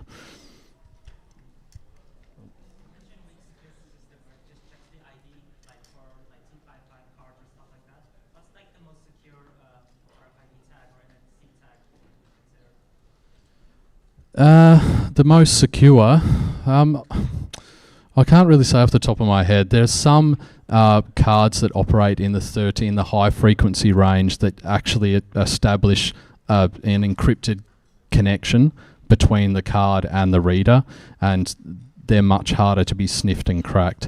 I've got some stuff on my laptop. If you pop up and see me after, I've got a heap of RFID stuff. We can have a chat about. Yeah.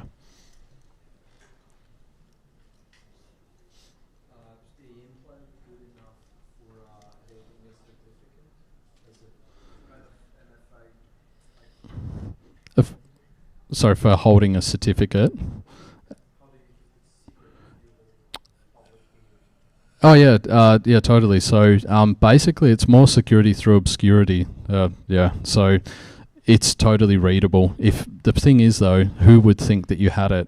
No one would really, believe or even know where to scan on your body. But you're right.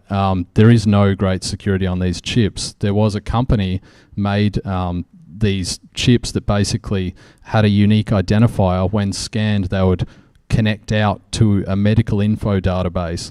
So you can imagine the privacy issues there. All you have to do is scan someone's hand, get their UID, and then you have their entire medical history.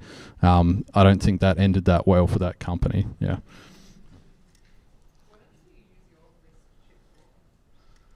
For mine, besides the Bill Gates LinkedIn page, I did put my access control for work. So I just so I may have cloned my work fob and put it on my hand. Yeah. But I don't do that anymore. Yes. Yeah. Yeah. All right. One more question? Anyone? My phone's got an option to turn NFC off. Would that be a suitable way of circumventing somebody that was trying to fill me up on a train? Yeah. Yeah. Yeah. Yeah. Totally. Yep. So yeah, switch it off. But by default, it's generally on for pretty much every phone. Yeah. All right. Cool. Thanks.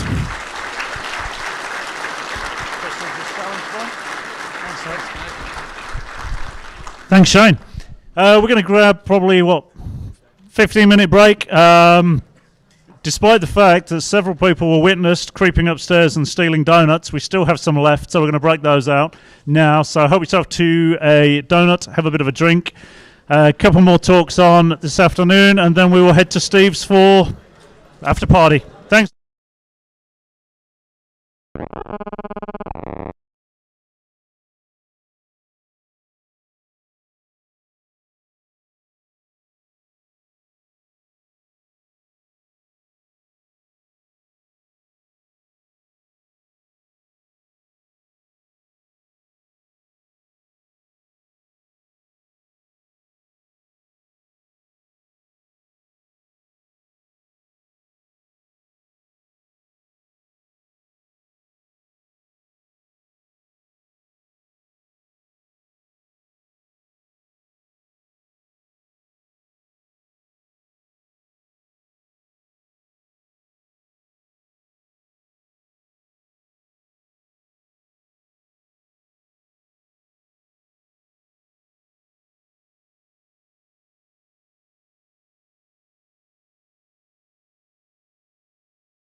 Thank you very much, guys. Okay, how to give an okay.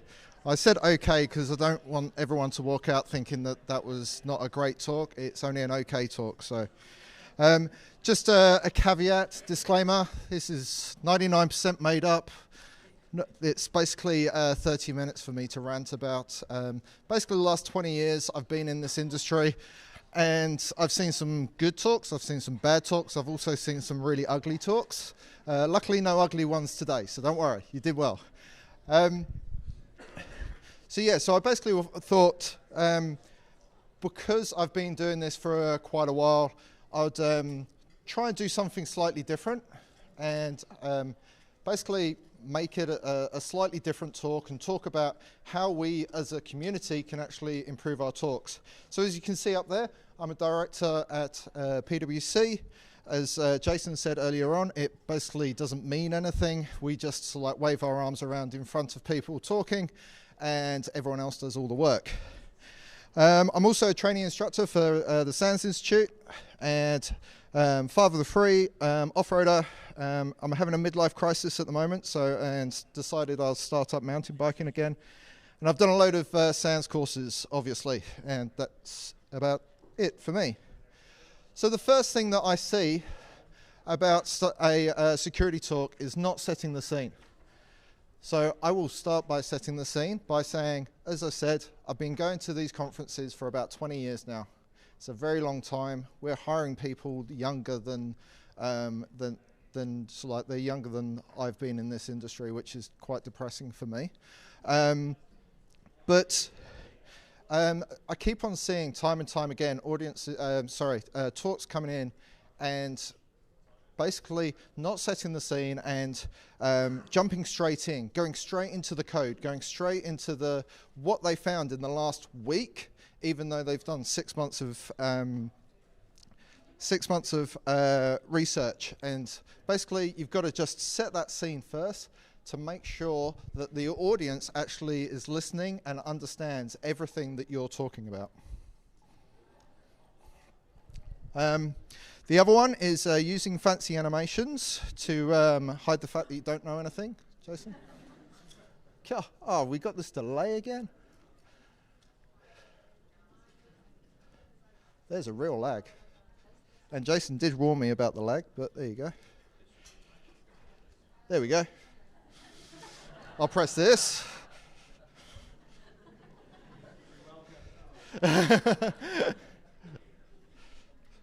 What's happened?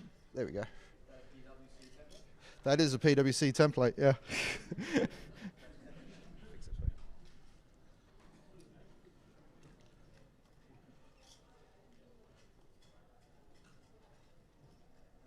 Perfect. Right.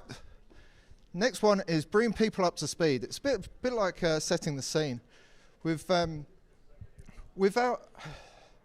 Basically, we always talk about very technical things, especially when we start talking about kernel overflows and like the talk with the Ethereum and the ATMs and stuff like that. We're talking about code that a lot of people in the security industry, and we used to call these hackathons, but now obviously they're cybersecurity industry conferences, and not everyone understands everything. So let's start bringing people up to speed, explaining exactly what's on the screen at the time, to be able to make sure that everyone gets the value out of it. Because we come here, we're all giving up our weekends to come and see talks. We just need to, to get value out of those talks, is you've actually got to understand what's on the screen. So this is probably my biggest bugbear. This slide's not too bad, but having way too much text on the screen, I know that you guys are all looking at the screen and actually reading what's on that screen, rather than listening and looking at me. The presentation that you're providing is yourself. The screen is just a visual aid. So make sure that when you're making your own slides, think about how are you presenting and using your visual aids. So I'd say for the people that are going behind me, so sorry Russ, can't see where you are. Where are you? Put your hand up. There. Whoever's going after me or tomorrow, don't go home and quickly rewrite your slides. You've prepared this for a month or so. Just carry on doing it. But the next year, remember, less words on the slide. A picture does tell 1,000 words, unless you can't actually understand what the picture is telling you. I saw this and I was like, I've got to put this in. I have no idea where this, where the picture came from, but I was like, yes, this basically explains everything.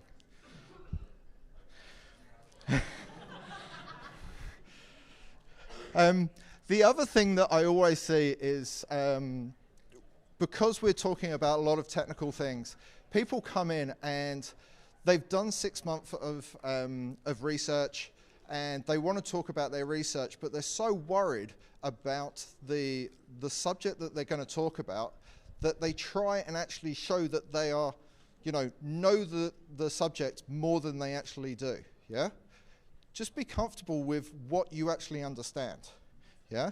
Don't try too hard. Don't try and be someone that you're not. If you've done 6 months of research on that specific subject, show that you've got 6 months experience. If you've had 10 years in that subject, show you've got 10 years of experience.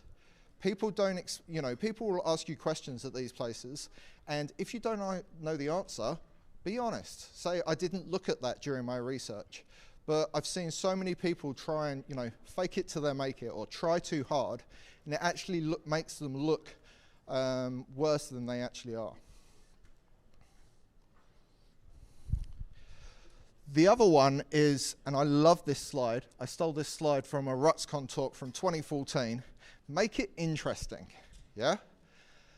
This slide came, as I said, it was 2014, I still remember it in this year, yeah? And it's probably the best talk that I've seen in my whole career. And basically it was, you can go onto the RutsCon website and find the slides and you can watch it. But it's basically talking about how someone found a number of vulnerabilities in the Cisco Acer firewall. And he did it as a journey of saving Princess Peach. And he did it all like this, and he said, okay, for this level, I had to do this. For this level, I had to do that. It's the only security talk that I've been to that I have never seen anyone walk out of. Yeah? So make it interesting. If you can tie it to Mario, great. If you don't, just make it interesting. Because at the end of the day, as I've already said, we're giving up our weekend. We can go out there and have a chat with our friends and have a coffee or play with the lockpicks and stuff. To keep people here and talking about your, listen to your talk, you've got to make it interesting.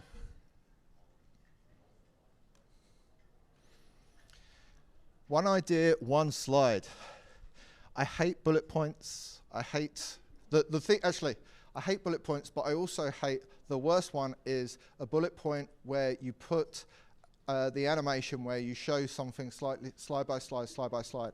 That's just, basically prolonging the pain of someone just slowly reading the page rather than letting them just read the big amount of text.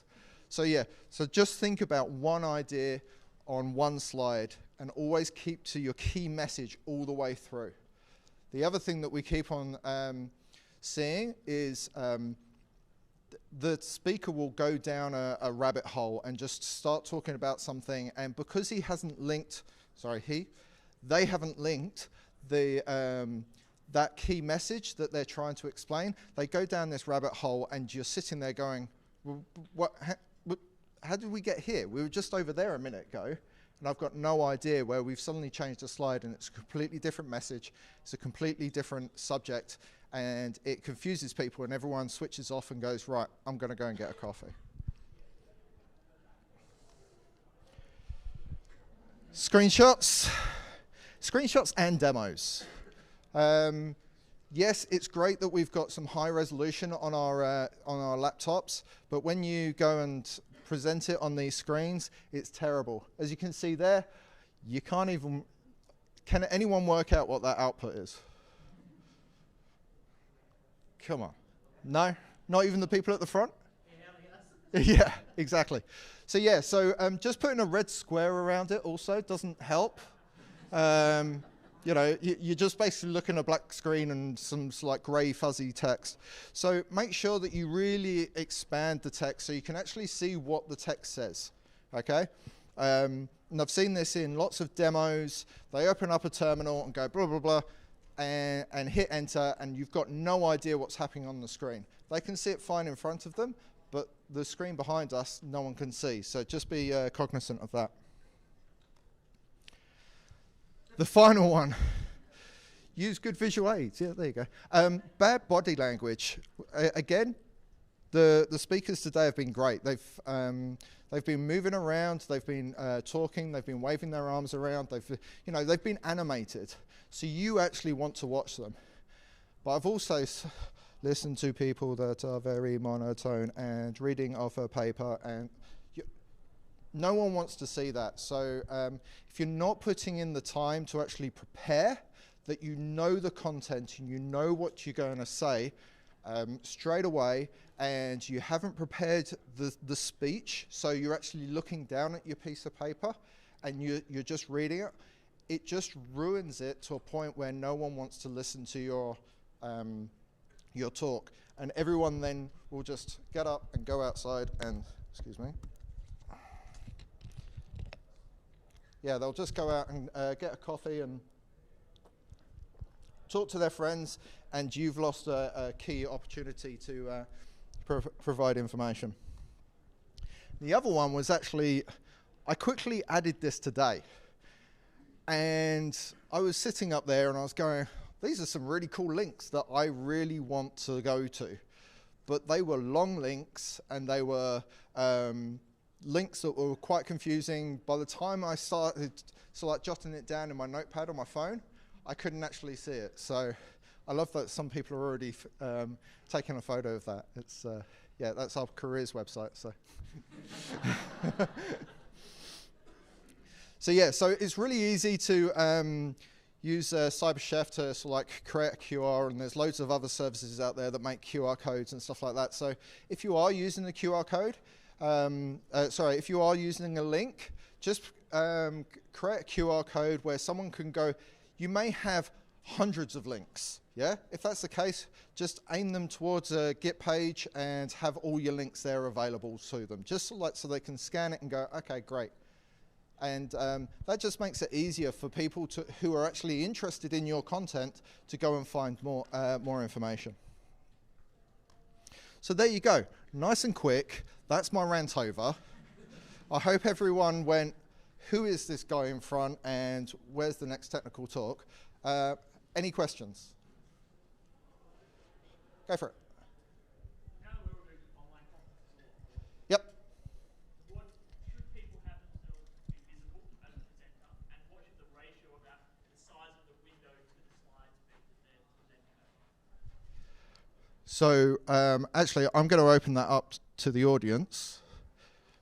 Put your hands up if you think you should have your camera turned on, even if you're recording it like we have done with some of the talks here today. Put it up if you think you should have the camera on. Okay, and then put your hands up if you don't think you should have the camera on. Okay, I think you get your answer there. Any other questions? At the back.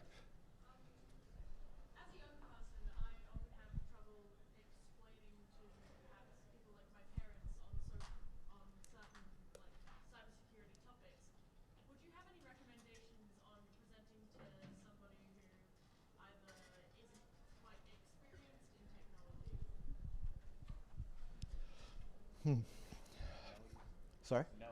Yeah. Yeah, there you go. Yeah, I'll just take over.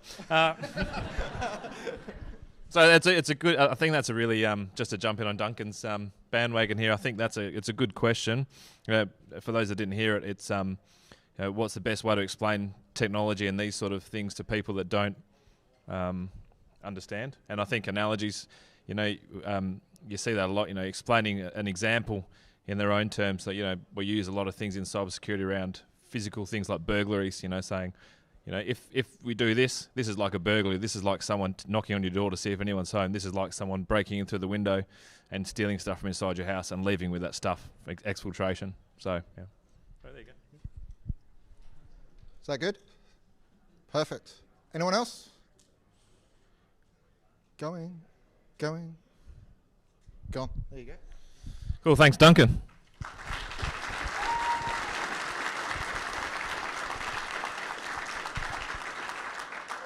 So we're a little bit ahead of schedule. We're probably going to... Oh, thanks. Here's your challenge coin. Thanks, Duncan. We're a little bit ahead of schedule. We'll probably just change over. And so if everyone just give us 5 minutes, have a quick break, and we'll get going with the next presentation.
Shane, Alex wants you to get your adapter.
Okay, ready to go for the next talk.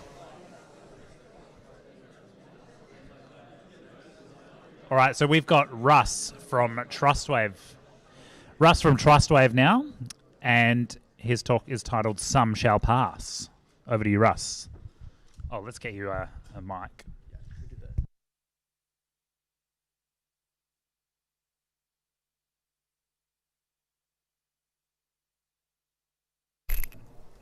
Cool. Hello, can you hear me? Awesome. Just put it in my pocket. Cool. Let's make a start. Hi, my name's Russ. I'm a senior security consultant for Trustwave here in Perth. My day-to-day often includes pen testing, but specific to application control, I've done maturity assessments, configuration reviews, and even run some proof of concepts for clients. Today, we're going to take a look at what application control is, the methods that you might use when you're developing your policies, and even some examples where you might use each of those methods. Then once we've got a better understanding of how it's all configured and how it works, we can look at how we might bypass it. We're going to take a look at some examples that I've seen through policy review from clients and that other security researchers have disclosed previously. And then we can have a look at how we might go about fixing some of that stuff. So application control, formerly known as application whitelisting, ensures that only applications that you've explicitly allowed in your policy are allowed to run on an endpoint or server. This configuration is known as allow listing, and we're going to be focusing on that today. Inverse, or the flip side to allow listing, is block listing, which is when you allow anything to run except for the specific files that you've got in your policy which are prevented from running. By its nature, it's way less secure. You're probably familiar with application control or allow listing to be used for anti-malware. Obviously, you're probably not going to be allowing malware to explicitly run within your environment, but it can also be used pretty well at enforcing your SOE environment.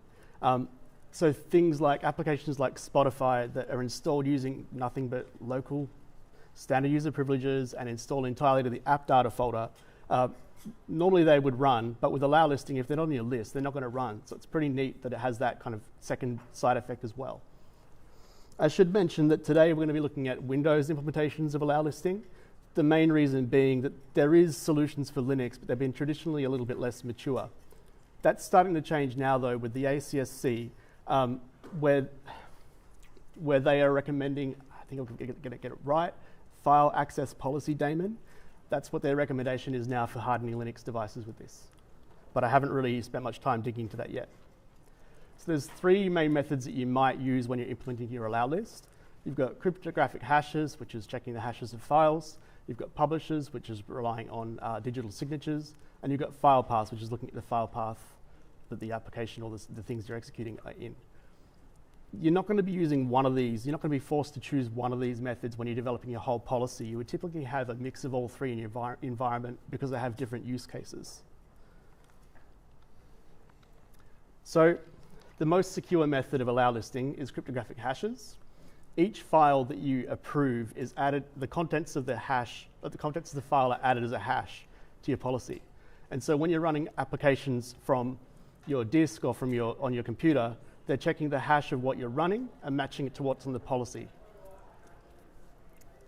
So when you change those files, maybe if you're patching your OS or updating your application, these are applications that are typically approved, the original hashes will change, which means that ultimately you won't be able to run an application that you have previously allowed in your environment. So for that reason, the trade-off to being the most secure method is it's the one that's the most hard to maintain because you're constantly having to work with the applications you're updating. A really good use case for using hashes with your allow list is your golden SOE image. You can capture all the hashes that make up your SOE and then make sure that they're going to be allowed to run. You know they're going to run until you make an update. Likewise with SCCM applications that you might publish, anything that you use to install, configure, and deploy and ultimately run within your SCCM application is going to be allowed to execute as long as you capture all the hashes and you add them into your allow list policy. So because SCCM and your SOE environment are typically fairly well maintained with a robust processes, you hope, they're just really an extra couple of steps to your workflow to actually maintaining and updating it.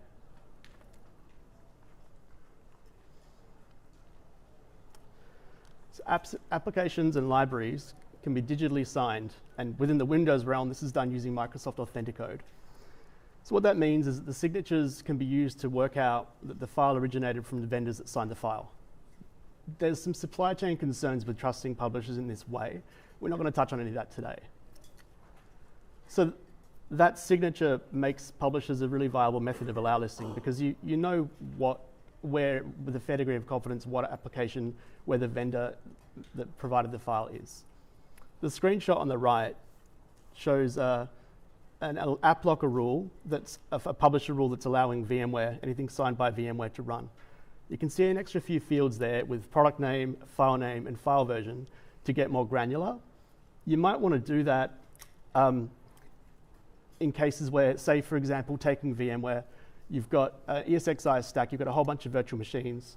So you've got your Ethernet adapters and you've got your VMware tools stuff. You want that stuff to run, but VMware also publishes VMware Workstation, and you might not want that in your environment. So you can get more granular if you need to. The use cases for publisher rules are files assigned that change frequently. So the good part about allow listing by publishers means that unlike hash-based rules, when you update your applications and your OS, even though the contents of the files are changing, they're probably not changing the publisher. You might have that in the edge case, but it certainly wouldn't be the norm. So that means things like your OS and your browsers are really good candidates for this method. Now we've got file path rules, which are the least secure method. And these, when you allow a file path, say, for example, the full file path, C drive, Windows, Notepad.exe, you can also allow a folder or subfolder if you use a wildcard rule. There's no validation other than the file name, as you can see from that picture, that it matches. The content clearly doesn't match, but it doesn't matter. So the use cases for these are things that change frequently and can't be digitally signed, so maybe a CI/CD script or anything within your sysvol that runs as a script. The main focus of allow listing is to prevent unprivileged users from running code that's not permitted within your policy or on your network. The main reason for that is that a local admin can uninstall software, maybe your endpoint controls that might be enforcing your allow list policy, or stopping services like the app ID service, which AppLocker uses to enforce the policy that's pushed out through group policy. The big weakness of file path rules is being able to overwrite the file as a standard user, either overwriting or in a worst case, if you're using file path rules which allow a whole folder or subfolder with wildcards, if you can write to that folder, then you can run anything you want. It's pretty common to see path rules created with an asterisk or with these wildcards. One of the more interesting cases I've kind of found when I was doing a config review for a customer was finding that the C drive program data folder was allowed, which is fine. If you look at it at the surface, some people might not know that that folder is actually user writable. The existing files and folders that are in there that aren't created by you aren't, but you can, as a standard user, dump something in the root of the folder or create a subfolder. There are other user writable folders like C drive Windows tasks by default, which are things that admins typically don't know, and that's kind of where these wheels come unstuck. Before we get into it a bit further, I just wanted to show you the output of a purple PowerShell command that you can see there, which is a standard user can interrogate the app locker policies with PowerShell. I've taken just the one example, which is the C drive program data rule we've just been talking about. The things to look for here are the path conditions, which is the file path that it needs to match. You've got the action down the bottom, which is allow, and then the exceptions just underneath, above that, they're empty, but they do the inverse action of allow. So because it's an allow rule, anything that's listed there will be blocked from running. And finally, you've got the user or group SID, which in this case is S110, which I forget exactly what it means, but it's basically has the effect that it's all users. It might be everyone, it might be authenticated users. You get the picture. So the sum of all parts of that rule is that any user can run anything within the C drive program data folder. Cool. Cleverly didn't resume my VM, so that's great.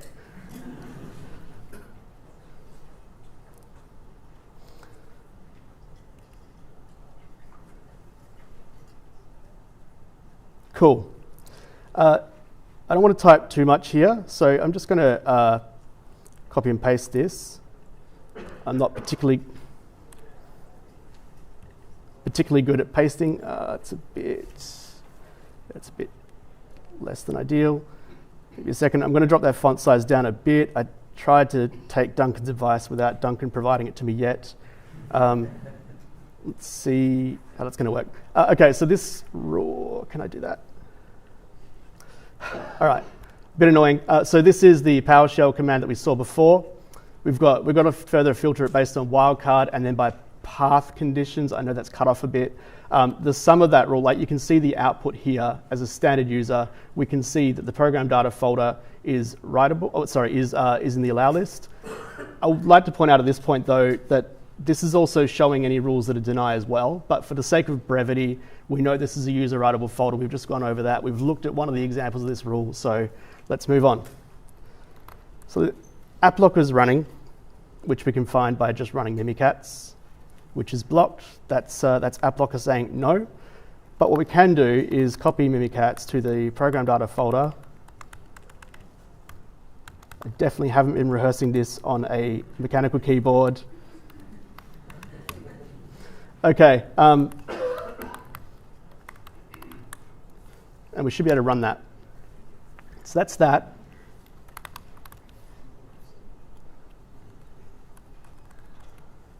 Okay.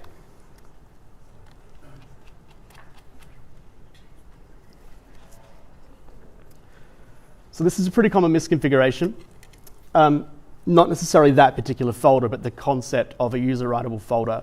As I said, the C drive Windows task one is also by default, and you've probably got a good chance that that's on your allow list. The ways to fix this, realistically, you really don't want to use file path rules unless you can absolutely avoid it. So use hashes of publisher rules where you can. There might be an occasion where you can't, but yeah, you really don't want to use path rules.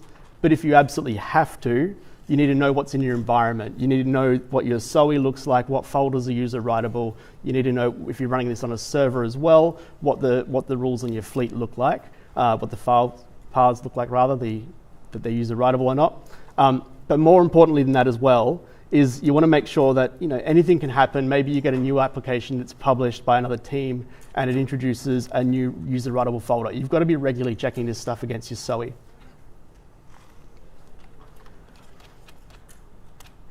So let's think about this from the context of an attacker that's shelled a standard user account on a Windows workstation or server. We can happily interrogate the app locker policy, which we can then use to work out what the allow list rules are for paths, and then poke at the different folders that might exist there to see if any are user writable. If we find one, happy days. We can run whatever the hell we want, which might be mimikatz, as we just saw. And from a usability perspective, a standard user that can run mimikatz, maybe the user has some sensitive information that's stored using the data protection API. So some examples of that might be maybe the user has a remote desktop connection manager file with some RDP creds to a different server. Using mimikatz, the attacker can extract within that user's context any of those files and move laterally to a server.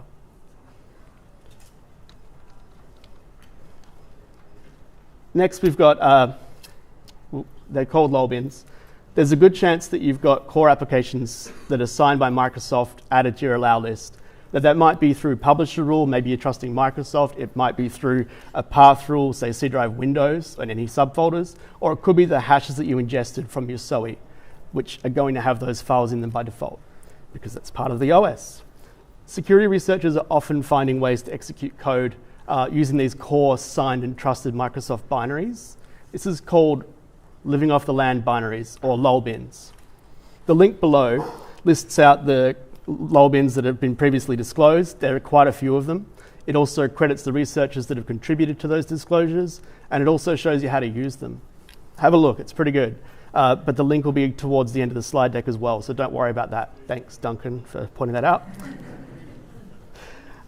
So you should point out that this is typically considered to affect signed files, but as we've talked about, there's different methods that you could have those same files in your allow list. It affects each method, hashes and paths as well. We're going to take a look at just one example of these lol bins today. We're going to look at MS Build, which is an application which can be used to compile C# code, and it uses XML files as the project file. And one of the cool features of MS Build is that you can have inline tasks in C# which execute C# code defined within the XML. So when you run MS Build and point it at your project file, your tasks are executed. So let's, again, take a look.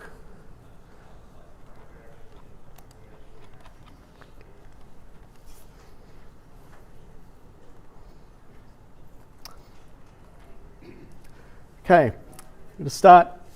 Cool, you can see that. We're going to use a tool called Ghost Builder, which is on GitHub. Again, there's a reference to this at the end of the talk.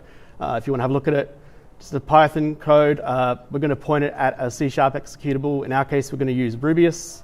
We're going to give it any arguments we have because it's not interactive. So we're going to point it to Kerberoast, which we'll talk about what that might do in a little bit. And then we point at the output file. And it works. Let's have a quick look without caps lock. So it's just XML. It's defining the task. It's pretty big text here. We can see at the top there's our argument, and we can see the payload that we've got, which is the C# executable. So because I'm lazy, I've already copied this to the VM. So I just want to prove the SHA-1 hash for that. This is probably not going to work that well considering I've got the one screen. We'll see how we go. To prove that I've already copied this file and it's the same file.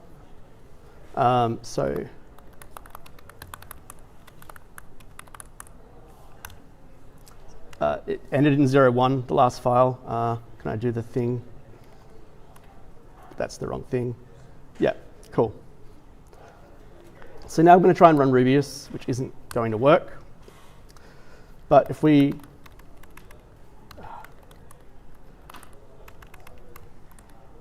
that's not right.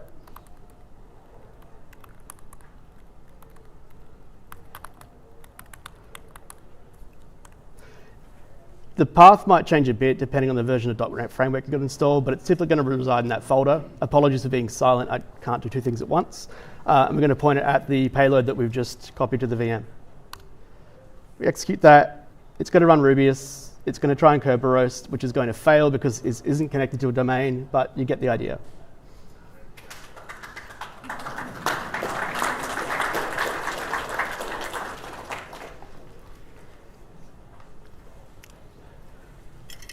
So to mitigate this, this kind of attack, Microsoft maintains a list of these lol bins as their Microsoft recommended block rules. It's a really clever title, but it's pretty useful. They provide them as an XML file, which you can merge into your existing app locker policy, or other security vendors that make a commercial allow list product can also ingest those rules into their own system, making them available for you to use within the product if you choose to, which you should. If you're following the ACSC's Essential 8, you might know that the maturity level 3 specifies these recommended block rules as a requirement because they want you to protect against the things you've just seen. Up until 2021 update, which was 2-3 months ago now, Yeah, that's about right. It was the only requirement, the only step up from level 2 to level 3. There's now a few more things in there now. I can't remember exactly what. I haven't really had to assess it yet, but yeah. If you have a look at these rules, you'll see that there are heaps and heaps of applications in here, and they're all legitimate Microsoft files. So there's a good chance that you're using at least some of them in your environment. So don't just blindly apply this as a block rule. You're going to want to work out how you can log and audit it before you implement it. You're going to need some tweaking of the policy.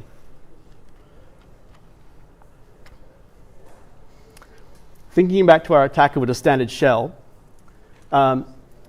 if we're able to use this particular login as an example, now remember there are a bunch of others that have different outcomes as well, but this particular example could be used to run as any C# executable that you want. In our case, we used Rubius, which can be used to, amongst other things, do Kerberos attacks, which, if we were successful, would let us compromise any service accounts with weak passwords in AD and then move laterally through AD. But Sharphound is also a C# application, so this would work too. You could run Sharphound to enumerate all your Active Directory environment and then use Bloodhound to look for different paths and compromise a domain admin account.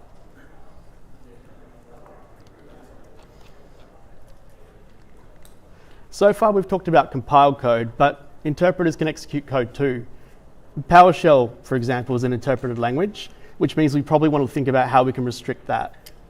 Fortunately, some of the allow list products, like AppLocker, allow you to enforce allow listing rules to restrict what scripts can run. But these rules seem to need, for some reason, to touch on disk first before it can enforce it, which means that if you've got access to the interpreter, you can use something like invoke expression to download the PowerShell script into memory and then execute the PowerShell functions, which we're going to take a quick look at. Before I do that, just going to run a quick Python